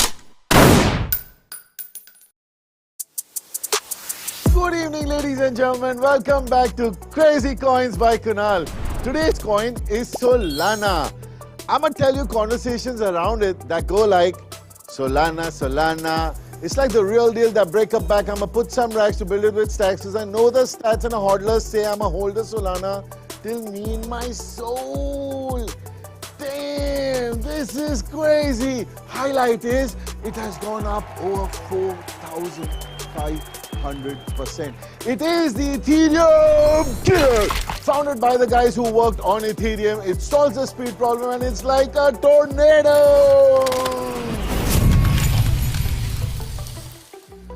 If Ethereum is proof of work, this is proof of history and already on the top market capitalization after Bitcoin and Ethereum.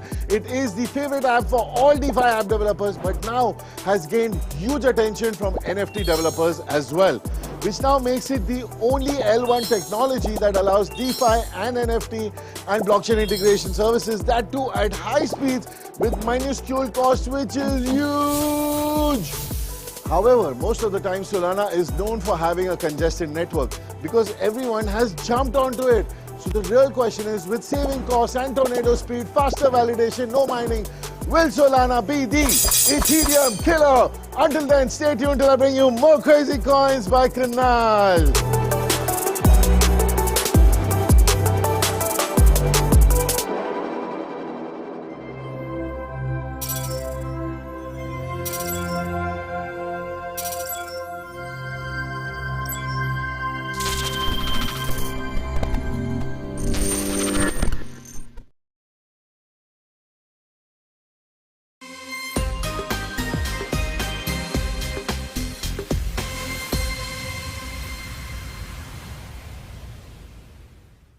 तुम्हाला rice चित्रपटाचा शाहरुख खानचा famous dialogue हा माहितच असेल, हमें जान कहती थी कोई धंदा छोटा नहीं होता और धंदे से बड़ा कोई धर्म नहीं होता. मला वाटतंय काही लोकांनी या डायलॉगला अक्षरशः मनावर घेतलंय आणि खरंच क्रेझी आणि वियर्ड NFTs म्हणजेच नॉन फंजिबल टोकनचा अक्षरशः बिझनेस सुरू केलेला आहे. नमस्कार, मी संदीप कसालकर पुन्हा एकदा घेऊन आलो आपल्या समोर एक आगळीवेगळी आणि विचारांच्या पलीकडची अशी NFTची नवीन लिस्ट. आता मी तुम्हाला अशा 3 NFTs बद्दल सांगणार आहे ज्याबद्दल तुम्ही आयुष्यात कधी ऐकलं नसेल आणि विचारही केला नसेल. चला तर मग सुरू करूया. तर या टॉप 3 क्रेझी NFTच्या लिस्टमध्ये नंबर 1 वर आहे सेल युअर सोल या नावाची NFT, म्हणजेच तुमच्या आत्म्याची NFT. नाही, तुमचे कान नाही वाजत आहेत, तुम्ही अगदी बरोबर ऐकलात. आता NFTs वर सुद्धा आत्माने आपलं वर्चस्व प्रस्थापित केलंय. माहित नाही कधी कोणत्या क्लिक सोबत कोणाची आत्मा NFTच्या माध्यमातून तुमच्या जवळ येईल. तुम्हाला माहित आहे की मी थोडासा ड्रामेबाज आहे, पण डोंट वरी, या आत्म्याचं NFTच्या हॉरर सोबत काहीही लेणं देणं नाहीये. हल्लीच एक 21 वर्षांच्या स्टीन बन शेक या नावाच्या डच स्टुडंटवर NFTचे क्रेज एवढं हवी झालं होतं की या भावाने पॉलिगॉनवर आपली स्वतःची सोल म्हणजेच आत्म्याचीच NFT मिंट करून टाकली आहे. एवढंच नाही, या भाईने जगातील सर्वात मोठी NFT market place open sewer आपल्या आत्म्याची NFTला लिस्ट सुद्धा करून टाकलंय. अरे काय चाललंय? अरे कोणीतरी जाऊन या डच स्टुडंटला विचारा की भाई तुझ्या 70 पिढीमध्ये सुद्धा कोणी आत्म्याला बघितलंय का? परंतु हा वेडेपणा इथेच संपत नाहीये मित्रांनो. ज्याने या डच स्टुडंटच्या आत्म्याच्या NFTला 300 युरोज म्हणजे जवळपास 25,000 रुपयांमध्ये विकत सुद्धा घेतलंय. या डच स्टुडंटची सोल ही जगातील सर्वात पहिली ह्युमन सोल म्हणजेच आत्मा आहे ज्याला NFTच्या माध्यमातून विकलं गेलंय. म्हणून या महाशयाने हल्लीच झालेल्या त्याच्या मुलाखतीत आपल्या आत्म्याच्या NFTची मार्केट व्हॅल्यू अंदाजे $3.5 मिलियन म्हणजेच जवळपास 27 करोड रुपये सांगितले आहे. आता यांनी आपल्या सोलच्या NFTची एवढी क्रेझी व्हॅल्युएशन काय म्हणून ठेवली आहे याचं उत्तर बहुतेक या बिचाराच्या आत्म्याला सुद्धा माहित नसेल. अजून एका आपल्या आत्म्याच्या NFT सोबत या डच स्टुडंटने सेल ऑफ सोल एग्रीमेंट सुद्धा अटॅच केलाय, ज्यामध्ये डिटेलमध्ये डिस्क्राईब सुद्धा केलाय की कशा प्रकारे ओनर त्याच्या आत्म्याचा वापर, त्याचे रिसेल किंवा कोणत्या देवी देवताला बळी सुद्धा चढू शकतो. बाप रे बाप. जर तुम्हाला NFTचे सेल ऑफ सोल एग्रीमेंट वाचायचं असेल तर खाली डिस्क्रिप्शन मध्ये त्याची लिंक सुद्धा अवेलेबल आहे. चला आता बोलूयात दुसऱ्या क्रेझी NFT आणि त्यांच्या अतरंगी अशा क्रिएटर बद्दल. हे असे महाशय आहेत ज्यांना बॉडी हॉरर चित्रपटांचं मास्टर बोललं जातं. वर्ल्ड सिनेमाचे मागील 50 वर्षांचे सर्वोत्तम असणारे creative mind, the fly, dead ringers, history of violence आणि upcoming Viggo Mortensen starrer film crimes of the फ्युचरचे डायरेक्टर मिस्टर डेव्हिड क्रॉनेनबर्ग, जे आजकाल आपल्या चित्रपटाला घेऊन नाही तर आपल्या real life body horror type NFT साठी सध्या हेडलाईन्स मध्ये आहेत. यांच्या NFTचे नाव आहे इनर ब्युटी, म्हणजेच कलेक्शन ऑफ किडनी स्टोन्स. अहो किडनी स्टोनचे कलेक्शन. अनफॉर्च्युनेटली जसे नाव तशीच त्यांची NFT.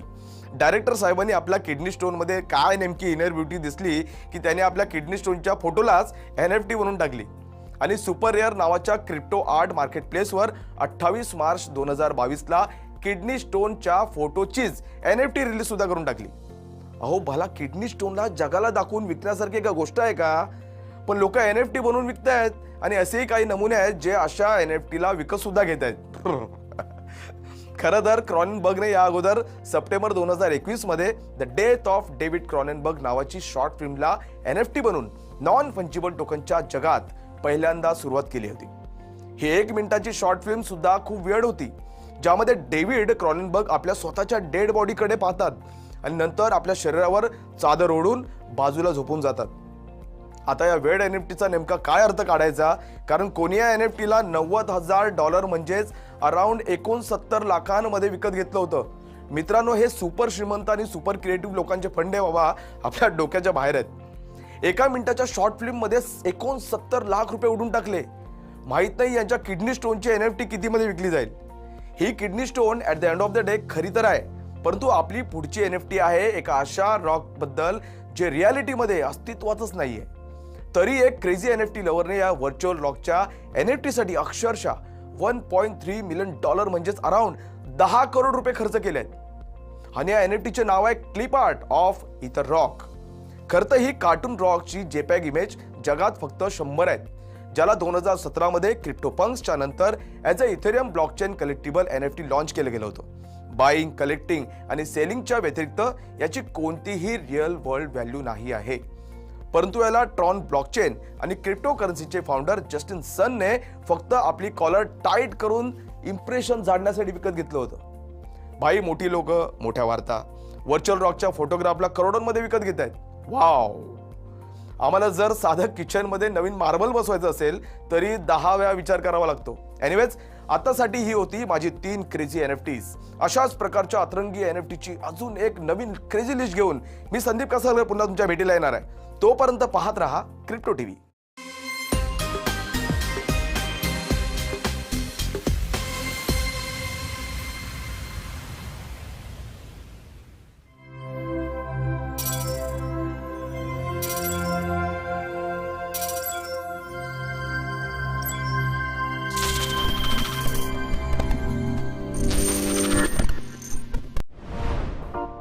Cryptocurrency market is under broader stress as investors shun riskier assets such as stocks and cryptocurrencies amid an uncertain economic environment. We have invited a special guest, Mr. Raj Kapoor. Every investment has a summer and a winter and an autumn and a spring. Miners have sold 9,500, institutions are selling, but let's look at the other side. If they are selling, somebody is buying.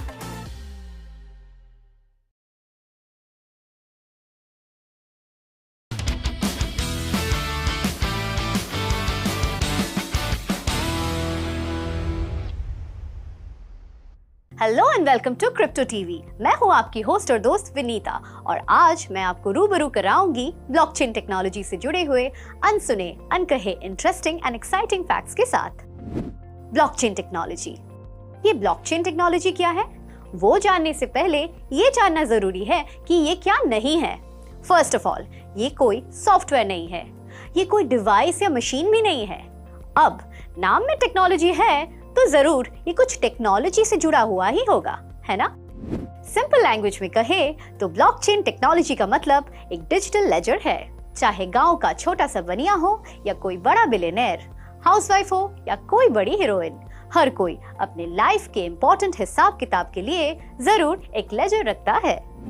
पुराने Bollywood film में आपने जरूर देखा होगा, डकैत बना hero काला टीका लगाकर लाला के पास अपनी माँ के गिरवी रखे हुए कंगन छुड़ाने आता है, तो वो लाला के पास सबका लेखा जोखा लिखने वाली जो लाल किताब होती है उसी को खाता बाही यानी कि लेजर कहा जाता है। इसी लेजर को डिजिटली एक मॉडर्न अवतार में ब्लॉकचेन टेक्नोलॉजी कहते हैं। कुछ लोग तो यहाँ तक कहते हैं कि हम में और जानवर में अगर कोई फर्क है तो वो ये है कि हम लेजर मेंटेन करते हैं, वो नहीं। चाहे व्यापार हो या व्यवहार, बिना रिकॉर्ड के कुछ काम नहीं होता। दो लोगों ने एक दूसरे को पैसे दिए हो, जमीन बेची हो या फिर 7 जन्म की सबसे बड़ी दुश्मनी का कॉन्ट्रैक्ट यानी कि शादी हो, इस सब को वेरीफाई करने हम इंडिपेंडेंट और विश्वसनीय थर्ड पार्टी यानी कि गवर्नमेंट ऑफिस का स्टैंप और सिग्नेचर लगाने वाले के पास जाते हैं ना। लेकिन फिर भी कई बार फ्रॉड होता है। लैंड के डॉक्यूमेंट्स की ऑथेंटिसिटी को लेकर सालों कोर्ट में केस चलते रहते हैं। करप्शन, फ्रॉड और स्कैम्स इतने बढ़ गए हैं कि रिकॉर्ड्स मेंटेन करने के लिए किस पर भरोसा करें और किस पर ना करें, ये बहुत बड़ा सवाल है। कंप्यूटर और इंटरनेट के इन्वेंशन के बाद लोगों ने सोचा कि क्या ऐसा कोई सिस्टम पॉसिबल है जहां कोई किसी को कभी धोखा ना दे पाए। मतलब लेजर के मामले में कलयुग के धोखाधड़ी वाले टाइम में सतयुग वाली ऑनेस्टी कैसे मिलेगी। इसी पहेली का हल सबसे पहले मिस्टर डेविड शॉम ने 1982 में ढूंढ निकाला। उन्होंने लोगों को धोखाधड़ी से बचाने वाली एक सिस्टम बनाई। उसके बाद 1992 में स्टुअर्ट हेबर और स्कॉट स्टोर्नेटा ने ऐसी टेक्नोलॉजी बनाई कि हर ट्रांजैक्शन पर टाइम और डेट का थप्पा लग जाए ताकि कोई तिकड़मबाज चाहकर भी रिकॉर्ड्स में अपनी धोखाधड़ी की कलाकारी ना दिखा सके। बाद में इन्हीं दोनों ने डेविड बेयर के साथ मिलकर 1992 में मर्कल ट्री का यूज करके टैम्पर प्रूफ डॉक्यूमेंट्स मेंटेन करने की सिस्टम बनाई। उसके बाद हैल फिनी ने 2004 में reusable proof of work RPOW की सिस्टम बनाई। कहते हैं ना, मियाँ बीवी राजी तो क्या करेगा काजी। फिर टाइम के साथ साथ नए नए लोग इसमें जुड़ते गए, जैसे निक जोबोनी का बिटगोल्ड और वे डाल की B money.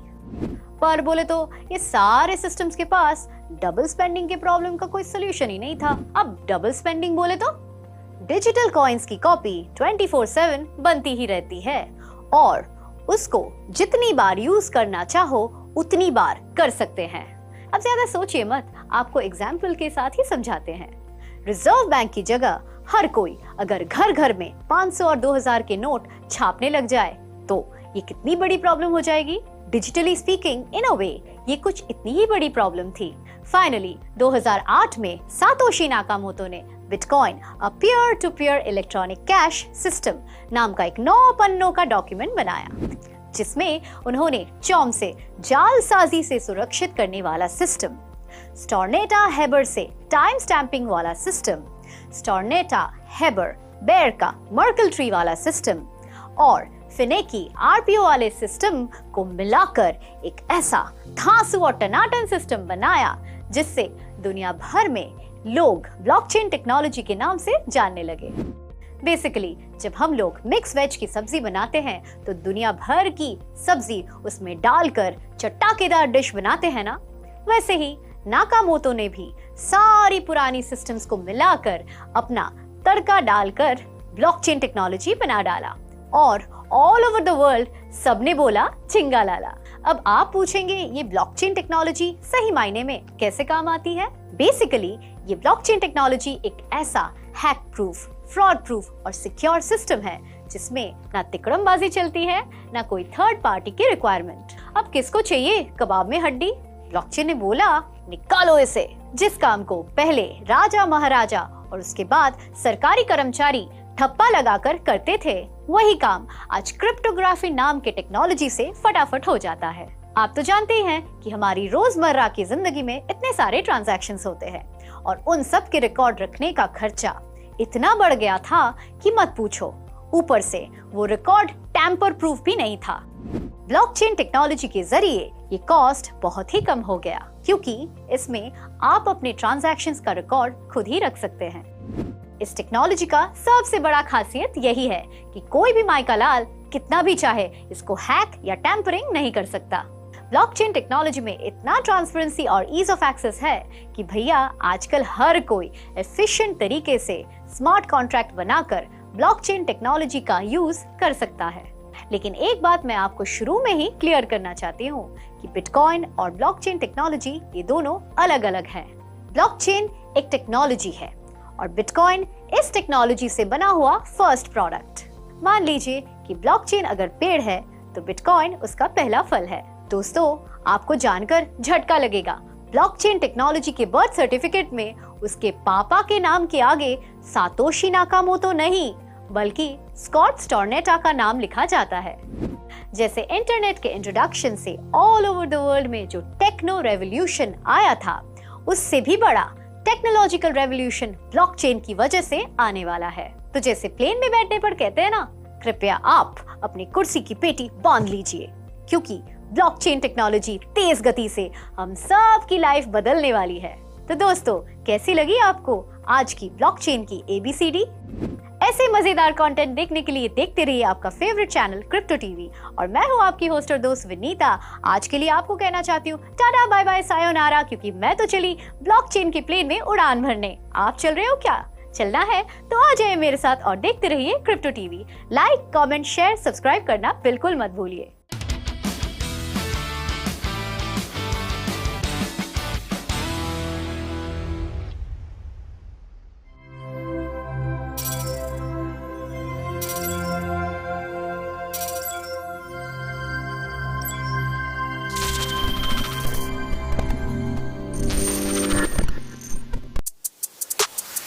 Hello and welcome back to Crazy Coins with Kunal. Today's coin is OMI. This is like OMG and I call it the magic coin because as soon as I read this, I went, wow, whoa, holy moly, are you for real? Because this company is based out of Singapore and serves the NFT industry, also known as digital collectibles. Oh, with only 750 billion coins in circulation, Weave is their main utility where you can buy, sell and mint these collectibles, whereas they also have a secure storage wallet. The highlight is Mana, Gala, Solana, Bhai Kalana, because this coin has gone up 15,000% in 2021. 9,000% in last 365 days. And the real highlight is it has gone up 207,989% in the last 3 years. Yaar, is this even possible? What is 207,989%? Mazak hai? Nahi bhai, this is crazy coins. This company has partnerships with DC Comics, Marvel and Star Trek. So if you're a Batman, Superman, Spider-Man, old Captain America, Black Panther or Iron Man fan and you say, hey Jarvis, buy me my NFT. Jarvis is probably going to go and buy it on Beeve. Now the real question is, OpenSea is another company that allows you to trade NFTs, but it has no token or coin. It also charges heavy fees and has no partnerships with these brands. However, open to trade anything you have. Wakanda forever. So the real question is, OMI for the future or OpenSea will float across the oceans and only time will tell. Until then, stay tuned till we bring you more crazy coins with Kunal.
Hi guys, मी वैभवी सावंत स्वागत करते तुमचं crypto TV मध्ये.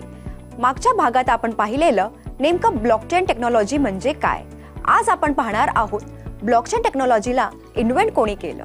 Blockchain टेक्नॉलॉजीला Satoshi Nakamoto यांनी सन 2009 मध्ये invent केलं, कारण ते क्रिप्टोकरन्सी बिटकॉइन मध्ये पब्लिक ट्रान्झॅक्शन लेजर हे त्यांच्या हिशोबाने करू शकतील.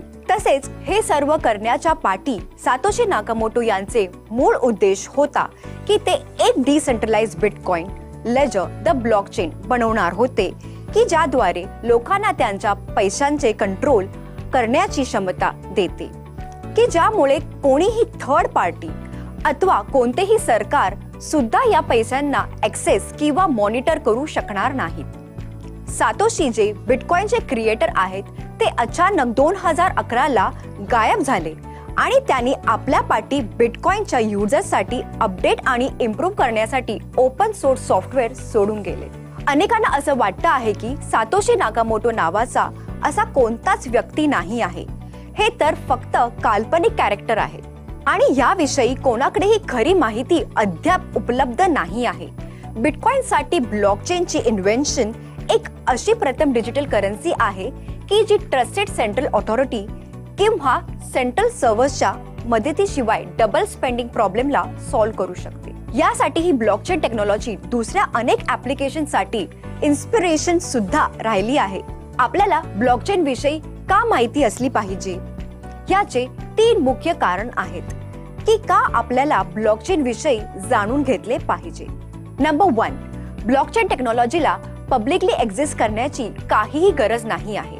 हे प्रायव्हेटली सुद्धा एक्झिस्ट करता येतं, जेथे नोड्स केवळ कोणत्या एका प्रायव्हेट नेटवर्कवर सिम्पली पॉइंट्स असतात आणि ब्लॉकचेन एक डिस्ट्रीब्युटेड लेजर नुसार काम करते. फायनान्शियल इन्स्टिट्यूशन हे खूपच प्रेशर मध्ये आहे, कारण त्यांना रेग्युलेटरी कंप्लायन्स डेमॉन्स्ट्रेट करावं लागत आहे आणि त्यामुळे खूप सारे इन्स्टिट्यूशन ब्लॉकचेनला इम्प्लिमेंटेशन करत आहेत. सिक्युअर सोल्युशन ज्याप्रमाणे कंप्लायन्स कॉस्टला काम करण्यासाठी ब्लॉकचेन एक खूप मोठा आणि महत्त्वपूर्ण बिल्डिंग ब्लॉक बनू शकते. नंबर 2, ब्लॉकचेन टेक्नॉलॉजीची ओळख फायनान्सपेक्षाही जास्त आहे. याला कोणत्याही मल्टी स्टेप ट्रान्झॅक्शन जेथे ट्रेसेबिलिटी आणि विजिबिलिटीची गरज आहे तेथे ह्याला अप्लाय करता येऊ शकतं. सप्लाय चेन एक असं नोटेबल केस आहे जेथे ब्लॉकचेनचा वापर लेव्हरेजला मॅनेज करण्यासाठी आणि साइन कॉन्ट्रॅक्ट्स आणि प्रोडक्ट प्रोव्हिनन्सला ऑडिट करण्यासाठी करता येऊ शकतं. यासोबतच याचा वापर वोटेशन प्लॅटफॉर्म मध्ये सुद्धा टायटल्स आणि डीड मॅनेजमेंटसाठी करता येऊ शकतं. जसजसे डिजिटल आणि फिजिकल वर्ल्ड्स कॉन्व्हर्ज होत आहेत तसतसे ब्लॉकचेनची प्रॅक्टिकल ऍप्लिकेशन पण हळूहळू वाढत आहे. नंबर 3, ब्लॉकचेनची एक्सपोनेन्शियल आणि डिस्क्रिप्टिव्ह ग्रोथ तेव्हा येऊ शकते जेव्हा पब्लिक आणि प्रायव्हेट ब्लॉकचेन्स एक साथ कॉन्व्हर्ज करेल. एक सिक्युअर, ऑडिटेबल आणि व्हर्च्युअल वेव्ह मध्ये येण्यासाठी एक असा इकोसिस्टम मध्ये जेथे फर्म्स, कस्टमर्स आणि सप्लायर्स एकत्र मिळून कोलॅबरेट करू शकतात. तर आपण पाहणार आहोत ब्लॉकचेन हे किती सुरक्षित आहे. तसं पाहिलं तर इंटरनेटवर कोणतीही गोष्ट ही सुरक्षित नाही आहे. पण जर का आपण ब्लॉकचेन टेक्नॉलॉजी विषयी म्हटलं तर इतर टेक्नॉलॉजीच्या तुलनेने खूप जास्त पटीनेही अनहॅकेबल आहे. ब्लॉकचेन मध्ये कोणताही ट्रान्झॅक्शन करण्यासाठी संपूर्ण नेटवर्कचा सर्व नोड्सला ऍग्री करावं लागेल. तेव्हा कुठेतरी जाऊन ट्रान्झॅक्शन व्हॅलिड होईल. येथे कोणतेही सिंगल एंटिटी हे सांगू शकत नाही की ट्रान्झॅक्शन झाले आहे की नाही. याला हॅक करण्यासाठी आपल्याला बँक सारखं फक्त एक सिस्टीमला हॅक न करता संपूर्ण नेटवर्क मधील सिस्टीम्सला हॅक करावं लागेल. म्हणून ह्या टेक्नॉलॉजी मध्ये हॅकिंग करणं एवढं सोपं नाही. जवळजवळ सर्व ब्लॉकचेनची कॉम्प्युटिंग रिसोर्सेस खूप जबरदस्त आहेत कारण हे ते एक संगणक नसून नेटवर्क मध्ये अनेक संगणक जोडले गेलेले आहेत. 1990 मध्ये जेव्हा इंटरनेट टेक्नॉलॉजी आपला नेटिव्ह स्टेज मध्ये होते, ईमेल तेव्हा एक सर्वात मोठं आणि प्रथम ऍप्लिकेशन होतं. पण नंतर नवीन ऍप्लिकेशन ज्याप्रमाणे वेब ब्राउझर्स आले, वेबसाइट्स तेव्हा खूप पॉप्युलर झाले. लोक त्यानंतर चॅट सॉफ्टवेअर जसे स्काइपचा खूप जास्त प्रमाणात वापर करत होते. जर आपण आता बद्दल विचार केला तर आपण आपल्या मोबाईलमध्ये देखील बरेच ऍप्लिकेशन इंटरनेटचा वापर करताना आपल्याला पाहायला मिळत आहे. जेव्हा ब्लॉकचेन टेक्नॉलॉजी नवीन आली, बिटकॉइन सुद्धा ईमेल सारखं सर्वात प्रथम मोठं मेजर ऍप्लिकेशन होतं जे या टेक्नॉलॉजीला वापर करत होतं. दुसऱ्या क्रिप्टोकरन्सीजने या ट्रेंडला नंतर फॉलो केलं. आता ब्लॉकचेन टेक्नॉलॉजीला सुद्धा सिक्युरिटी, ऑनलाईन वोटिंग इत्यादी सारखं बरेच ऍप्लिकेशन मध्ये वापर केले जातात. तर मित्रांनो, पुन्हा भेटूया क्रिप्टो विषयी नवीन स्टोरीज घेऊन. तोपर्यंत पाहत रहा क्रिप्टो टीव्ही. मी वैभवी सावंत, आपली क्रिप्टो फ्रेंड. तुर्तास येथेच थांबते. धन्यवाद.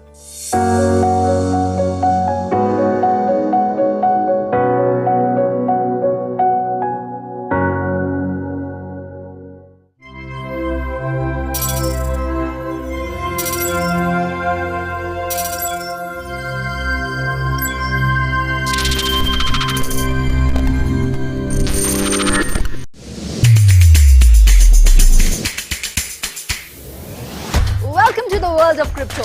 ब्लॉकचेन प्लेटफॉर्म्स की हर छोटी बड़ी हलचल की इंफॉर्मेशन, क्रिप्टो मार्केट्स के अप्स एंड डाउन्स की डिटेल, बिटकॉइन के घटते बढ़ते रेट्स और वर्चुअल करेंसी से जुड़े फन फैक्ट्स के साथ और भी बहुत कुछ देखते रहिए देखते रहिए crypto TV. Crypto TV. Crypto TV. Mind. Cryptocurrency market is under broader stress as investors shun riskier assets such as stocks and cryptocurrencies amid an uncertain economic environment. We have invited a special guest, Mr. Raj Kapoor. Every investment has a summer and a winter and an autumn and a spring. Miners have sold 9,500, institutions are selling, but let's look at the other side. If they are selling, somebody is buying.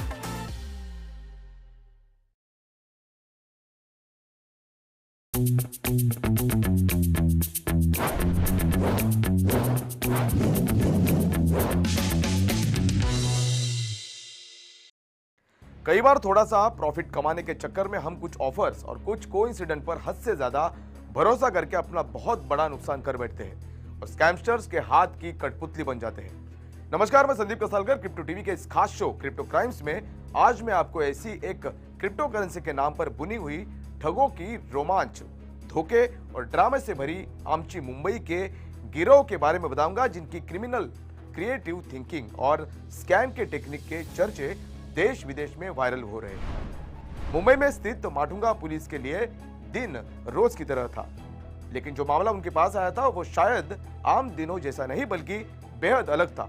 दरअसल माटुंगा में रहने वाले एक music teacher ने उसके साथ bitcoin के नाम पर हुई 2.43 लाख रुपए का ठगी का मामला दर्ज करवाया था, जिसके बाद पुलिस ने बिना कोई वक्त गवाए इसकी जांच शुरू कर दी थी। हालांकि इसे सुलझाना इतना आसान नहीं था, लेकिन कहते हैं ना, जहां चाह होती है वही राह होती है। और वो दिन भी आ गया जब पुलिस ने कई महीनों की मेहनत के बाद मोहम्मद जाबिर नाम के 31 वर्षीय शख्स को धर दबोचा। बता दें कि मोहम्मद जाबिर वही ठग था जो लोगों को बिटकॉइन में इन्वेस्टमेंट करने के नाम पर लाखों के ही नहीं बल्कि करोड़ों का चुना लगा रहा था। पुलिस की जांच जैसे जैसे आगे बढ़ने लगी, वैसे वैसे परत दर परत इस धोखाधड़ी से जुड़े सभी राज सामने आने लगे। पुलिस को छानबीन से पता चला कि बिटकॉइन के नाम से एक गिरोह लोगों को ठग रहा था और इस तरह से उन्होंने एक दो नहीं बल्कि कुल 250 से भी ज्यादा लोगों को अपना शिकार बनाते हुए 200 करोड़ की ठगी को अंजाम दिया था। इस तरह से पैसों के हेरफेर को अंजाम देने के लिए गिरोह ने अलग अलग बैंकों में 11 अकाउंट खुलवाए थे। अब आप सोच रहे होंगे कि आखिर किस तरह से ठगों का ये गिरोह लोगों को अपना निशाना बनाता था। तो पुलिस ने अपनी जांच में यह पाया कि गिरोह में शामिल जाबिर हर बार करीब 1 करोड़ मैसेज की लिमिट वाला बल्क एसएमएस सर्विस खरीदता था। इसकी मदद से वो एक साथ लाखों लोगों को मैसेज कर आकर्षक रिटर्न के वादे के साथ लोगों को अपने ऐप आरोहस और एग्रो पीआरओ के जरिए बिटकॉइन में इन्वेस्ट करने के लिए कहता था। दरअसल ये गिरोह पहले लोगों को एक मैसेज भेजता था। मैसेज में बताया जाता था कि अगर आप बिटकॉइन में इन्वेस्ट करेंगे तो 200% तक का मुनाफा कमा पाएंगे। इसके लिए ये मैसेज के साथ एक ऐप लिंक भी भेजते थे। इसके बाद एक व्हाट्सएप ग्रुप के जरिए अनसस्पेक्टिंग इन्वेस्टर्स को जोड़ा जाता था। इन्वेस्टर्स का कॉन्फिडेंस बढ़ाने के लिए वो खुद लोगों को पोर्टफोलियो मैनिपुलेट करके कम इन्वेस्टमेंट में ज्यादा प्रॉफिट दिखाता था। और एक पॉइंट पर जब गैंग को लगे कि कलेक्टिवली बड़ा अमाउंट आ जाता है तो ऑल ऑफ सडन इस एप्लीकेशन को हमेशा के लिए डिलीट कर देते थे।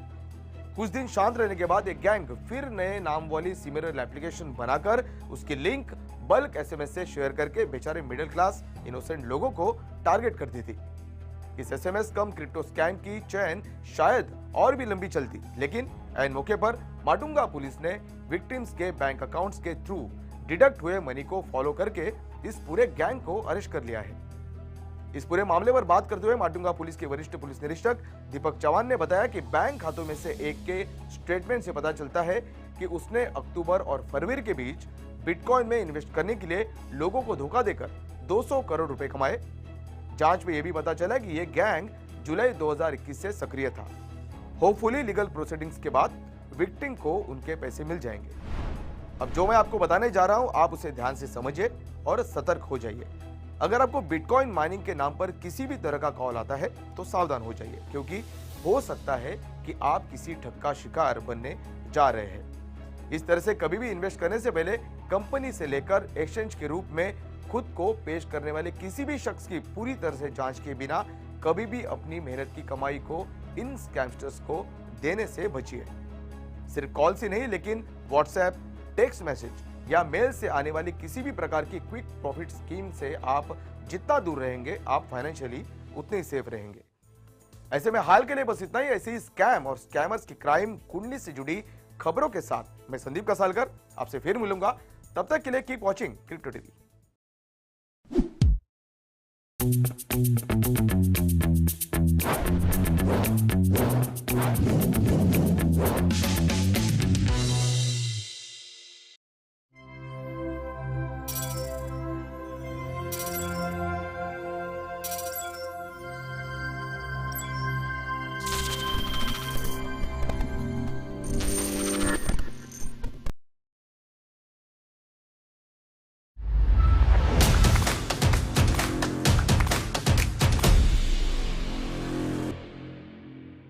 Hello and welcome to Crypto TV. This is Manoj Dara.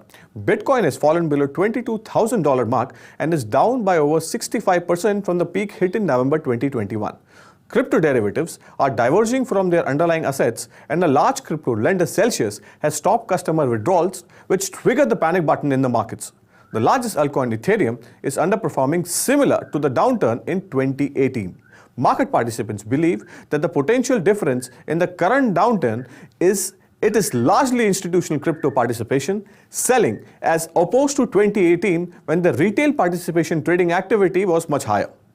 To discuss all the reasons behind the fall in the markets, we have invited a special guest, Mr. Rohas Nagpal from HiFi Blockchain. Sir, welcome on Crypto TV. Thank you for inviting me. So as we are talking, cryptocurrency markets are in a big concern. So markets are falling on the back of USD liquidity being taken out of the markets as we speak, and at a time when expectations of the higher Fed interest rates are negatively impacting crypto prices. So what's your opinion on this, sir? As we are all aware that the broader fall in the market has led to Bitcoin falling by around, as we see from, in 2018, Bitcoin fell around 84% peak to through, and Bitcoin has fallen 66% from its peak in November 2021. So how can you explain this entire situation for our viewers, sir? Sure. So I don't believe that external events such as the interest rates and all have much of an impact on crypto. I think crypto is quite a very different world that we talk about. Now, I think this fall which is happening right now is actually overdue. ये काफी time से expected था, because the prices were becoming unrealistic. I will give you a simple example. Suppose in the stock market, the share price of Colgate shoots up.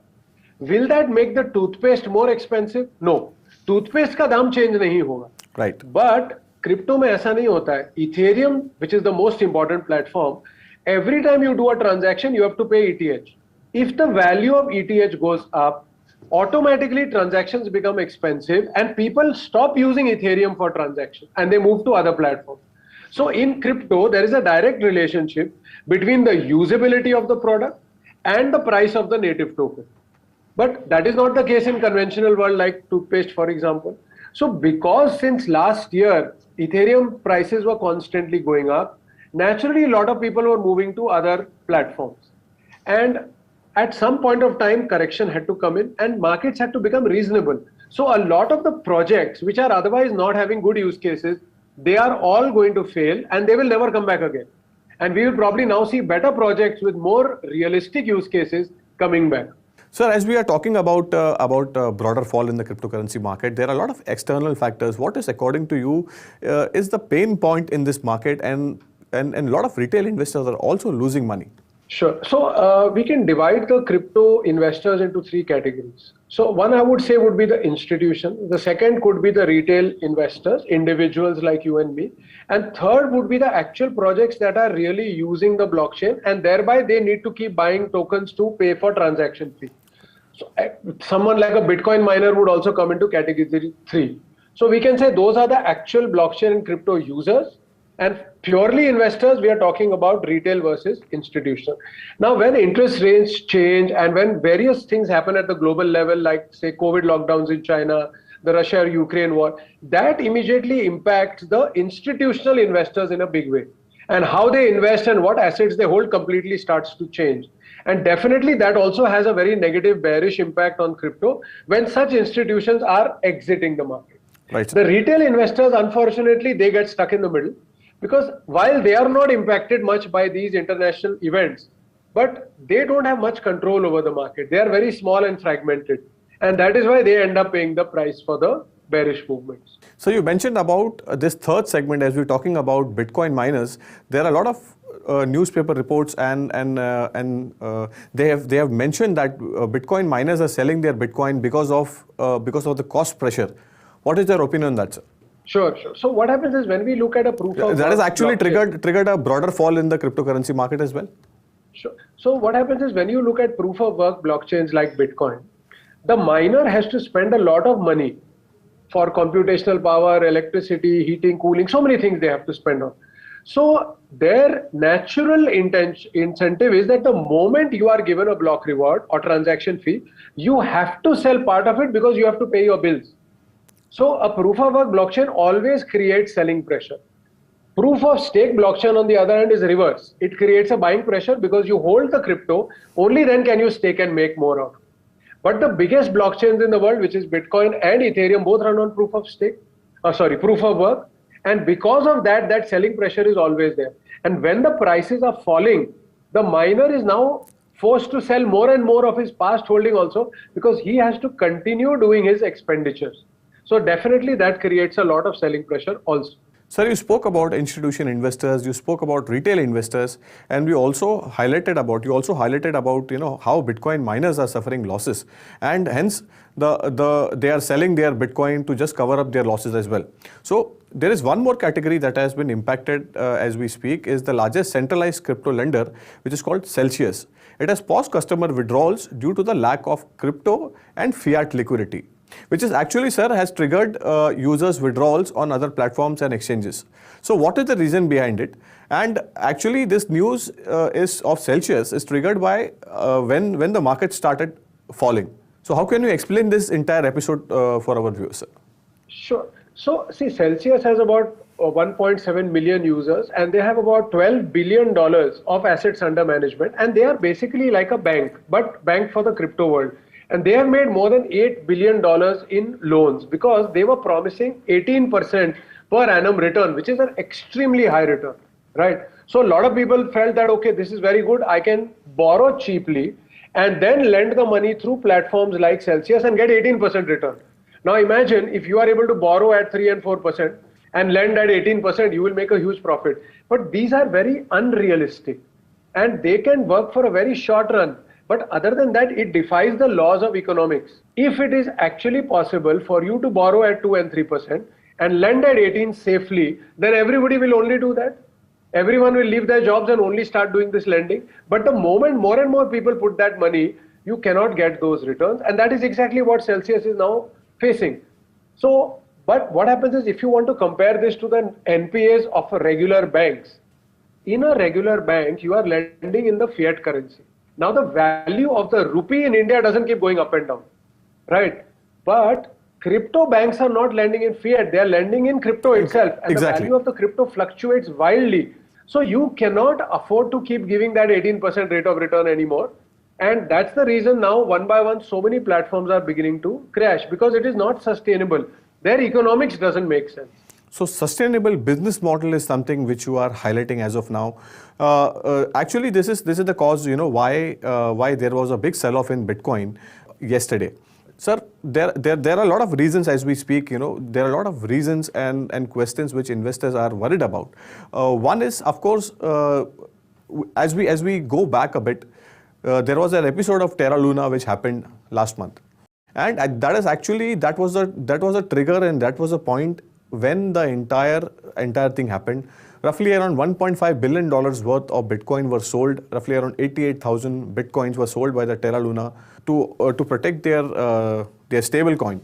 So वहाँ से market से recover हो नहीं पाया है. So how can you explain this situation if you go back a bit, and what are the takeaways from this episode, sir? See, I have always been a critic of algorithmic stablecoins. They have never made any sense to me, and I have always said that algorithmic stablecoins in time will all fail. And as we can see, that is happening in reality. One by one, they're shutting. A stablecoin has to be backed by a stable asset. Right. Right. And stable assets are usually the ones which nature has restricted. Right. Crypto, you can create like ETH, unlimited ETH can be created. But you cannot create unlimited gold. But tomorrow, if a huge new gold mine is found, or some asteroid comes close to Earth and we are able to go and mine gold from it, only then will the supply of gold increase huge amounts. But that's likely to be a rarer event. But in crypto, you can create as many projects as you want. There are close to 20,000 projects. They can create as many tokens as they want. So a Shiba Inu can create trillions of tokens. Nobody can stop them. Which is why we have to remember that these are two very different concepts. So when you say stable coin, it has to be backed by a stable external asset, whereas an algorithmic stablecoin is not backed by anything, or worse, it is backed by a crypto itself, and a crypto can never be considered stable. So definitely we saw a lot of problems happening with the US dollar. Even the US dollar stablecoins have been facing pressure. Right, like few months ago in India, when there was a news that crypto is going to be banned, suddenly we saw that against the rupee, USDT crashed, but not against the dollar. And that created a huge opportunity for people to, take an arbitrage situation. So where we are seeing weakness even in a dollar-backed stablecoin, definitely algorithmic stablecoins had to fail. Sir, one more algorithmic stablecoin is under concern. Yes, I've unfortunately offhand I'm not able to recall the name, but yes, all algorithmic stablecoins, in my personal opinion, will fail over time. All right, sir. As we speak, you mentioned about government action which was taken. So governments around the world are getting harsher towards crypto. So how do you sense this news as an impact on investors? And is there an opportunity for retail investors, or there were broader concerns as far as the companies who are operating in the particular country and they are moving away to other countries, maybe which are more tax friendly. So what is your opinion as far as the government stance is concerned, sir? Sure. So when we look at the Indian perspective, so we have a 30% tax which has come in. Now, I don't think 30% is a very high tax because many of the investors anyway come under the 30% tax slab. But yes, where I do understand there is a problem we are facing is that you are not allowed to offset losses. But then that is the case in case of any speculative asset, whether it is horse racing or lotteries, the same kind of a law applies. But what happens is, like I remember in March end, I was telling everybody on social media that it is time to exit everything if you are an Indian, because the tax begins from 1st April. So before 31st March, liquidate all your cryptos, then think very carefully and re-enter the market. And if you have followed that advice, you may have benefited and this current bear market would not have impacted you. Because see, we need to be in line with the thinking of the government of our country. We are not here all trying to become smugglers or criminals and say we will not listen to the government and we will start doing transactions in other countries. No, that is not the right approach. As long as the government of your country is against something, it is not a good idea for you as a citizen to invest in it. So I would say a lot of Indians are actually saved because of the tax. Many of them had sold out, so they may not have faced the brunt of this current crash. But we can see across the world, governments are getting harsh on crypto, and the reasons are very simple. No government can allow a private currency to start taking over because that is going to be disastrous for the common person. Secondly, we saw a lot of these ads being put up by exchanges saying 100 rupees mein Bitcoin le lo. Exactly. Now, let us think about it very rationally. Do we actually want non-savvy common man to actually start putting all his saving into Bitcoin? No, that is very, very dangerous. So naturally, the government was then forced to come out with more measures so that the common man does not fall for this. Crypto is a very sophisticated financial instrument, and you need to be very savvy and educated to actually learn how to deal with it. And even the most savvy whales make mistakes. So I think it is all coming together. Many countries are now trying to regulate crypto, and we should give it 3 to 5 years before the global legislations and all fall into proper place, and then maybe crypto becomes a better investment avenue. So many countries are trying to regulate cryptos. That's what you are saying, sir. But there has been one more concern point as far as the market is concerned. So several exploits and scams in 2022. For example, Ronin exploit, which happened of $615 million, Beanstalk protocol flash loan episode, which triggered a 185 million hack. So these exploits and scam, sir, bleed investors and severely impacts market sentiment. That is also a cause of concern, sir. What is your view on this? Sure, definitely it is. So crypto is supposed to be all about technology. So people in fact say we are not investing in a financial thing, we are investing in technology. Now obviously technology is the most important thing in crypto, but when that technology breaks or regularly gets hacked, naturally it creates the fear in people that the technology is not as strong as we thought. And a lot of these attacks are actually happening on bridges. So bridges basically connect different blockchains to each other. Like if you take the normal real world example, if I'm in India, we use rupees. But when I go to the US, I have to use US dollar. Right. So I have to go to a bank or a third party, exchange my rupees for dollars, and I can spend in that country. So when we look at the blockchain world and we want to move from one blockchain to another, they each support only their native tokens. Right, sir. So Ethereum would support ETH and Ethereum tokens. Solana would support SOL and its own native tokens. So to interchange them, we need this blockchain bridge, which is a new technology. And because it's new, definitely there are problems and vulnerabilities, and they are constantly getting hacked because a hacker can make huge amounts of money when he breaks a bridge. And that creates fear in the minds of people that the technology is not strong enough. So definitely it has a huge impact. So, all right, sir, as we are discussing about the top reasons why the market is under broader concern, just let me give you a recap. We discussed with Rohas Nagpal about the macro factors which are impacting the cryptocurrency market, right from inflation, right from the US interest rate scenario which is building up, and a broader sell-off by the institutional investors. And we are now discussing about the internal factors which are impacting the market, such as Rohas has highlighted about the scams, and we are discussing about internal factor. Let us discuss one more internal factor with Rohas. Is in 2018, Ethereum has fallen roughly around 92% as we speak, and it has fallen roughly around 73% from its peak. So if we go back to what the entire Ethereum episode is as of now, the merge is something which is getting delayed day by day, or by month, or maybe by years. So what is your opinion, Rohas, as far as the Ethereum universe is concerned? Because there are a lot of concern in the markets. Yesterday, there was a news that roughly around 1.5 billion worth of staked Ethereum were sold, that actually triggered a broader fall in the market. So what is your view as far as the Ethereum universe is concerned? Sure. So whatever I talk about, I always think as a developer or as a blockchain architect. So when I look at the Ethereum blockchain, while it is the best blockchain out there without any doubt, it has become very expensive to use. It is just like, imagine if tomorrow the price of petrol becomes 1,000 rupees a liter. It will impact the entire economy. Right. So as ETH goes up and Ethereum becomes costly to use, the entire decentralized finance ecosystem becomes unsustainable. Now, for a long time, Ethereum has been trying to upgrade its technology so that it can make transactions cheaper and faster. And one of the most important things in that is to move from proof of work to proof of stake. And this has already happened in a parallel chain called the Beacon chain. And this is the Ethereum mainnet. They are supposed to merge. And that is the meaning of, that's why we keep using the word the merge. But the merge is constantly getting delayed.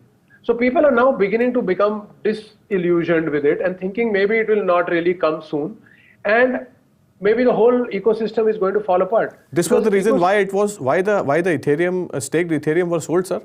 Yes, to enable proof of stake. But proof of stake is not a reality yet. We are still waiting. Right now it is happening on the Beacon chain, but not on the main production blockchain. The test process has begun.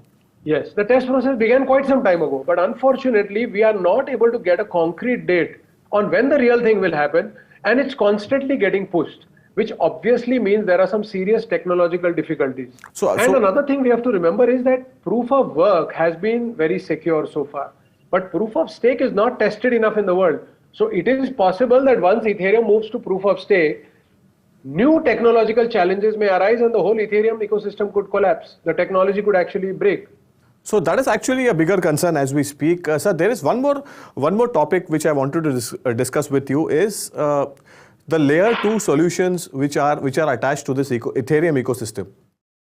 So as you rightly said that Ethereum is trying to solve its high gas fees problem and the power issues as well. So layer 2 solution, what will be the way forward? Will they survive? Will they exist? When Ethereum एक दिन तो sir वो complete करेगा अपना मर्ज, तो उसके बाद में उनका क्या आउटलुक है सर लेयर 2 सॉल्यूशंस का, आप बताएं sir. Very good point. See, I believe fundamentally the concept of layer 2 is not logical. I mean, the blockchain should be strong enough to do things on layer 1.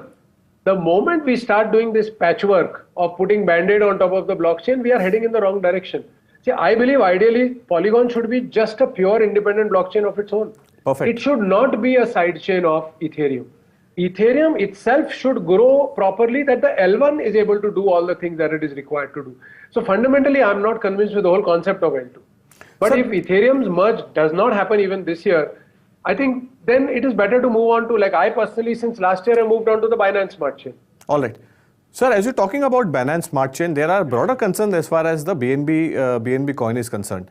So there is one case which is going on as far as the Binance ecosystem is concerned, which is actually not going well with the investors. Although the market is down, but there is a broader concern. But we are discussing about the internal factors that are impacting the market. So as far what is your view as far as the BNB coin is concerned and its way forward? Sure. So now when we look at the Binance ecosystem, actually they are doing many, many things. In fact, many people don't know that Binance is also one of the largest Bitcoin miners. They also run a lot of the top sites like CoinMarketCap and other informational databases. They also run the Trust Wallet. They have their own centralized and decentralized exchange, and they have 2 blockchains, and now they're planning a 3rd one. So Binance has many things put together. I am talking only about the smart blockchain of this. That needs BNB as its native token to pay for transactions, but that's a very low cost. So there we are not facing any problem, and I'm very happy to say that the Binance Smart Chain transactions go fast. I have not really seen much downtime. BNB prices, on the other hand, is an altogether different story, but it doesn't really impact the smart blockchain much because the transaction fee is anyway very low. So no matter whether Binance BNB is at $600 or $200, it doesn't make much of a difference to me when it comes to transaction fees. Sir, as we are talking about the internal factors, what are the concerns in the markets? Solana has been under a broader concern because of its outages and the frequency at which it is happening. So, what is your view on Solana? Sure. So I used to be a very big fan of Solana, and I have spoken very positively about it many times. But then off late, I have begun to see far too many technological problems. See, blockchains are supposed to be decentralized. But when an entire blockchain can go down for 18 hours, what does it prove to us? That it is very centralized. Because if there are thousands of nodes running and normal people like me are running nodes, why should the entire blockchain go down? So because of the technological problems, I would say I'm staying away from Solana as of right now. Secondly, we have to also realize something. What are the use cases which startups are building? Are there actually so many use cases in the world that we need newer and newer blockchains? Every new blockchain says, I am faster. I can do, say, 20,000 transactions a second, 100,000 transactions a second. My question is always, do we need that speed? Exactly. Are we actually even doing so much business on the blockchain that we need this speed? And I think the answer is no. Even at a 7 to 10 TPS of Ethereum, I think it can handle most transactions. Or a Binance Smart Chain with 3 and 4 second block times can handle it. Do we really need so many new blockchains? So as we are talking about what are the internal factors that are causing the fall in cryptocurrency market, sir, the hype around NFT seems to be dying out. What is your opinion? Since the beginning of 2022, we have seen broader volumes come down. What is your opinion on this sector and the way forward? Sure. So NFTs are of many types. We have the digital image NFTs, which are the most popular today, but they make no sense to me. I mean, like, I will give you a very simple example. How many people actually pay and buy physical art and put it at home? Very few. Now imagine how many people actually will be paying for digital art. What is the point? What do I get out of it? You know, those are not questions no one is answering. Right, sir. Now, many people say that you can take your digital art NFTs into your metaverse. So I'll give you an example. Behind me, there is a wallpaper. It is a physical wallpaper. I had to pay somebody. I bought it. They came and pasted it on the wall. Now tomorrow when I build a home in the metaverse, maybe I will pay for the digital version of this as an NFT and then take it into my home in the metaverse. Oh, when is that going to happen? The metaverse is yet very, very far away from mass adoption. I started using metaverse in 2003 when Second Life was created. Today we are in 2021. 18 years later, I still don't see the metaverse getting mass adoption. So when is the world going to reach a place where we will buy digital art and take it into our metaverse homes? I think those are very far-fetched. So that is the reason I believe today's NFT version will not really last. So one last question before we let you go, sir. What is your advice for our viewers who are watching this interaction? Markets are steering towards, as we speak, Bitcoin is steering towards 2017 high, which it made of $19,500. So what will be your advice? को क्या करने चाहिए investors ये time पर जब भी market इतना ज्यादा ब्रॉडर कंसर्न्स में है, उनका स्ट्रेटजी क्या होना चाहिए सर? अगर आपने मेरी बात सुनी होती और 31 मार्च के पहले बेच दिया होता, then I'm presuming right now you're not facing losses. Sir अभी जिन्होंने नहीं बेचा है वो अभी क्या करें? Unfortunately उनके बारे में I'm not able to give any advice, but those who did sell, now is a time to kind of slowly start moving back, but don't start with the big project. Identify pre-listed projects, means they are not yet listed on the crypto exchanges. They are in the initial stages, but those use cases are solid. There should be very nice use cases, and you will be able to get pre-listed tokens at a very cheap price today. Fantastic. And the best way to find them is to go to the airdrop sites. And whichever new projects are giving airdrops, which is free cryptos, first of all, sign up and take the free ones. Then whichever projects you find really strong, start taking a little bit of those. But stay away from the main projects for now, because we don't know how much more it is going to crash. It is next to impossible to predict the bottom. Nobody knows when the bottom has come. So I would say wait for some time. But start with pre-listed, which you can get for free in airdrops. I would recommend that as the next step. No one can predict where the market can take a U-turn. That's the word coming in from Rohas Nagpal. Thank you so much, sir, for joining on Crypto TV and educating our viewers. You gave a fantastic macro view as far as why there is a broader concern in the cryptocurrency market. What are the external factors? And you also spoke really well about the internal factors. Thank you so much, sir, for being a part of this interaction. Thank you. Bye-bye.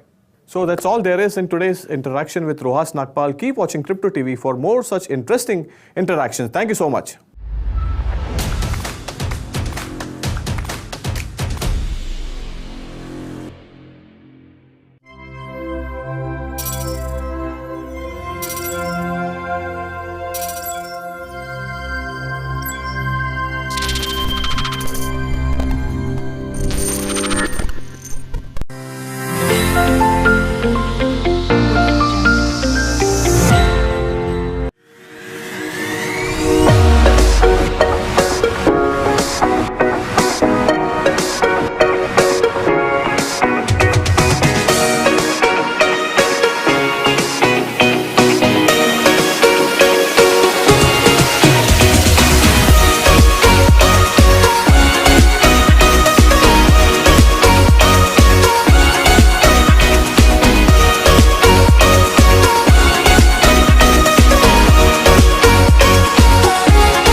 Welcome back to Crazy Coins with Kunal. Today's coin is OMI.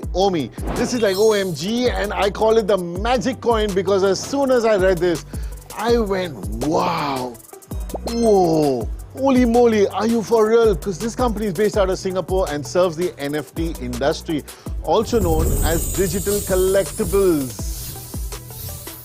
Oh, with only 750 billion coins in circulation, Weave is their main utility where you can buy, sell and mint these collectibles, whereas they also have a secure storage wallet.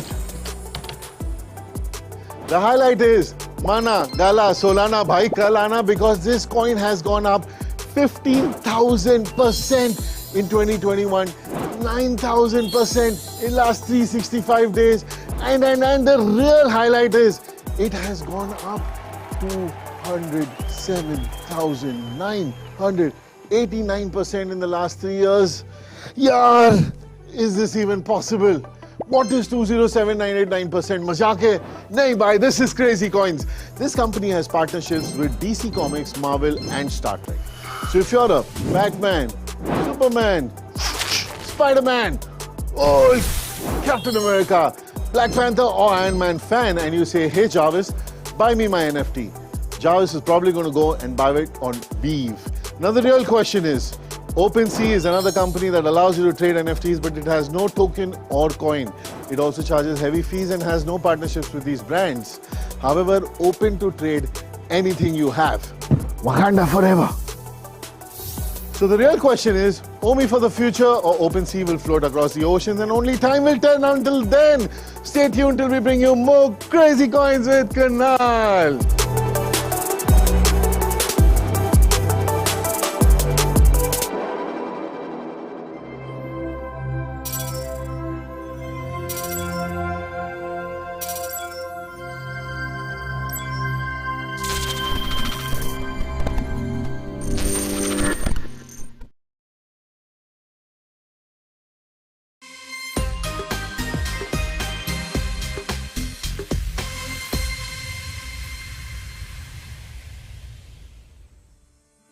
Number 1 की position पर थे crypto Punk's. उनकी कामयाबी और कमाई 7वें आसमान पर थी, लेकिन बोर्ड एप ने आते ही उनका सिंहासन हिला दिया और महज 1 साल के अंदर क्रिप्टो पंक्स पर कब्जा जमा लिया। जी हाँ, एनएफटी की दुनिया हैरत में है ये सोचकर कि जिन क्रिप्टो पंक्स की कामयाबी की मिसाल दी जाती थी, भला उस क्रिप्टो पंक ने अपने ही rival Bored Ape Yacht Club के आगे हथियार कैसे डाल दिए। ये तो आप जानते ही होंगे कि बोर्ड एप यॉट क्लब के यूगा लैब्स ने क्रिप्टो पंक्स को अक्वायर कर लिया है, लेकिन ये हुआ कैसे? चलिए सुनाते हैं आपको क्रिप्टो पंक्स की लंका में आग कैसे लगी। दरअसल क्रिप्टो पंक्स रातों रात ये जंग नहीं हारे, बल्कि धीरे धीरे उनके किले में सेंध लगी। 2017 में जब क्रिप्टो पंक्स लॉन्च हुए तब वो सबसे यूनिक और इकलौते थे। देखते देखते क्रिप्टो पंक्स का क्रेज हर किसी के सर चढ़कर बोलने लगा। जे-ज़ी, सेरेना विलियम्स और स्नूप डॉग जैसे सेलिब्रिटीज इसमें बढ़ चढ़कर इन्वेस्ट करने लगे। एक ऐसे दौर में जब हर तरफ क्रिप्टो पंक्स की चर्चा थी, तब बोर्ड एप यॉट क्लब ने एंट्री मारी।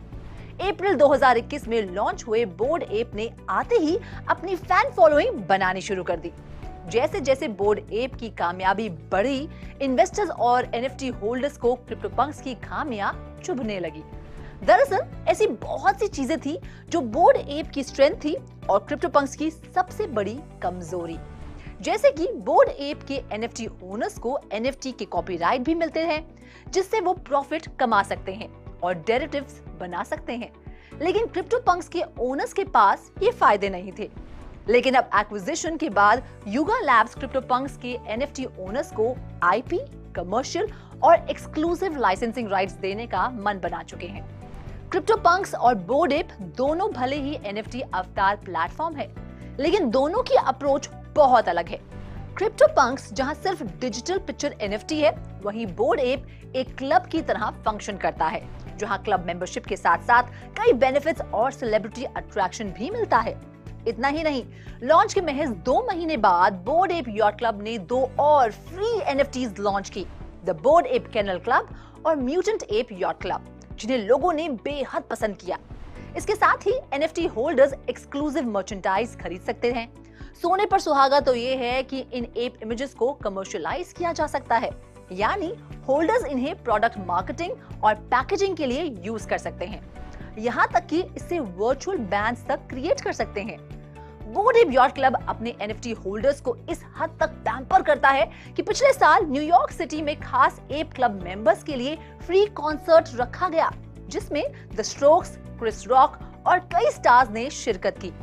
ऐसे ही कुछ गजब के फायदे हैं जिनकी कमी की शिकायत क्रिप्टो पंक्स के एनएफटी होल्डर्स ने ट्विटर पर की। उन्होंने लिखा कि लार्वा लैब्स अपने प्रोजेक्ट्स पर बिल्कुल ध्यान नहीं दे रहे और एप फेस्ट 2021 की तरह लार्वा लैब्स ने किसी कॉन्सर्ट या पार्टी का अरेंजमेंट नहीं किया और ना ही कोई पर्क्स दिए। लेकिन और कई बड़ी वजह थी जिसके चलते क्रिप्टो पंक्स का डाउनफॉल शुरू हुआ, जैसे कि होल्डर्स को कमर्शियलाइजेशन राइट्स और डेरिवेटिव एनएफटी प्रोजेक्ट पर कोई क्लैरिटी नहीं दी गई। इतना ही नहीं, क्रिप्टो पंक्स के सिस्टम में बग की वजह से होल्डर्स अपनी रैप्ड एनएफटी तक बेच नहीं पा रहे थे, क्योंकि इन रैप्ड एनएफटी को रैप्ड V1 एनएफटी करार कर दिया गया, जो कि इलेजिटिमेट थी।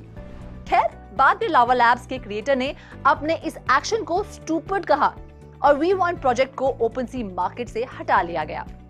लावा लैब्स की इन्हीं गलतियों की वजह से उनकी इमेज एक ऐसी वेब 2 कंपनी की बन गई जो रैपिडली इवॉल्विंग वेब 3 मार्केट को समझने और उसमें अपनी पकड़ बनाने में लड़खड़ा रहे हैं। इनफैक्ट, एक न्यूज आर्टिकल में लावा लैब्स ने तो ये बात तक कबूली कि वो इस modern day NFT profile picture project को संभालने की कैपेबिलिटी और एम नहीं रखते। इसके लिए जो स्किल सेट और एक्सपर्टीज चाहिए वो उन्हें हासिल नहीं है।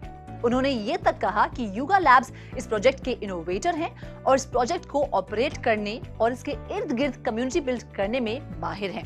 यही वजह है कि board app creators crypto Punk's और मीबिट्स के आईपी को बेहतर तरीके से सस्टेन कर पाएंगे। ऐसे में कोलैबोरेशन के बाद यूगा लैब्स ने भी ये अनाउंस किया है कि वो एनएफटी होल्डर्स को फुल कमर्शियलाइज्ड राइट्स प्रोवाइड करेंगे, ताकि वो अपने क्रिप्टो पंक्स और मीबिट अवतार्स को प्रोडक्ट्स, सर्विसेज, मार्केटिंग और बाकी इनिशिएटिव्स के लिए यूज कर सके। युगा लैब्स ने भी ये क्लियर किया कि वो क्रिप्टो पंक्स के इन प्रोजेक्ट्स को board app style membership club में बदलना नहीं चाहते और ना ही इन रॉयल्टी फ्री कलेक्शंस पर वो रॉयल्टी लगाएंगे, बल्कि वो क्रिप्टो पंक्स और मीबिट प्रोजेक्ट्स में streetwear, events and new IP के अराउंड गेमिंग जरूर शुरू करेंगे। युगा लैब्स किसी जल्दी में नहीं है, वो एनएफटी होल्डर्स को कमर्शियल राइट्स देकर उन्हें खुद इसे बिल्ड करते देखना चाहते हैं। ये तो महज शुरुआत है। जिस तरह से डिजिटल अवतार एनएफटीज का क्रेज परवान चढ़ रहा है, उसे देखते हुए तो यही लग रहा है कि आने वाले समय में कई बड़े-बड़े कोलैबोरेशंस देखने को मिलेंगे। आई होप ये स्टोरी आपको पसंद आई हो। This is Ruchi Sharma signing off. Keep watching crypto TV.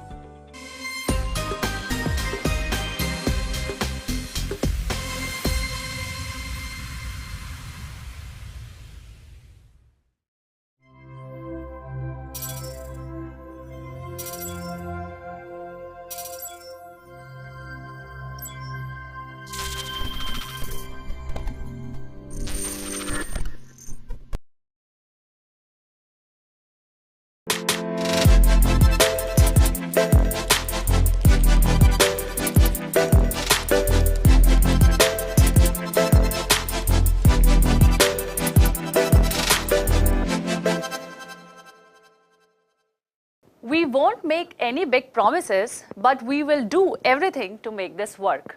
Through all our disagreements and conflict, we hope to grow our understanding of each other and ourselves. These are the vows taken by Mr. and Mrs. Narasipuram on 15th of November 2021.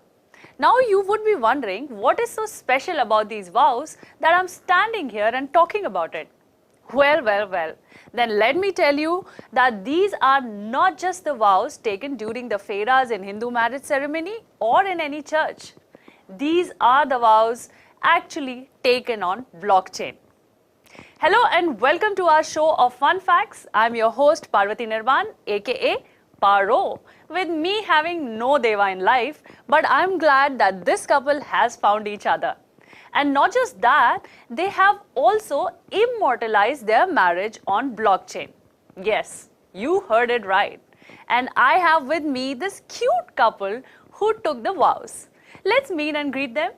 Hello, Mr. Anil. Hello, Shruti. Welcome to our show and our channel, Crypto TV. Hi, Parvati. Hi, Parvati. How are you? How are you doing? Good. How are you?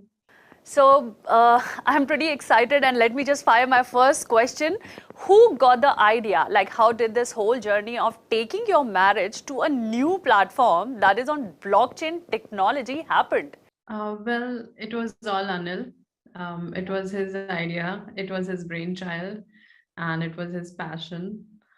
I'll ask him to convey more about it. Yes, I've been in the crypto space for a while, so I kind of been interested in the technology and how it can be used.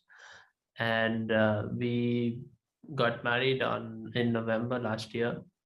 So as part of that, I thought that we could do something different. And I heard about this couple that did a blockchain wedding in the US.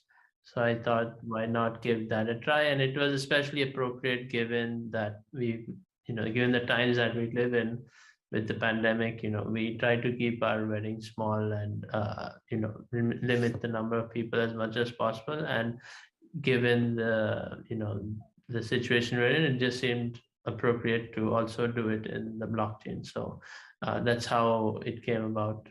Did you guys face any difficulty like while executing the vows on blockchain? Like you share your journey, like how this whole thing happened. Like if anyone is looking forward to do something like you guys did, they will get a fair idea. And I'm sure you guys have inspired a lot of people. Sure. I would say just to describe what we did and how we went about it a little bit. We, like I said, we didn't want the big Indian wedding, and we didn't want to have a lot of people show up and avoid large crowds for obvious reasons. So we did a registered marriage, which is not that uncommon in India. So we went to the registrar's office and we signed the sort of offline ledger, and then we came back home and we just got on a Google Meet. We invited some family and friends. We had a digital priest who helped officiate that Google Meet and the ceremony. And we had prepared these some things ahead of time, like setting up the wallets and setting up minting the NFT and all. So as part of the ceremony, we just went through the process of me transferring the NFT that which we made ahead of time to my wife's wallet. And as part of that transaction, we embedded some vows, we embedded some language in the contract itself that we were getting married. And we tried to make it a fun ceremony with a digital priest sort of saying a few things about marriage and love. And we said our vows to each other. So we tried to combine the best of both worlds. And yeah, that's kind of how we went about it. Yes, lovely, lovely. Actually, this gives me another perspective to your marriage. Like people who are having some difficulty, like in this world, to get married, they can just go on blockchain and register and get married there. So any which ways, they are married somewhere in this world. So yeah, actually, it's like a different perspective to how you can go about your marriage. And you guys have put that on Ethereum blockchain, if I'm not wrong. Can you just tell us about that? Yeah, so we used OpenSea to mint the NFT. And so, yeah, we use the default platform NFT, which is Ethereum. Yeah. OpenSea uses both Ethereum and Polygon, and because you are from this technological background, so I would like to ask, why did you choose Ethereum blockchain for the vows, and did you go Ethereum for NFT marketplace or Polygon? Which one? We used Ethereum. It was just no specific reason. It was just it was a default choice. It was just easier, I guess. I think gas fees are a little higher in Ethereum, but for something special like this, I wasn't really worried about gas fee. Yeah, at least for this one. Yes, of course. You wouldn't be worried about the gas fees in this case. Yeah. What's your next step? What are you guys planning? This question is specifically to Shruti. I want to hear this answer from you. Are you guys planning now something like in metaverse, like having a child in metaverse, being that creative? Yeah, that would be fun, having some digital avatar and kind of do things that we probably can't in real life, have a really big mansion or something in metaverse. Right. And probably do interiors the way I want to do it and not fight about it.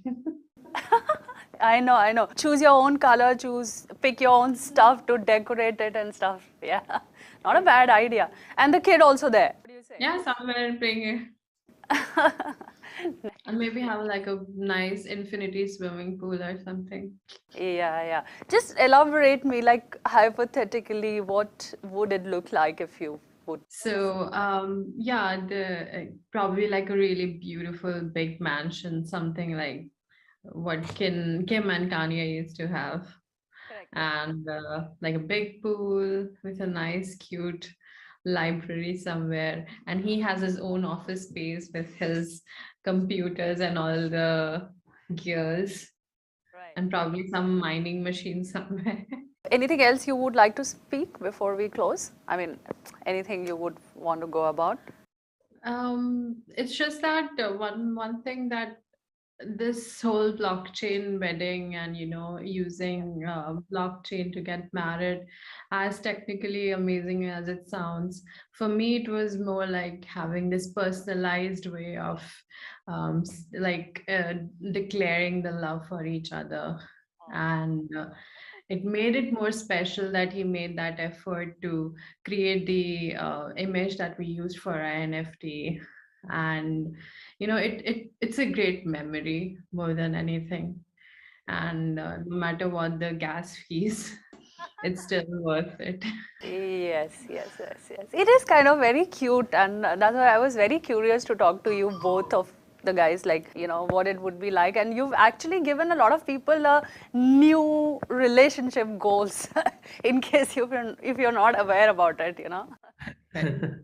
No, I saw some comments on Instagram where like people were tagging their boyfriends on our like news clipping, and the guys were like, "Ab ye bhi seekhna padega." Yes, of course. There's always new things to do and to impress. Right. Yeah, and I would say like what makes for me what makes it special is that one thing is that it was like the way blockchain works, it was just between the two of us, right? It was, we could do it in the way that we wanted. There was no one in the middle involved. So that was meaningful, and it's on the Ethereum blockchain, right? So now it's a permanent immutable record of of our immutable, exactly, and public record of our of our relationship and of our union. So I think that's special. And high amount of security and safety and trust, like what blockchain offers. I'm sure this marriage is going to offer the same. Right. And no one can change that. No one can change that, yes. That's the most beautiful part. Because that will involve the consensus of how many, like, thousands of people? Exactly. Right. Yes, so we Yeah. cannot change it, yeah. Yeah. Absolutely amazing. Well, this was a lovely chat, very interesting and something very new. I must say you guys have created a new landmark in terms of what couples can do more together. It was a lovely time to have you on our channel. Thank you very much for taking your time for our viewers. I wish you well and a great future together. Thanks once again. That's all from my side. This was a fun chit-chat interview on blockchain. I'll bring you more entertaining and interesting facts on what's happening in the blockchain space. Till then, stay tuned and keep watching Crypto TV.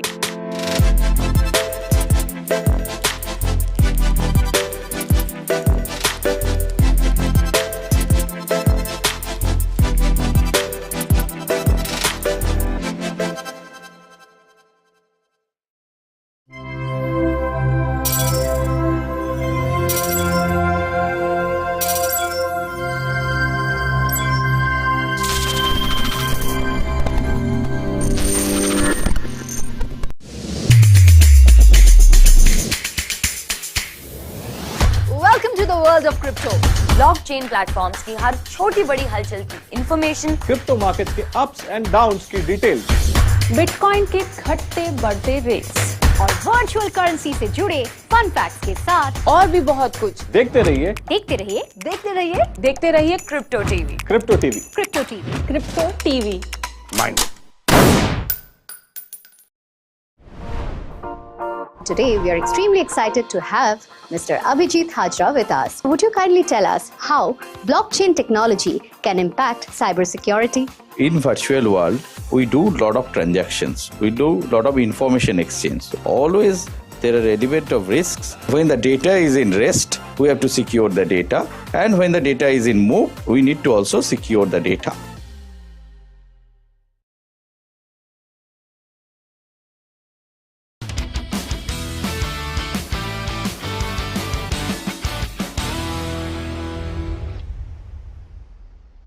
Hello friends, you're watching your favorite series, Tip of the Crypto Bug. I'm your host Vinita Chatterjee, and today I'm going to lead you into the magnificent world of cryptocurrencies. But to begin with, today we are going to discuss smart contracts.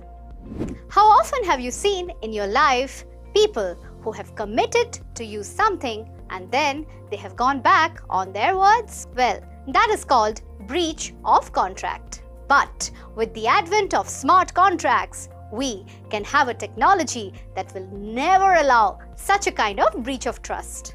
So can smart contracts become the smart solution to your lives? Let's find out. In today's times, getting some agreed terms converted into a formal contract is not easy.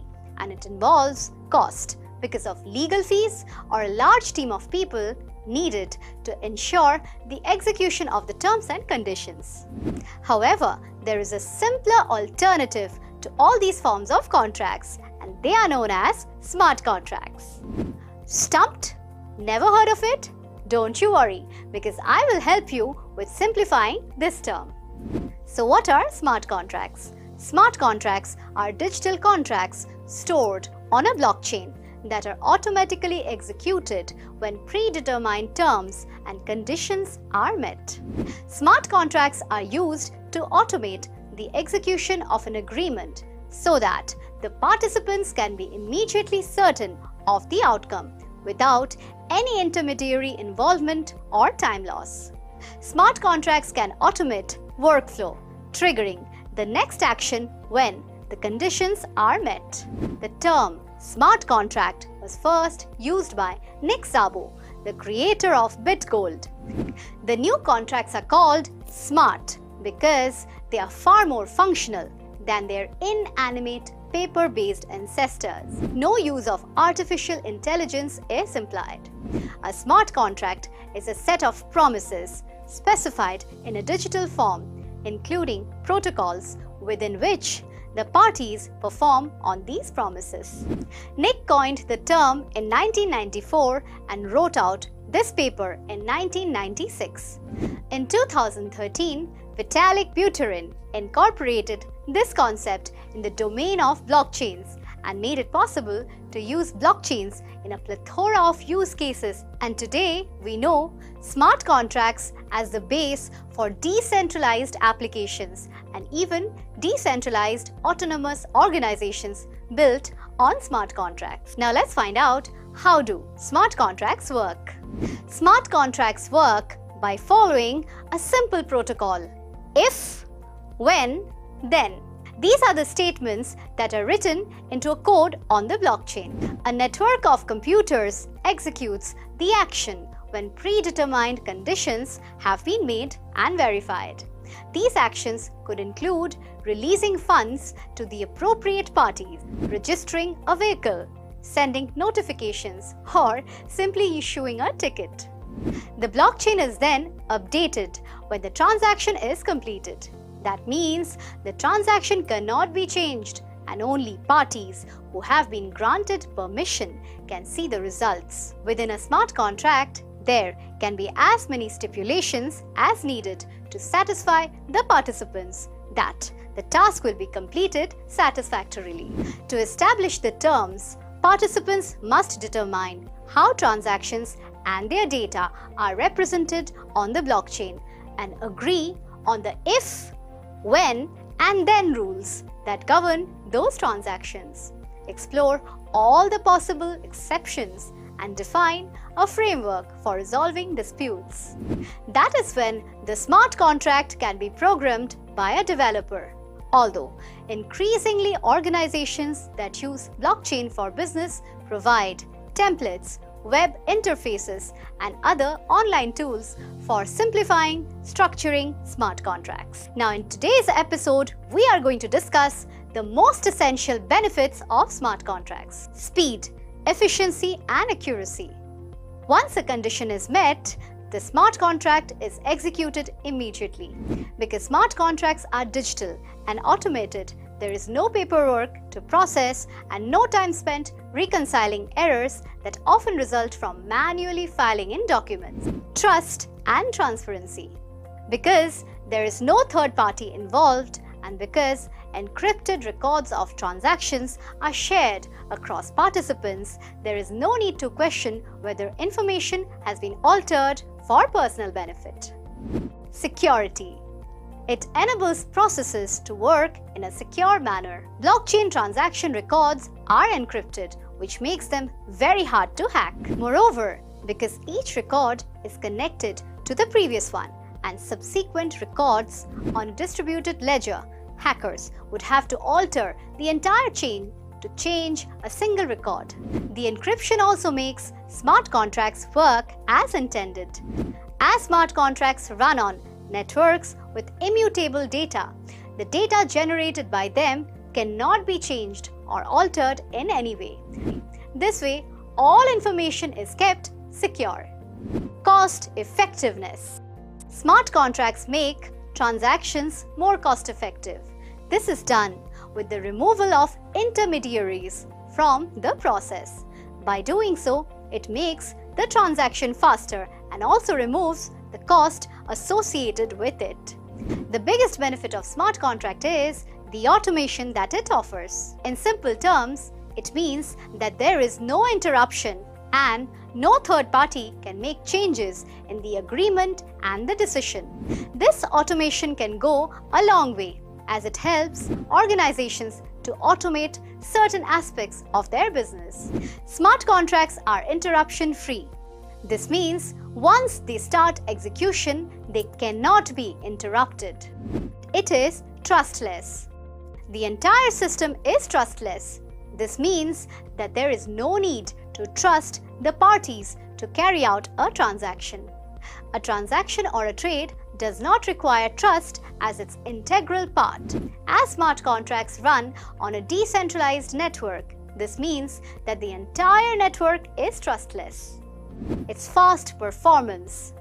The autonomous smart contracts executes way faster compared to the old-fashioned traditional approach. As all the parameters are already defined within the smart contracts, it only needs to match them before it starts executing. It is accurate and error-free. The only issue is that they need to be coded correctly so that they execute error-free. For example, if you're filing your taxes, you can make errors while doing so. However, if you use a smart contract to do so, you will have an error-free approach. Well, that was all about smart contracts and its benefits. Now we know why smart contracts are used in all walks of our lives. Smart contracts are nothing but a smart way to live the new digital life. Keep watching your favorite series, Tip of the Cryptoberg. I'm Vinita Chatterjee, signing off. Keep watching your favorite channel, Crypto TV.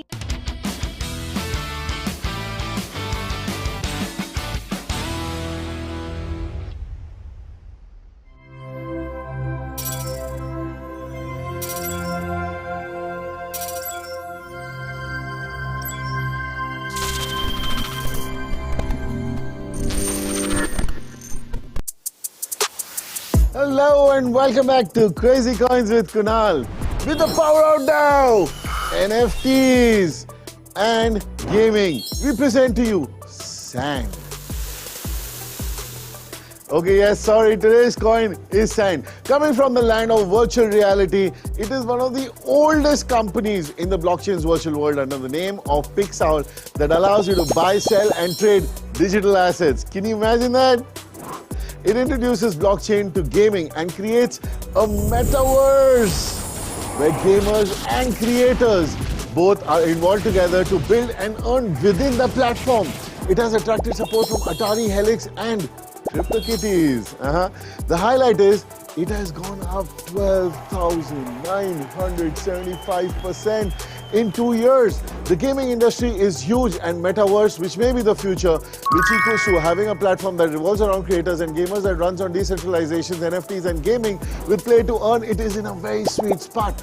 But the real question is, with all the partnerships, huge number of supporters and developers, Sand is in the megaverse of metaverses. Will it survive the long-term storm, retaining its gamers and creators on the platform, because Sand is not the only one? Will it slip off the gamer's hand or be the Sandman? Only time will tell. And until then, stay tuned till I bring you more Crazy Coins with Kunal.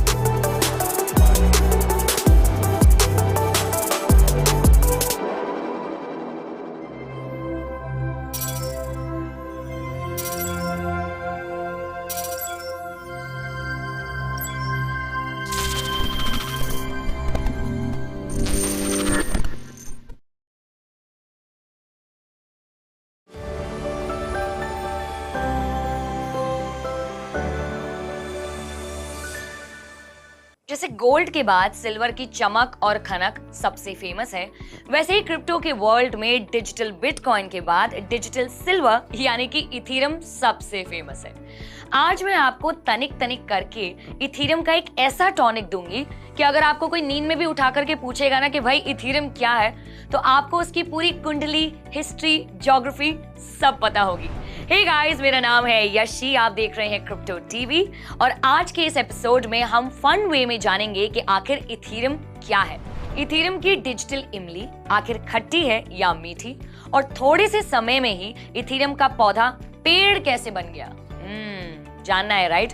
अच्छा, 1991 की famous movie सौदागर में बॉलीवुड के legendary actors थे दिलीप कुमार साहब और राजकुमार, और वो थे जंगल के दो शेर, राइट? वैसे ही क्रिप्टो वर्ल्ड में भी दो शेरों का राज चलता है।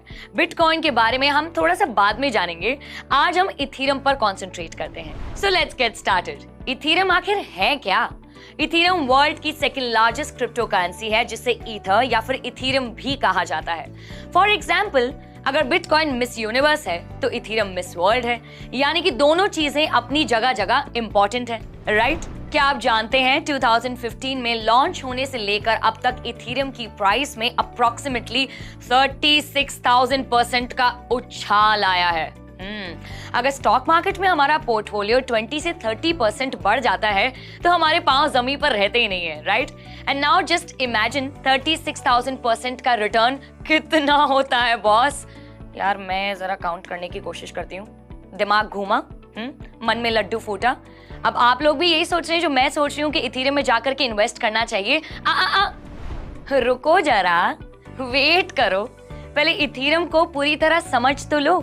इथीरियम को सिर्फ एक क्रिप्टो करेंसी समझने की भूल ना करना लल्ला। इथीरियम तो डिसेंट्रलाइज्ड एप्लीकेशंस का एक global open source blockchain platform है। थोड़ा सा टेक्निकल हो गया, right? So basically Ethereum is one of its kind programmable blockchain platform. In fact Microsoft के एग्जीक्यूटिव यॉर्क रोल्स ने ये तक कहा है कि 2023 तक इथीरियम नेटवर्क डिसेंट्रलाइज्ड एप्स का हब बनने वाला है। वो कौन सा डायलॉग था सिंघम का, जिसमें कहते हैं अजय देवगन, जिसमें है दम वो है फक्त बाजीराव सिंघम। अभी सही बोला ना? खैर, moving on to Ethereum platform में भी बहुत दम है बॉस। ये सिर्फ ट्रांजैक्शंस रिकॉर्ड करने की डिजिटल लेजर नहीं है। इथीरियम का विजन है एक न्यू इंटरनेट स्पेस को क्रिएट करना, जहां किसी भी टेक जायंट कंपनी या गवर्नमेंट की एजेंसीज बिल्कुल भी इंटरफेयर नहीं कर सकती है। एक ऐसा इंटरनेट जहां आपका प्राइवेट डेटा, इधर आओ, 100% प्राइवेट रहेगा और ये डेटा किसी भी मोनोपोली में भी शामिल नहीं होगा। इतना ही नहीं, इथीरियम पर gaming, entertainment, browsing, decentralised finance, business transactions के लिए डिसेंट्रलाइज्ड एप्स भी क्रिएट किए जाएंगे, जिसे हम शॉर्ट फॉर्म में डी एप्स भी कहेंगे। Ethereum users D app use करने के लिए थोड़ा सा पैसा देना पड़ेगा, यानी कि कुछ फीस चुकानी पड़ेगी। इस फीस को क्रिप्टो वर्ल्ड में गैस भी कहा जाता है। 1 सेकेंड, गैस कहा जाता है? क्या आप जानते हैं वर्ल्ड के 93% डिसेंट्रलाइज्ड फाइनेंस के ट्रांजैक्शंस इथीरियम पे ही एग्जीक्यूट होते हैं? कितने सारे फन फैक्ट्स बताती हूँ मैं आपको। हाँ, वैसे शॉर्ट टाइम में इथीरियम के फेमस होने का मेन रीजन है smart contracts. Now you must be wondering कि ये स्मार्ट कॉन्ट्रैक्ट्स कौन सी बला का नाम है? वेल, स्मार्ट कॉन्ट्रैक्ट्स यानी बिना थर्ड पार्टी के सिर्फ कंप्यूटर कोड से होने वाले दो पार्टीज के बीच का अग्रीमेंट है। वो क्या कहते थे, अरे मियाँ बीबी है राजी तो क्या करेगा काजी। खैर, moving on to Ethereum blockchain पर स्मार्ट कॉन्ट्रैक्ट्स का सबसे बड़ा फायदा ये है कि यहाँ क्रिप्टो करेंसी की वजह से फ्रॉड का तनिक भी चांस नहीं है, इतू सा भी चांस नहीं है। वैसे स्मार्ट कॉन्ट्रैक्ट से अग्रीमेंट सेफ भी हो गए हैं और सस्ते भी हो गए हैं, क्योंकि थर्ड पार्टी का खर्चा जो बच गया है। तो अब जलेबी से लेकर के जेट इंजन तक की ट्रेडिंग अगर आपको करनी है तो ये सब कुछ सेफली आप कर सकते हैं, क्योंकि स्मार्ट कॉन्ट्रैक्ट है ना। मूविंग ऑन टू एक और इंटरेस्टिंग फैक्ट, जिसको सुन करके आपको थोड़ा सा एग्जिस्टेंशियल क्राइसिस हो जाएगा। क्या आप जानते हैं कि इथीरियम के क्रिएटर वर्ल्ड के one of the youngest crypto billionaire हैं? अभी वो सिर्फ 27 ईयर्स के हैं, हाँ, और उनका नाम है वितालिक बुत्रिन। मैं जॉब छोड़ के जा रही। वितालिक बुत्रिन रशिया में पैदा हुए हैं और कनाडा में बड़े हुए हैं। वैसे उनके बारे में एक और इंटरेस्टिंग बात बताऊं, जिसको सुनते ही आपको उनको प्यार से सल्यूट करने का मन जरूर करेगा। 2021 में मिस्टर वितालिक बुत्रिन ने इंडियन क्रिप्टो कोविड रिलीफ में लाखों नहीं, करोड़ों नहीं, बल्कि खरबों रुपए डोनेट किए थे। And to be precise, $1.14 billion. Mister Vitalik Buterin India की ओर से thank you very very much. जैसे superstar our very own Thalaiva Rajinikanth साहब ने रोबोट के बाद अक्षय कुमार के साथ में रोबोट 2.0 फिल्म बनाई थी, वैसे ही इथीरियम 2.0 भी बहुत जल्द लॉन्च होने वाला है।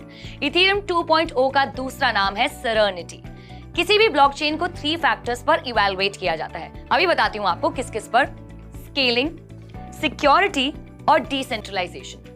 स्केलिंग क्या होता है? स्केलिंग यानी कि पर सेकंड में कितने मल्टीपल ट्रांजैक्शंस होते हैं।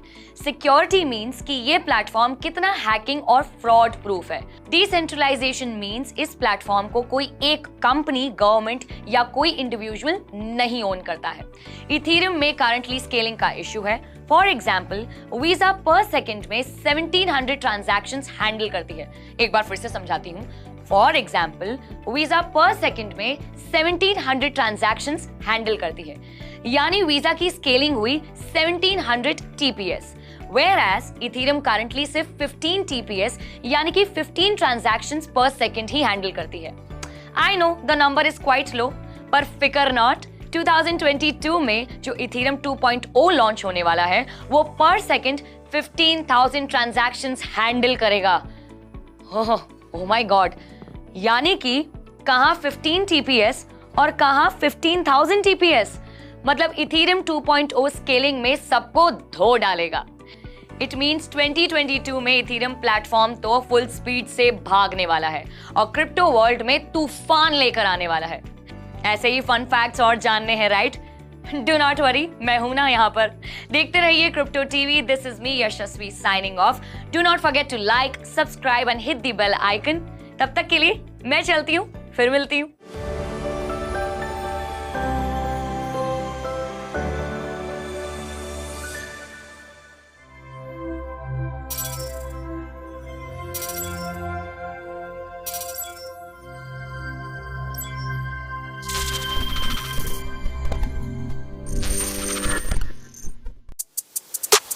Ladies and gentlemen, welcome to Crazy Coins with Karnal.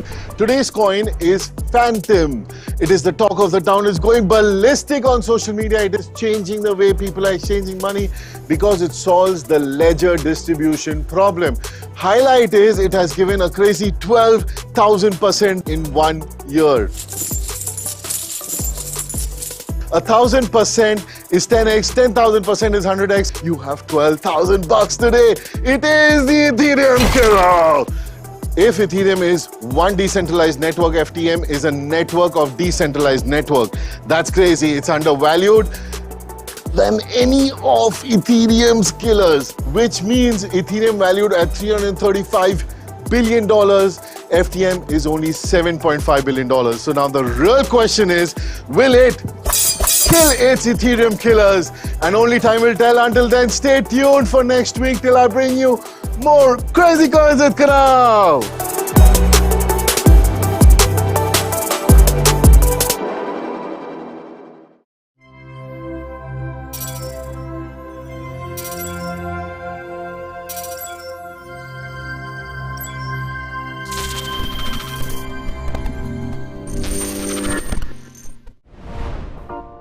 Cryptocurrency market is under broader stress as investors shun riskier assets such as stocks and cryptocurrencies amid an uncertain economic environment. We have invited a special guest, Mr. Raj Kapoor. Every investment has a summer and a winter and an autumn and a spring. Miners have sold 9,500, institutions are selling, but let's look at the other side. If they are selling, somebody is buying.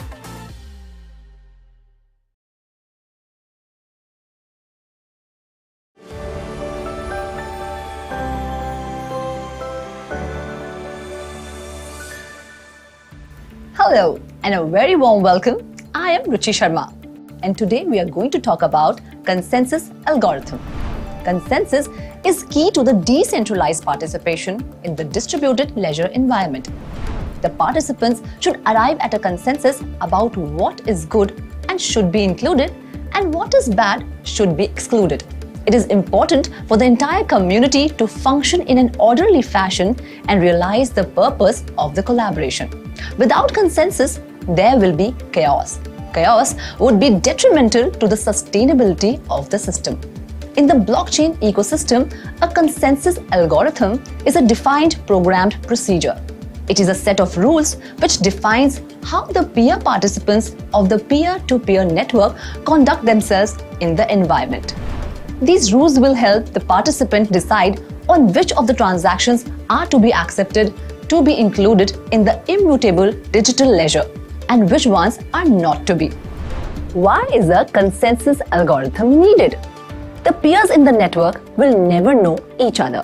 The problem, therefore, is how to establish trust among the participants without disclosing their identities.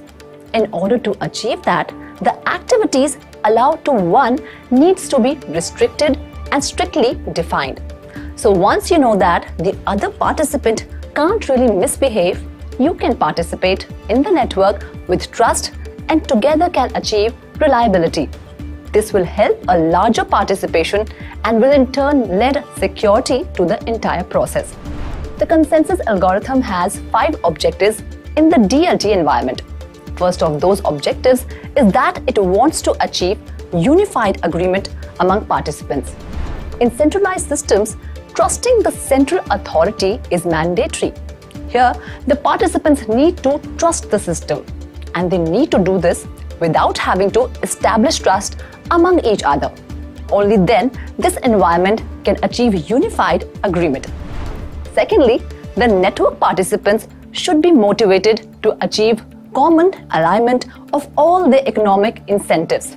This is a must to develop a self-regulating system which can be entrusted.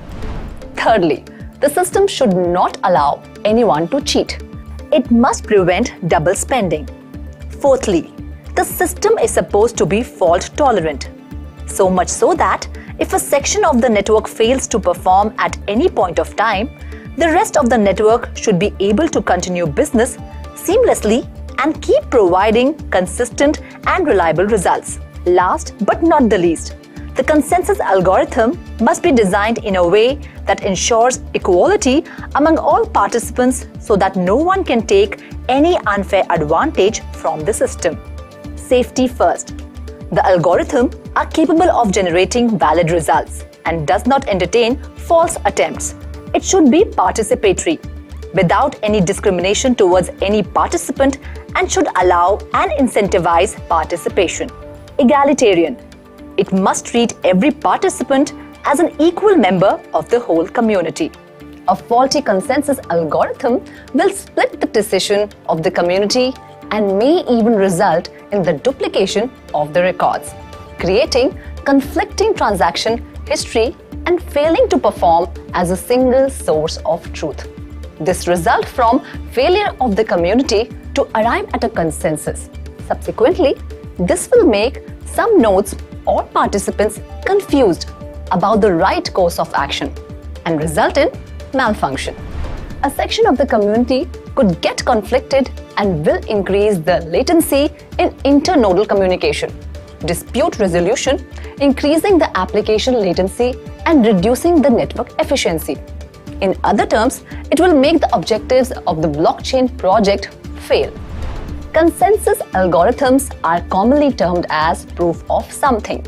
The most popular one is the first one used by Bitcoin blockchain, proof of work. Others are proof of stake, proof of authority, proof of history, proof of activity, proof of identity, proof of burn, proof of elapsed time, proof of importance, and many such. Some are also known differently as delegated proof of stake, least proof of stake. Some have uncommon names like Byzantine fault tolerance, direct acrylic graph, Tendermint, Ouroboros, and some even call themselves Grandpa.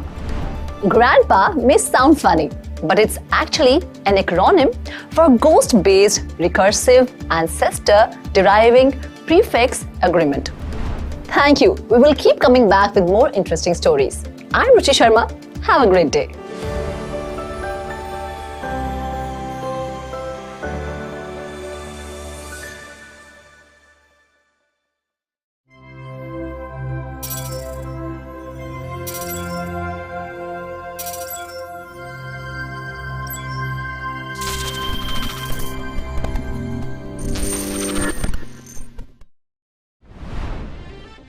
आजकाल जिथे बघावं तिथे सध्या एनएफटीची चर्चा सुरू आहे. ज्याला बघावं तो एनएफटी बनवतोय. जर तुम्ही असा विचार करत असाल की एनएफटी बनवणं हे काही रॉकेट सायन्स वगैरे आहे, खूप कॉम्प्लिकेटेड आहे, खूप टेक्निकल आहे, तर मित्रांनो रिलॅक्स व्हा, काळजी करू नका. यापैकी असं काहीच नाहीये. मग वाट कसली बघताय? आपले आर्ट क्रिएट करा आणि बिंदास उतरा एनएफटीच्या मार्केटमध्ये. I'm back with a list of crazy, weird, bizarre, outlandish, completely mad NFTs for you. Crazy NFTs की लिस्ट में सबसे ऊपर है Sell Your Soul NFT. इस NFT का नाम है Clip Art of Ether Rock. Inner Beauty, collection of kidney stones. Yuck.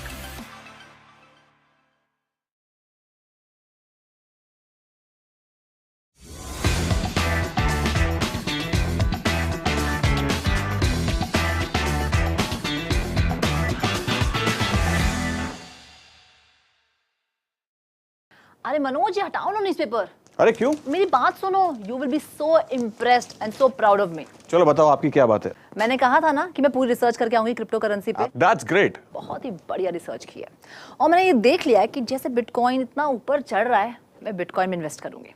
Bitcoin? लेकिन मनोज, छोटी सी एक बात, एक प्रॉब्लम है जो मुझे तंग कर रही है. बताइए. 50 लाख के आसपास रहती है इसकी वैल्यू. इसे खरीदने के लिए तो मुझे अपनी जायदाद बेचनी पड़ेगी. हम बिटकॉइन के ऊपर डिस्कस करते हैं, लेकिन आज का जो हमारा जो एस्पेक्ट है वो we will try to discuss the fundamental value about a crypto currency, ना ही कि हम give any recommendation about it. ठीक है, आपने जैसे बिटकॉइन के बारे में कहा तो you are under a broader concern की 50 लाख की एक कॉइन है, तो आपको आपकी जायदाद बेचने की जरूरत नहीं है. पक्का ना? You are not suppose to sell your flat या फिर जो भी है. बिटकॉइन आप 0.0000001 which is known as a Satoshi के वैल्यू पर भी आप खरीद सकते हैं. इतनी छोटी वैल्यू पर? इनके जो फाउंडर है सातोशी नाकामोटो, उन्होंने एक ऐसा प्रोविजन किया. मिस्ट्री मैन, देखो मैंने किया ना जो कि हम भी उनको भी ढूंढ ही रहे हैं अभी तक. तो मिस्ट्री मैन तो है ही वो. और इनफैक्ट लेकिन उन्होंने ऐसा प्रोविजन किया था कि जहां पर बिटकॉइन को एक अच्छे वैल्यू पर भी आप खरीद सकते हैं. You can start buying Bitcoin as low as 100 rupees. What are you saying? एक सेकंड. हाँ, 500 का बिटकॉइन तो मैं ले सकती हूँ. बिल्कुल, आप ज्यादा भी खरीद सकते हैं. वो that depends upon your this thing. मैं आपको एक इंटरेस्टिंग फैक्ट बिटकॉइन के बारे में बताता हूँ. 2010 मई 22 को एक बंदे का नाम लेस्ले हेंस है, उन्होंने पापा जॉन्स के 2 पिज्जा खरीदे. आपको मालूम है कितने में?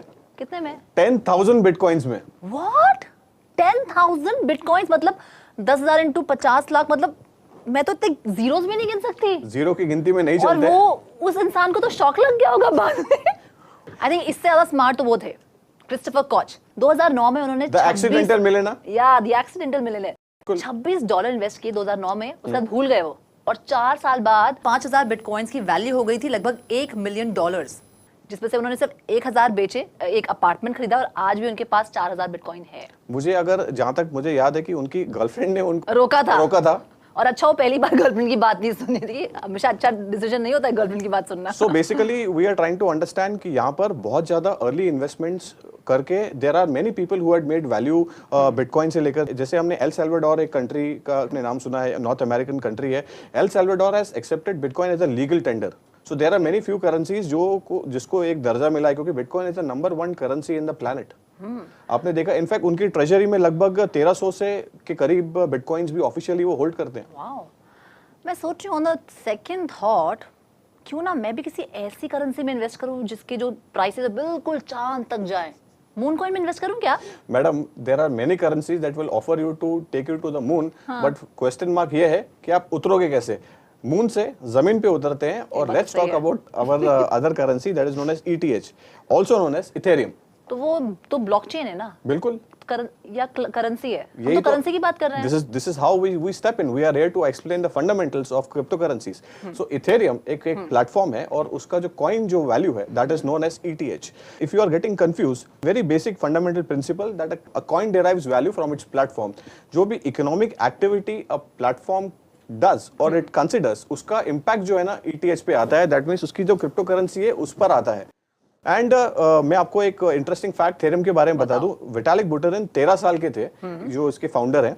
विटालिक बुटेरिन 13 साल में तो मुझे पता नहीं कि मैं क्या कर रहा था. I think so I was playing cricket that time. मैं तो 13 साल में मतलब हार्डली मैथ्स कर पाती थी. टीचर की डांट खाती थी. आगे की स्टोरी बहुत इंटरेस्टिंग है. विटालिक बुटेरिन ने उसकी शुरुआत की थी. इनफैक्ट 2 साल के बाद 2015 में में उन्होंने इथेरियम को एक्चुअली इंप्लीमेंट किया and see this after 7 to 8 years there are many companies, big companies, huge companies such as Microsoft, HSBC उसके साथ में सपोर्टेड है और वहां पर उनको सपोर्ट भी कर रहे हैं, इथेरियम प्लेटफॉर्म यूज कर रहे हैं, so on and so fourth. बचपन में ना मैं डॉक्टर बनना चाहती थी, तो मैं सोच रही थी क्यों ना डेंटा कॉइन, बहुत इंटरेस्टिंग साउंड किया, डेंटा कॉइन में को कंसिडर करूं क्या? आप डॉक्टर हैं? नहीं हूं नहीं, मेरी हैंडराइटिंग बिल्कुल डॉक्टर्स वाली है। अगर आप डॉक्टर हैं तो ही आप ये कॉइन खरीद सकते हैं। मैं आपको बता दूं दिस इज डेंटल और डेंटल रिलेटेड एक्टिविटीज को बढ़ावा देने के लिए और उसके अंदर buying and selling of goods and services के लिए। मतलब मेरी एंट्री बैन है उधर। तो बिल्कुल आगे चलते हैं। आप व्हाइट बेल्ट है या ब्लैक बेल्ट है वो बाद में डिसाइड करते हैं, लेकिन आगे बढ़े। No belt. आपने एक गाना तो सुना होगा, बहुत ही फेमस गाना है, मुंबई से गई पटना, पटना से गई दिल्ली। जूही चावला तो बहुत बड़े फैन भी रह चुके हैं उसके। तो ऐसे ही ये बिनांस की कहानी है, वो गए चाइना, चाइना से उनकी एस्टैब्लिशमेंट हुई, चाइना से गए जापान, जापान से गए यूएस। Okay wow. तो मैं आपको बता दूं कि इनफैक्ट 2017 में बाइनेंस की जो शुरुआत है वो चाइना में हुई थी और वहां से लेकर China, as you are aware that कि क्रिप्टो करेंसी को लेकर बहुत ज्यादा कंसर्न्स में था और उसको रेगुलेट करने की शुरुआत वो साल से हुई थी। Because of the broader concern they move to Japan और वहां से लेके ही was dwindling between Japan, Hong Kong की तरफ भी उनका रुख था। मीनवाइल यूएस ने उनको बैन कर दिया था।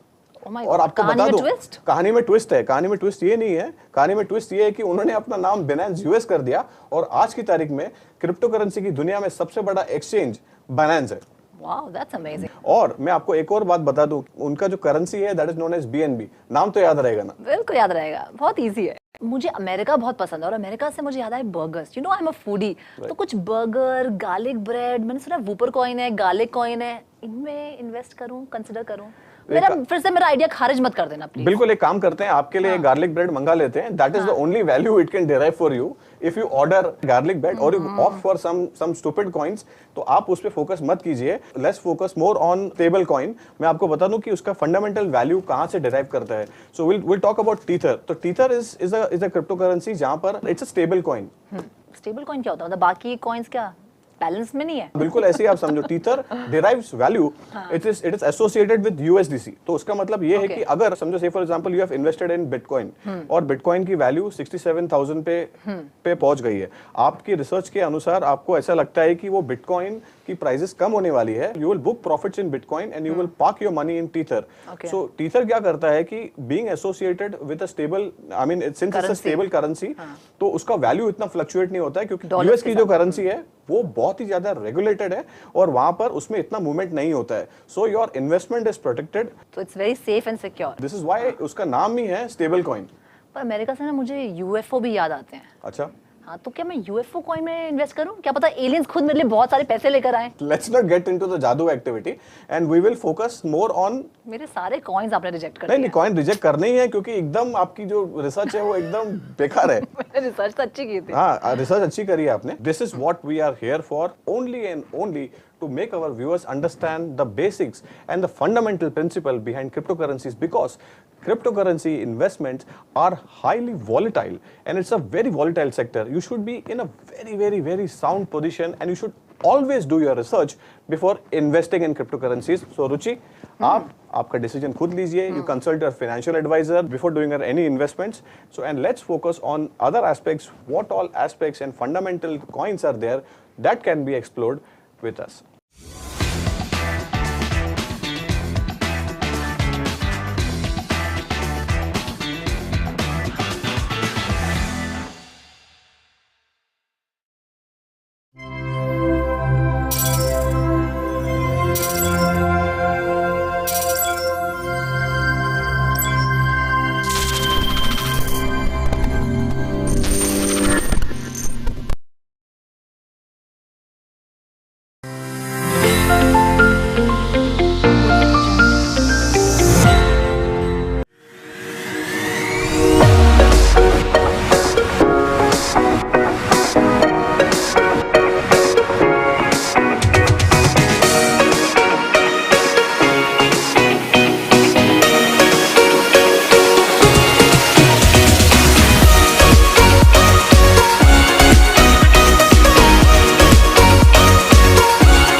क्रिप्टो की मेल डोमिनेटेड दुनिया में वुमनियां भी अपनी जगह बना रही है बॉस।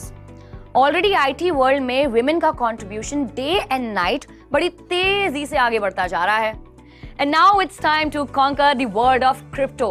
और क्यों ना करे भाई, पायलट, प्राइम मिनिस्टर और प्रेसिडेंट की पोस्ट पर अपना परचम लहराने के बाद अब क्रिप्टो वर्ल्ड में भी हमें बराबरी करनी है, यानी कि जगह तो बनानी ही होगी। क्योंकि आप तो जानते ही हैं, ना बीवी ना बच्चा, ना बाप बड़ा ना भैया, the whole thing is that कि भैया सबसे बड़ा रुपया। हाय, मेरा नाम है यशस्वी और आप देख रहे हैं क्रिप्टो टीवी। और इस स्पेशल सीरीज में हम बात करने वाले हैं टॉप 5 क्रिप्टो क्वींस के बारे में, जिनकी अचीवमेंट्स को देखकर शायद इंडिया की पोटेंशियल क्रिप्टो क्वीन भी इंस्पायर हो जाए और क्रिप्टो एंड ब्लॉकचेन स्पेस में अपना सिक्का जमा दे। So let's get started. Sorry. First Peirce crypto queen का नाम है हेस्टर पियर्स। जैसे इंडिया का रेगुलेटर सेबी है, वैसे ही American regulator security and exchange commission की सेकंड टर्म कमिश्नर है मिस पियर्स। जिसे हमारे घर में चाहे कितने भी लोग कमाने वाले क्यों ना हो, पर मम्मी के अप्रूवल के बिना कभी बजट अप्रूव होता है। वैसे ही पूरे अमेरिका के स्टॉक्स और क्रिप्टो के हर छोटे बड़े प्लेयर्स को इन मम्मी के डर से रूल्स एंड रेगुलेशंस का पालन करना पड़ता है। अरे मियाँ, तभी तो इनका निकनेम है क्रिप्टो मॉम।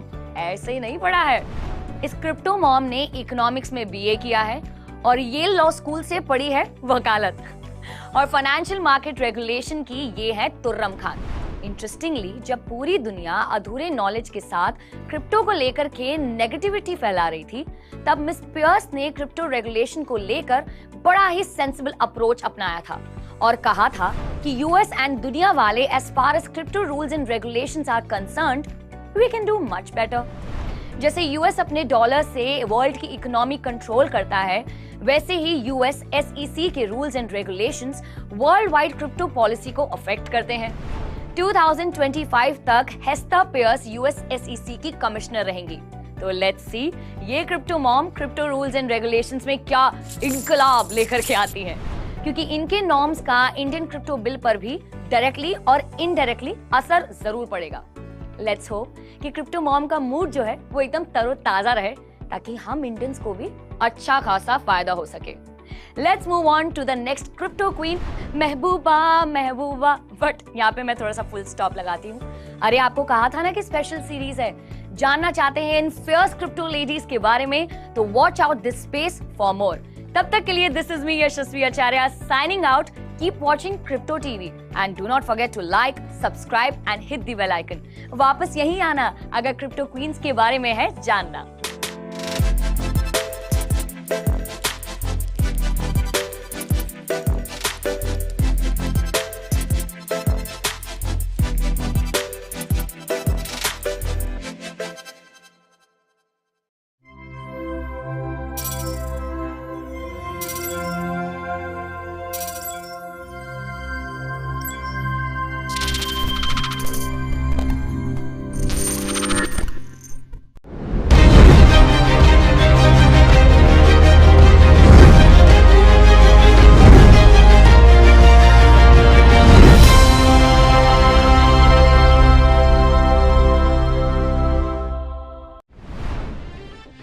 आजकाल जिथे बघावं तिथे सध्या एनएफटीची चर्चा सुरू आहे। ज्याला बघावं तो एनएफटी बनवतोय। जर तुम्ही असा विचार करत असाल की एनएफटी बनवणं हे काही रॉकेट सायन्स वगैरे आहे, खूप कॉम्प्लिकेटेड आहे, खूप टेक्निकल आहे, तर मित्रांनो रिलॅक्स व्हा, काळजी करू नका, यापैकी असं काहीच नाहीये। मग वाट कसली बघताय? आपले आर्ट क्रिएट करा आणि बिंदास उतरा एनएफटीच्या मार्केटमध्ये।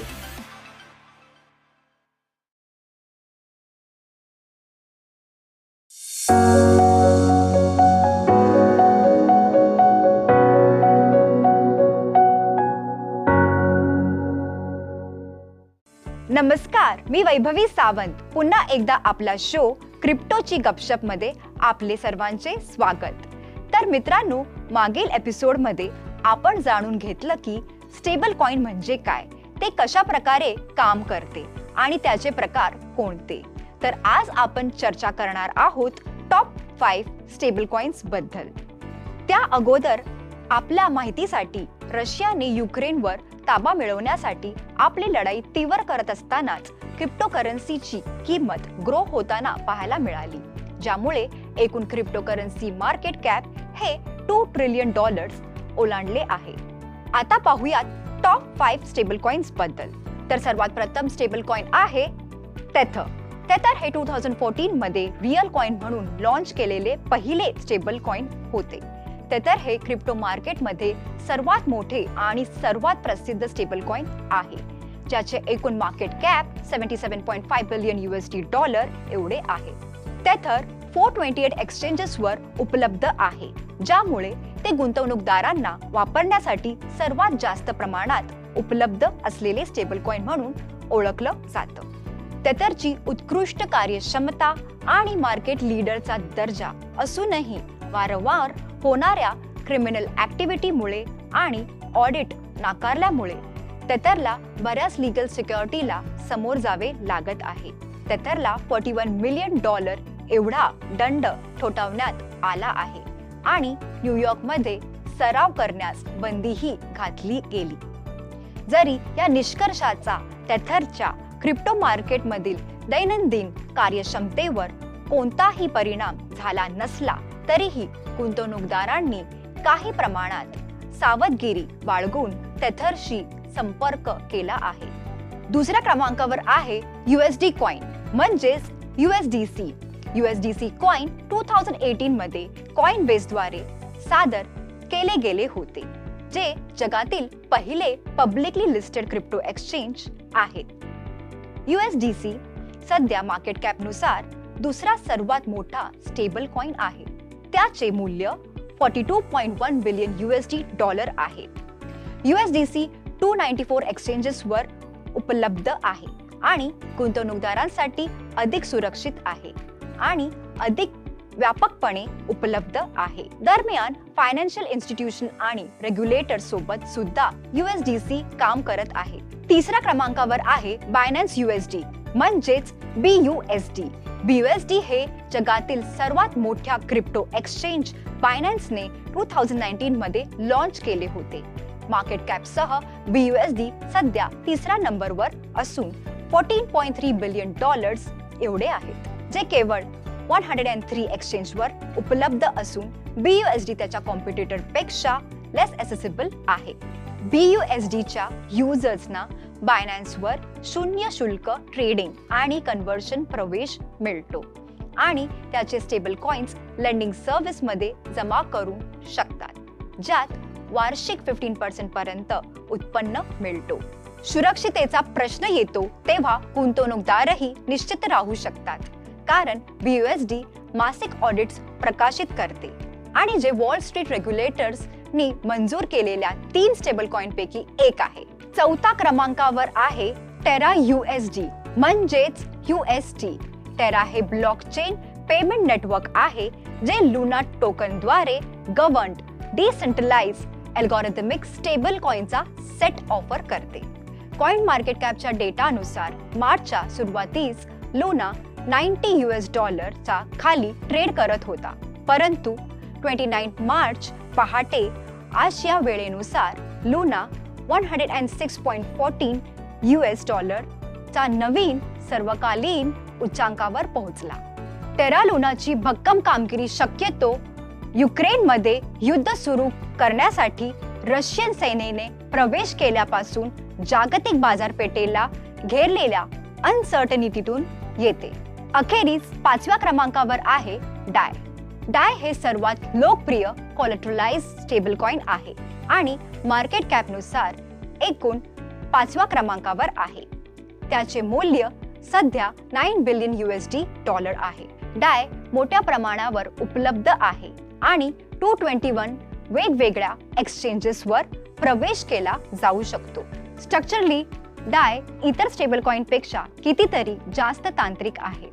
USDT सारख्या US डॉलर्सद्वारे थेट पाठिंबा मिळवण्याऐवजी डाय ETH सारख्या क्रिप्टो मालमत्ता लॉकअप करण्यासाठी आणि त्या कोलॅटरलवर आधारित टोकन तयार करण्यासाठी स्मार्ट कॉन्ट्रॅक्ट्स वापरते. हे बेकर प्रोटोकॉलचे उत्पादन आहे, जे इथेरियम ब्लॉकचेनवर चालते. तर मित्रांनो, मला आशा आहे की आपल्याला स्टेबल कॉइन बद्दल संपूर्ण माहितीही कळलीच असेल. हा व्हिडिओ आपल्याला आवडला असेल तर याला नक्कीच लाईक करा आणि शेअर करा. क्रिप्टोची गपशप या शो मध्ये मी वैभवी सावंत तुर्तास इथेच थांबते. पाहत रहा crypto TV.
Ruchi, what's up with you?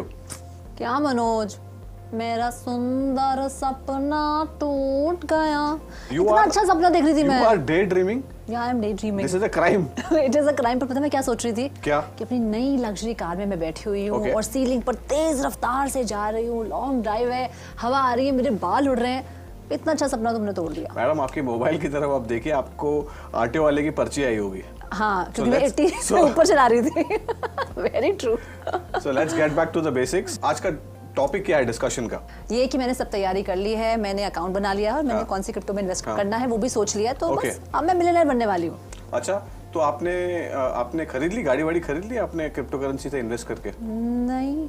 तो आपने वॉलेट बना लिया उसका? वॉलेट मैंने अभी लिया गुच्ची का. वाह, एक्स्ट्रा ऑर्डिनरी ख्याल है आपका. तो सरकास्टिकली क्यों बोल रहे हो? तो मैं एक्चुअली बात कर रहा था क्रिप्टो करेंसीज को जहां पर रखा जाता है. Those are known as crypto wallets. So आज हम मनोज, जो करेंसी डिजिटल है, ना देख सकते हैं ना छू सकते हैं, उसके लिए वॉलेट की क्या जरूरत है? सो एब्सोल्युटली यही आज का डिस्कशन पॉइंट है कि कितने टाइप्स के वॉलेट्स होते हैं और वो वॉलेट्स को यूज करने के लिए क्या-क्या things that are required. We have also understood that a crypto wallet बनाने के लिए KYC and basic simple चीजें तो हमने समझ ली है. लेकिन क्रिप्टो वॉलेट्स कितने प्रकार के होते हैं, उनको अटैक से, दैट मीन्स साइबर अटैक से कैसे बचाया जा सकता है और कितने तरीके से हम उनको स्टोर, सिक्योर और कौन-कौन से वॉलेट्स यूज कर सकते हैं, आज हम उसके ऊपर डिस्कशन करने वाले हैं. मतलब कि इस वॉलेट के अंदर मेरी डिजिटल करेंसी रहेगी. लेकिन मैं आपको बता दूं कि क्रिप्टो करेंसी जो वॉलेट्स होते हैं उसमें आपकी डिजिटल करेंसी नहीं होती है. नहीं होती? नहीं. तो ये कैसा वॉलेट है? हम वॉलेट में तो पैसे ही रखते हैं ना. अगर इस काम का भी नहीं तो किस काम का ही है? तो आपने ब्लॉकचेन के बारे में तो पढ़ा ही है और आपने बहुत रिसर्च भी करी है उसके ऊपर. Crypto currencies actually blockchain system पे रहती है और आपका जो क्रिप्टो वॉलेट है, they store your private keys. Yes, exactly. चाबी रहती है इसके अंदर. तो ये चाबी आपके घर की नहीं है. इनफैक्ट अगर आपकी घर की चाबी अगर गुम भी हो जाती है तो आप you can get it back. चाबी वाला. But this is the key which you will lose all your money. Yes, exactly. So मैं आपको बताता हूँ. Public keys are like your bank account numbers. Say for example, if a sender sends you a cryptocurrency, so it will require your address. That is a public key. And private key और public key match होती है. Private keys are nothing but it's similar like your ATM pins. So once these things matches, your transaction is complete, and you can receive the cryptocurrency or the transaction is complete. So अगर एक छोटी सी problem है. हाँ बिल्कुल बताइए. मेरा ना दिमाग बहुत, तुम तो जानते ही हो, बहुत जल्दी भूल जाती हूँ मैं चीज़ें। तो जो पासवर्ड्स भी होते हैं ना, जैसे जीमेल का या इतने सारे मेरे शॉपिंग अकाउंट्स हैं उनके पासवर्ड्स होते हैं, या फिर बैंक अकाउंट के पासवर्ड्स होते हैं, वो सब तो मैं कहीं लिखती हूँ या फिर मैं भूल जाती हूँ। तो अगर ये मैं भूल गई तो मैं एक नया पासवर्ड बना सकती हूँ ना, या फिर जीमेल में मुझे आ जाएगा रिकवर करके एक नया password? No, because if you lose the private key, you lose the access to your cryptocurrency, you lose the access to your money. My God. Once it's gone, it cannot be recoverable. This is the sad part of it. But उसे हम आपको discuss करते करते बताएंगे कि कौन कौन से वॉलेट्स हैं जिसमें आप ये सारी प्राइवेट कीज को सिक्योर साउंड मोड में रख सकते हैं, जैसे आप अगर भूल भी जाएं तो वो एक ऐसे मीडियम में आप मिलेगा कि that means you can access it and you can again access your cryptocurrency. I want to know that. So ये जो वॉलेट होते हैं वो दो प्रकार के होते हैं, एक हॉट वॉलेट होता है और एक cold wallet. So these are the two definitions of wallets. और उसके अंदर there are several heads. So hot wallets are those wallets that are connected to internet. तो जैसे आपके एक्सचेंज वॉलेट्स होते हैं, बहुत बड़े बड़े एक्सचेंजेस हैं, उनके वॉलेट्स होते हैं, those are hot wallets. So internet पर जिनका एक्सेस होता है, क्लाउड बेस्ड वॉलेट्स जो होते हैं, so those are connected to internet and but एक ब्रॉडर कंसर्न है, जैसे मैंने आपको बताया कि ये सेफ नहीं होंगे। सेफ नहीं है। इनफैक्ट वो कैसा है कि hackers they can come hack your system. Android based होता है या फिर we will not get into it, Apple है या एंड्रॉइड है, but that is something which you have to, those can be hacked. और अगर say for example you are a rich woman, so agar if someone hacks your mobile, they can easily steal your cryptocurrency and then sell it somewhere which cannot be recovered. So हाँ, वो एक concern होता है hot wallets में। तो मतलब hot wallet थोड़ा avoid किया जा सकता है क्योंकि हैक भी हो सकता है और सिक्योर नहीं है। So that is up to you. What is the option number 2? So you have to consult your financial advisor. So we are here to just for investor awareness and education format. So cold wallets क्या होता है कि those are not connected to internet. Okay. So basically एक minute, अगर वो internet के साथ connected ही नहीं, इतना मनोज तुम सोचते हो कि मैं बहुत ही बेवकूफ हूँ, अगर वो कनेक्टेड ही नहीं है इंटरनेट के साथ तो ट्रांजैक्शन कैसे होगी? I've got a point, देखा? I'm smart, very smart. थोड़ा रुको, थोड़ा सब्र करो, मैं आपको बताता हूँ।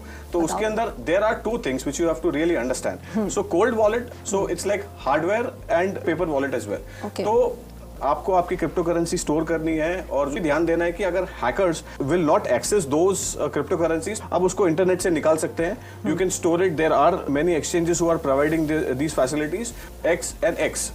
तो ये सारी एक्सचेंजेस हैं जो हम जो प्रोवाइड करते हैं इसके अंदर। And paper wallets are nothing but it's basically QR code format में होता है, where in it's written your private key, you have to store it, you have to store it in a locker. हाँ, उतना ध्यान देना है कि वो no one is stealing you physically. या that's what you have keep it in mind. I think मैं paper wallet ही यूज करने वाली हूं, मुझे ज्यादा इजी है, लिख लूंगी फिर रख लूंगी। Absolutely, you can do that. But these are the 10 points which we wanted to discuss. Our show is basically we don't recommend. हम अपने इन्वेस्टर्स को ये recommend नहीं करते, बट उनको अवेयर करते हैं कि आपको क्या चीजें नहीं करनी है before making a investment in crypto currency, या फिर एक ऐसा साइबर अटैक से कैसा बचा जाए, हम वो अवेयरनेस लेके आते हैं। तो उसके लिए एक सवाल है मेरे मन में कि अगर मैं ये हॉट वॉलेट के लिए ऑप्ट करती हूँ बिकॉज इट्स ऑनलाइन, तो इसके लिए 2 फैक्टर ऑथेंटिकेशन कितना इंपॉर्टेंट है? That is the most important. जैसे हम बताते हैं कि it is always secure to keep a two-way authentication. One, it comes in your email. One, it comes as an OTP. आप क्रिप्टो वॉलेट के बारे में बात कर रहे हैं, right? So how to keep it safe and secure two-way authentication? It is always advisable to keep a two-way authentication. और जो हमारा ब्राउजर एड्रेस बार होता है उसको भी ध्यान में रखने की जरूरत है क्या? This is the most important aspect because hackers जो होते हैं वो बहुत स्मार्ट होते हैं, they are organised criminals, so in fact they can get into your browser, they can steal your money easily and you will not even come to know. So it is most important that you see to it that your browser is not shifted and it avoids phishing. अच्छा, और किस तरह की information sensitive हो या नहीं हो या किसी के साथ शेयर करें या ना करें, इसके ऊपर कोई टिप? अभी जैसे आप तो ये तो बताएंगे नहीं कि आपके बैंक अकाउंट में कितने पैसे हैं, तो आप ये क्यों बताएंगे किसी को कि आपके क्रिप्टो करेंसी वॉलेट कौन सा है, उसका पब्लिक की क्या है, उसका प्राइवेट की क्या है? Never you are suppose to share it with anyone. So it's always advisable to keep it single handedly. मुझे याद है जैसे कहते हैं कि अपना OTP किसी को मत बताओ. अरे वाह, सही जवाब. कितनी स्मार्ट होती जा रही हूं मैं आपके साथ. Extraordinary. So this was our tip number 3, which brings to a conclusion that you are not supposed to share your OTP or cryptocurrency details with anyone. अच्छा, तो ऐसे में फिर कैसा पासवर्ड बनाओ कि वो बहुत स्ट्रॉन्ग हो, कोई हैक ना कर पाए? Absolutely, that goes without saying, Ruchi. It has to be really robust. बहुत ही strong password होना चाहिए. या तो it's better to remember it. जैसे आपको बताया कि it has to be either kept it somewhere secret and it has to be one way. Only one individual should access it. अच्छा एक बात बताओ मनोज, अगर मैं किसी को कुछ X अमाउंट भेज रही हूँ, अगर मैंने गलत एड्रेस पे भी भेज दिया तो क्या वो रिकवर हो सकता है? मतलब जैसे बैंक में तो कर देते ना, हमसे कुछ गलत ट्रांजैक्शन वो हेल्प करते हैं हमें. So that is something which brings to our tip number 5.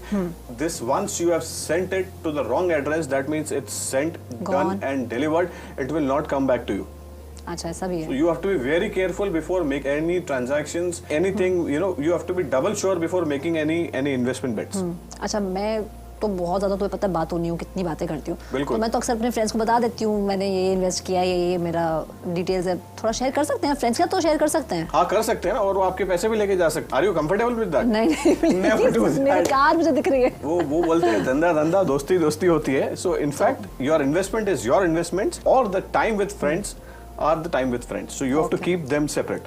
अच्छा, और अगर मैं ऑनलाइन मतलब हॉट वॉलेट यूज़ करती हूँ और कभी घर में वाईफाई नहीं है, अगर मैं किसी कैफे में चली गई या फिर किसी रेस्टोरेंट में, वहाँ का वाईफाई यूज़ कर सकती हूँ secure? Very valid point which you have raised because that means you are thinking over how to double your investment. So it is always advisable not to use public Wi-Fi because they can divert you to some or the other browser, because we are not that tech savvy. Hackers are really smart. They can take you for a ride quickly and आपको पता भी नहीं चलेगा आपका phone कहाँ पे divert हुआ है, और वहाँ से आपका सारा डेटा उनके easily within seconds आ सकता है. They can steal your money with a blink of an eye. Oh my God. And it's gone. That means it's gone forever. Nothing is safe.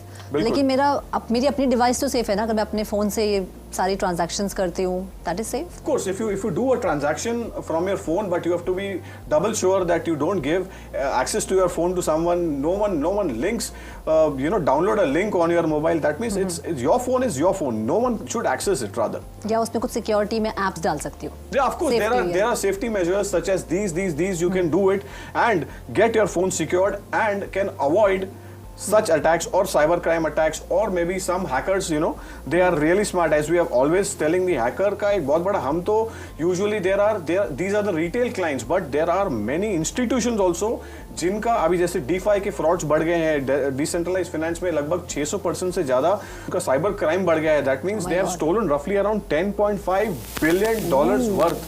चलो मैं समझ गई कि साइबर कैफे जाना safe नहीं है या फ्रेंड्स को ज़्यादा इन्फॉर्मेशन देना सेफ नहीं है, लेकिन मेरा अपनी डिवाइस तो मैं मेरा फ़ोन तो यूज़ कर सकती हूँ, उसके थ्रू तो ट्रांजैक्शन कर सकती हूँ. That is safe. आपका फ़ोन यूज़ करने से आपको कोई रोक नहीं सकता है. You have to see that security measures, firewalls and safety measures are up to the mark so that such activities doesn't repeat.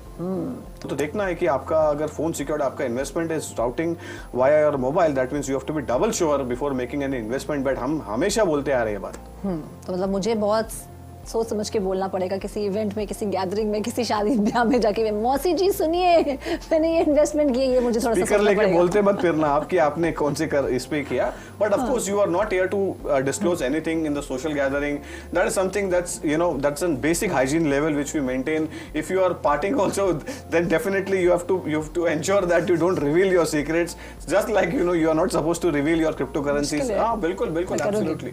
अच्छा कभी अगर मैं किसी वजह से अपना अकाउंट नहीं एक्सेस कर पा रही, if I tell somebody, a friend, my brother, my sister to handle, हंसते हो यार मनोज, हर बात पे हंसते हो आप मेरी, तो वो अगर मेरा अकाउंट हैंडल करे तो कोई दिक्कत है?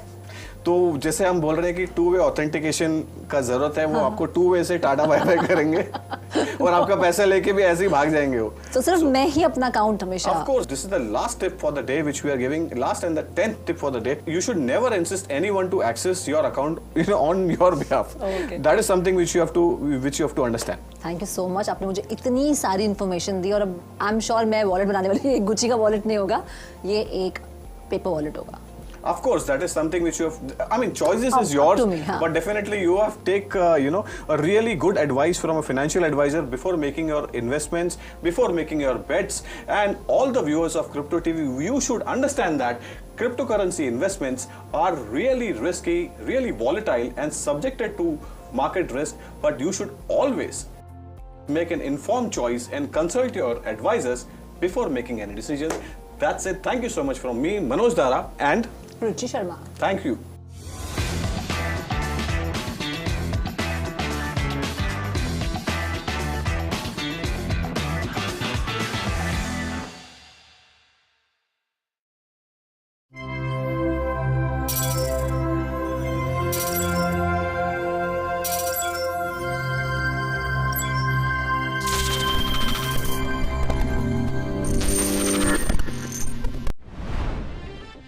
आजकाल जिथे बघावं तिथे सध्या एनएफटीची चर्चा सुरू आहे. ज्याला बघावं तो एनएफटी बनवतोय. जर तुम्ही असा विचार करत असाल की एनएफटी बनवणं हे काही रॉकेट सायन्स वगैरे आहे, खूप कॉम्प्लिकेटेड आहे, खूप टेक्निकल आहे, तर मित्रांनो रिलॅक्स व्हा, काळजी करू नका. यापैकी असं काहीच नाहीये. मग वाट कसली बघताय? आपले आर्ट क्रिएट करा आणि बिंदास उतरा एनएफटीच्या मार्केटमध्ये.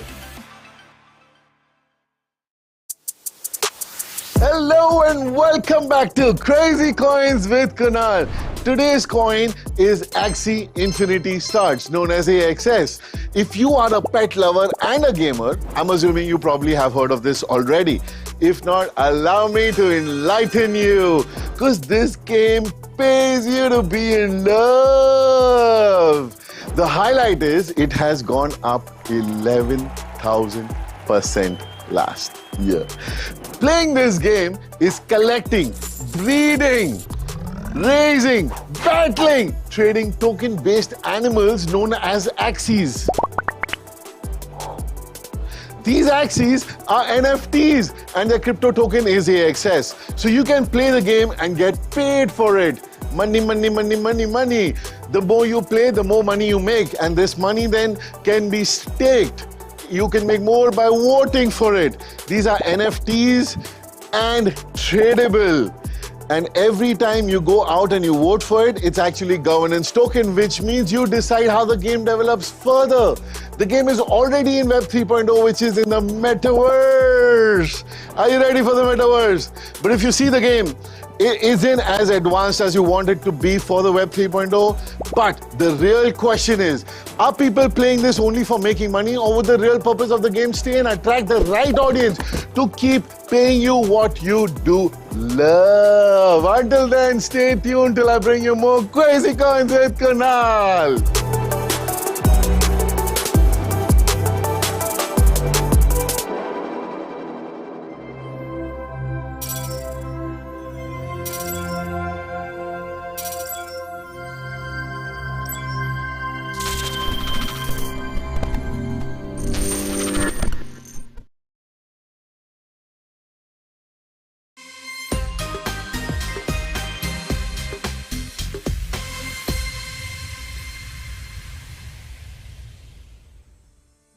मेटावर्स और एनएफटी मेनिया ने ग्लोबली सेलिब्रिटीज की दुनिया में तूफान मचा दिया है. एक्टर्स हो या आर्टिस्ट, मॉडल्स हो या फिर सिंगर, सभी इस रेस में तेजी से दौड़ रहे हैं.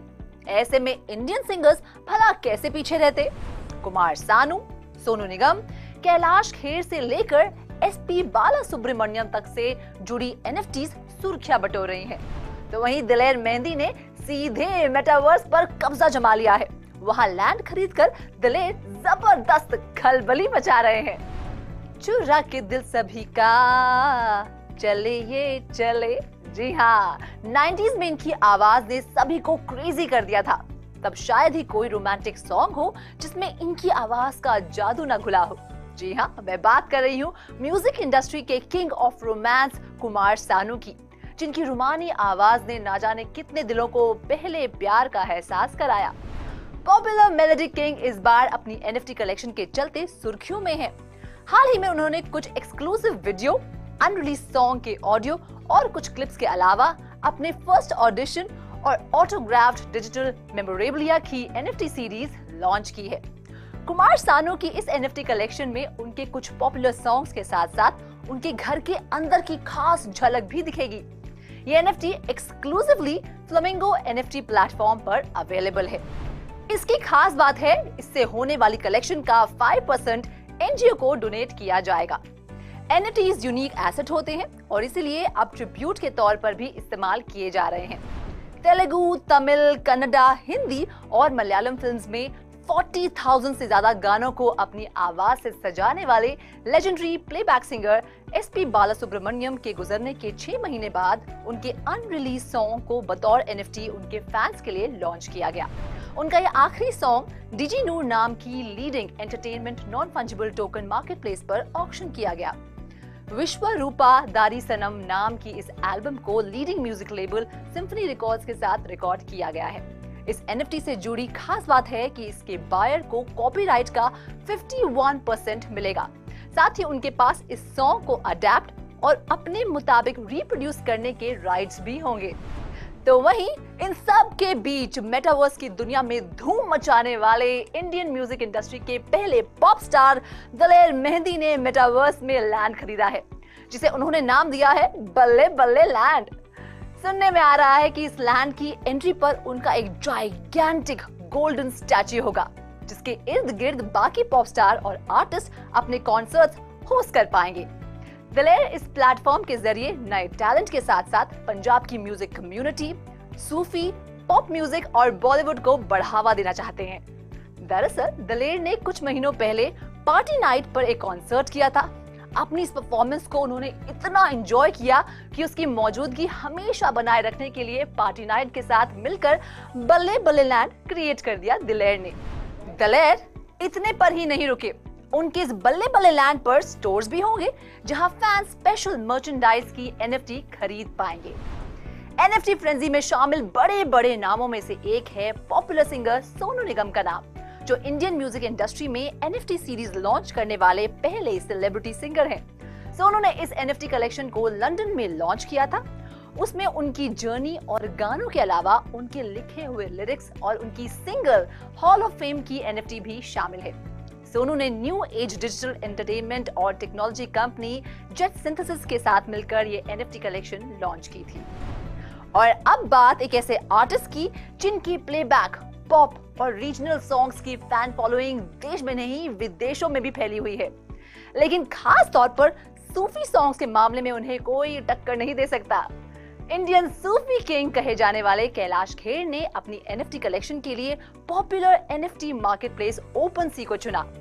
कैलाश खेर की ये एनएफटी सूफियाना अंदाज में रंगों और संगीत के सुंदर सपने जैसी है और इसीलिए इसे नाम दिया गया है ड्रीम्सकेप। संगीत सरहदों का मोहताज नहीं, संगीत की भाषा ही ऐसी है जो हर किसी को जोड़ती है, हर किसी के दिलों के तार छेड़ती है। शायद यही वजह है कि एक एक कर सभी सिंगर्स अब एनएफटी और मेटावर्स की दुनिया की तरफ रुख कर रहे हैं। कहते हैं ना, उगते हुए सूरज को हर कोई सलाम करता है। फिलहाल एनएफटी और मेटावर्स भी जबरदस्त बूम पर है, ऐसे में इसका फायदा उठाना तो लाजमी है। तो कैसी लगी आपको म्यूजिक एनएफटी पर मेरी यानी रुचि की ये स्पेशल स्टोरी? अच्छी लगी? Then do watch all my special stories. See you soon with yet another interesting story. Till then, goodbye, take care and keep watching Crypto TV.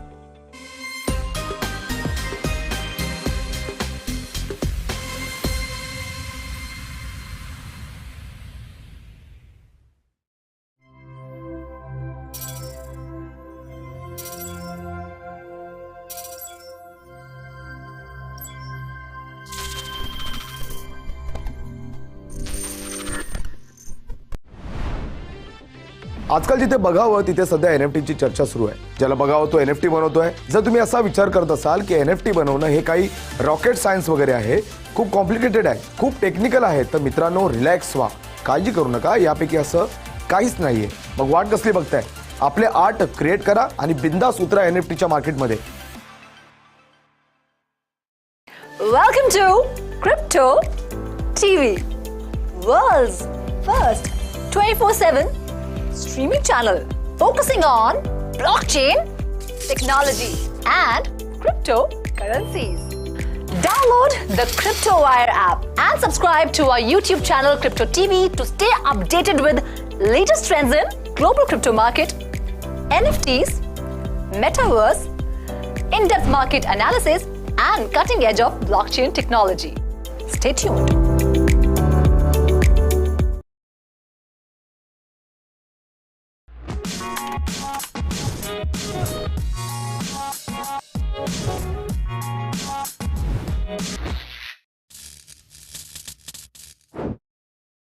Hello and a very warm welcome to all the viewers of Crypto TV. This is Manoj Dara. So gone are the days where parents used to stop children from playing computer games, stating it is a waste of time and money. Thanks to blockchain integration in the gaming ecosystem, the traditional one-way money flow has evolved into a two-way street. India claims nearly 100 million gamers as blockchain gaming is set to change this landscape. Concepts such as play to earn have seen a significant uptick in adoption, because players will be able to own and sell assets within the game for the first time. So to explain this entire episode, of the game fee. As far as the fan token arena, we have invited two special guests. Let me introduce you to Mr. Siddharth Jaiswal, founder and CEO of Sports Chain, which is on my left. Siddharth, welcome on the show. Thank you, Manoj. So on my right is Mr. Vinayak Yanam, co-founder Sports Chain. Thank you, Vinayak, Manoj. welcome on the show as well. Gentlemen, welcome to Crypto TV. So my first question to you, Siddharth, is, since we are talking about Sports Chain and its way forward, what's the main important, सबसे बड़ा objective क्या है आपकी company का? If you can just highlight that. So before I highlight the objective, right, I know, Manoj, you are a sports fan, follow cricket in and out, right? So as a fan, I would like to ask 3 simple questions. मुझे आप उसके answers देना, ठीक है? As a fan, would you like to influence team decision, right? Such as playing squad क्या होना चाहिए, jersey कौन से color का होना चाहिए? Absolutely, yes. The second question is, as a fan, would you like to be a part of an exclusive club where you get an opportunity to meet Sachin Tendulkar, try and understand how to play cricket, or maybe just randomly go and meet your favorite superstar? Will you grab that opportunity? Answer is yes again. And the last element what I wanted to ask you is, as a fan, you invest your time, money, energy to watch sports, right? Right. What you get in return is entertainment. Yeah. But all financial incentives goes to the team or the sponsors at large. Exactly. Would you like to participate in the financial upside potential of that? Actually, Siddharth, मैं वही सोच रहा था कि apart from the regular salary which we do, is there any other extracurricular activities from, wherein, but the answer is yes again, which is actually a very lucrative thing for anyone. Absolutely. So this is where you just introduce gamification comes into picture, right, where we are moving from Web 2 to Web 3. Fantastic. Where we say that user is king. अगर आप कुछ spend कर रहे हो, maybe अपना time या effort है, you should be participate in the financial reward. This is where Sports Chain come into picture, bringing data is king Fantastic. and user is king on the platform. Sure. So Siddharth has started with a note that ये सारी problem areas है, और क्या ये Sports Chain का एक method है to tackle all this problem and move forward? This is the main business model. So all of us, when we started off, we were all sports fans, right? So I'm a fan of Mumbai Indians, I'm a fan of Arsenal Football Club based it's in the EPL. And what we were seeing that on the regular fan engagement platforms that you see today, it was a one-way communication. There was no way to tell that, I'm unhappy about this jersey, I'm unhappy about this particular thing. Mm-hmm. There was no way to influence all of this. So our story began as fans, and also our story began as crypto investors, where we said, is there a way to kind of put all this together? And uska jawab tha yes. Sports Chain was the result of that. And this is where we wanted to make sure that Asia, as a big community of fans, not just IPL, but cricket, football, everything put together, is the biggest number in the whole world and one of the biggest paying audiences in the world. So why not bring that fan engagement, that next level fan engagement to the Asian audience? So since Vinayak has highlighted about the main objective of Sports Chain is to cater to all those individuals who are actual passive fans. And what's your way forward? Since we are talking about fan token disruption, which you have already highlighted, and बहुत जोरदार आपने opening भी दी है इसको लेकर. What's your way forward, Siddharth, as far as Sports Chain? What's the main objective? So 2 simple objectives what we plan to do with Sports Chain, right? Our overall mission is to get 10 million Web 2 users or diehard sports fan adopt the power of blockchain and Web 3. Fantastic. Right? That is one. Second most important thing is we want to convert passive fans into invested fans. The Western world has already adopted this concept. The fans or the sports fans are getting the benefit of this blockchain technology. Have you thought about any number? So approximately the fan token market, if you see, is around $300 million dollar market at this point of time. That also we are saying only 56 fan tokens that have been launched across the globe. And this we are talking about the circulating supply. All right. If I include a totally diluted market supply, it would be 10x of that, right? So this is the benefit which has been reaped by Western audience. Why not the same opportunity and benefit is given to the Indian fans as well as the Asian fans? This is where Sports Chain are trying to capture the Asia market at this point of time and bring out the benefit to them. So in continuation to what Siddharth has highlighted, what are the steps your company is taken in terms of, to build the community or fan engagement, if you can just highlight that? So to start off with, we wanted to partner with teams. And the first place we actually went to was Pro Kabaddi. Okay. Now you must be thinking, why Pro Kabaddi? But the answer to the Pro Kabaddi, to that is that Pro Kabaddi is actually the second most watched league in the country after IPL. That's a big number, okay? So that's second to IPL only. And that's where we went and partnered with 4 teams. And we wanted to do this because Kabaddi is a place where you have a mix of both tier 1 fans from cities like Mumbai, but you also have fans from different other states like Haryana and basically more northern and southern as well. Some of the teams that we partnered with include Tamil Talaivas, Dabang Delhi, which are current season's champions, etc. And what has happened because of that is that we have now put our entire focus on Kabaddi. We are partnering with these teams, and what we want to do is we want to start off with the fan engagement aspect of it. So fan engagement aspect of it is where we started off building the community. Okay, now this is a sports chain community of that specific team, explaining to them that the benefit is so and so, etc., etc. That community itself right now for just 4 teams is more than 2,000. Fantastic. Okay? So since we are talking about the sports chain and the initiative it has taken to engage fans as well, so Siddharth, can you just explain this for our viewers that Web 2 and Web 3 ये दोनों में क्या difference है पहले सबसे पहले and as a sports chain अगर हम उसको coupled with your initiative, what is the way forward? और उसमें as you have already highlighted that users का आपको passive users को आपको invested users में आपको convert करना है, तो ऐसे अगर पूरे scenario को अगर आप कैसा explain करेंगे, because user is always the king. Perfect. So great question, Manoj. Web 2 versus Web 3. Now people across the country is talking about this. How the dynamics of companies are moving from Web 2 to Web 3. Summary would be Web 3 is more decentralized in nature, and Web 2 is more centralized in nature. But to give you a very simple rationale behind it, Web 2 में कैसा हो रहा था कि भाई आप data generate कर रहे हो, but data is there in the centralized system. The person who is taking the most out of it is the company which is managing the platform, right? This is Web 2. And when it shifts to Web 3, what happens there is you are generating the data, you are the user, you are the king of that particular thing, right? So you will be participating in the financial or the revenue potential of whatever is being generated because of your data. Perfect. This is the classic difference between Web 2 and Web 3. So since you are taking care of the entire fan engagement and community building as well, can you just explain for our viewers that what all aspects your company considers as far as the fan engagement is concerned, and what are the benefits your fans can expect once they have subscribed, or maybe the sports chain activity is on? Correct. So few things is that we have actually started putting fans together at a single platform. Otherwise, you will see that everybody is kind of spread across 2-3 different platforms. Plus, what has happened is that those 2-3 platforms were not giving them like a unified view of what is happening, what is happening from an auction perspective of the team, what is happening in terms of the jersey perspective of the team.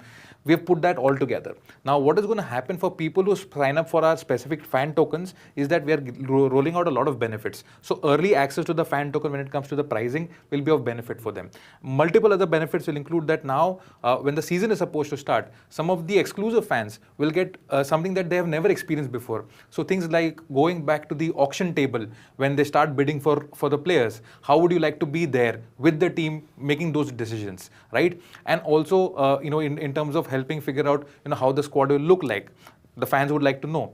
And many other things like, VIP tickets that we previously didn't have because of COVID. All of that is going to come online. And this is just the tip of the iceberg. So Vinayak has already highlighted about a few aspects, what's the way forward as far as the fan engagement is concerned. But as a company perspective, Siddharth, if you can just highlight for our viewers how many projects your company is currently working on, and the tie-ups you are looking at, what's the outlook on the fan engagement as far as the business is concerned and the way forward? So one thing Vinayak has already mentioned is the fan side of story. Yeah. But when we talk about India and Asia, these sporting teams are looking at 2 different solutions, right, which they are looking at. One is directly monetizing their user base, which is their diehard fans. They are unable to do that. With the help of sports chain, we are facilitating that, right? Fantastic. Second is, because it's a blockchain technology, it's very global. So right now, it's the Kabaddi teams which you're talking about. They are focusing on domestic fans, right? But through the concept of blockchain and fan token, the people, a Kabaddi fan in Malaysia, Singapore, will be able to be very closely associated with the team. So this is where we are changing the game completely. And when to answer your question on partnership, what we have done right now is we have done 4 team partnership with Kabaddi teams across the India map, north, south, east and west. So we have strategically covered the entire India map at this point of time because we do not want to leave any stone unturned, right? In addition, our idea is to build a sports chain community which is very focused on Asian fan base. Because if you see in terms of numbers, the overall fandom or sports fandom is around 7.5 billion people. Wow. Right? Which is the world population, because people follow multiple sports as well, right? When we see that particular number from an Asia lens, it's 51%. Approximately 3.5 billion people are sports fans. And if we are able to capture at least 10 to 15% of this through Web3 technology, we are talking about huge numbers, which would be very big from a gamification element as well. 3.5 billion is roughly around 350 crores to just to cut it down. Yeah. So what is the way forward, Vinayak? Because since we are talking about the technology, it's catering to 3.5 billion. So what's the solution you are providing? Since Siddharth was telling that someone from Malaysia will be able to subscribe or maybe to use this facility.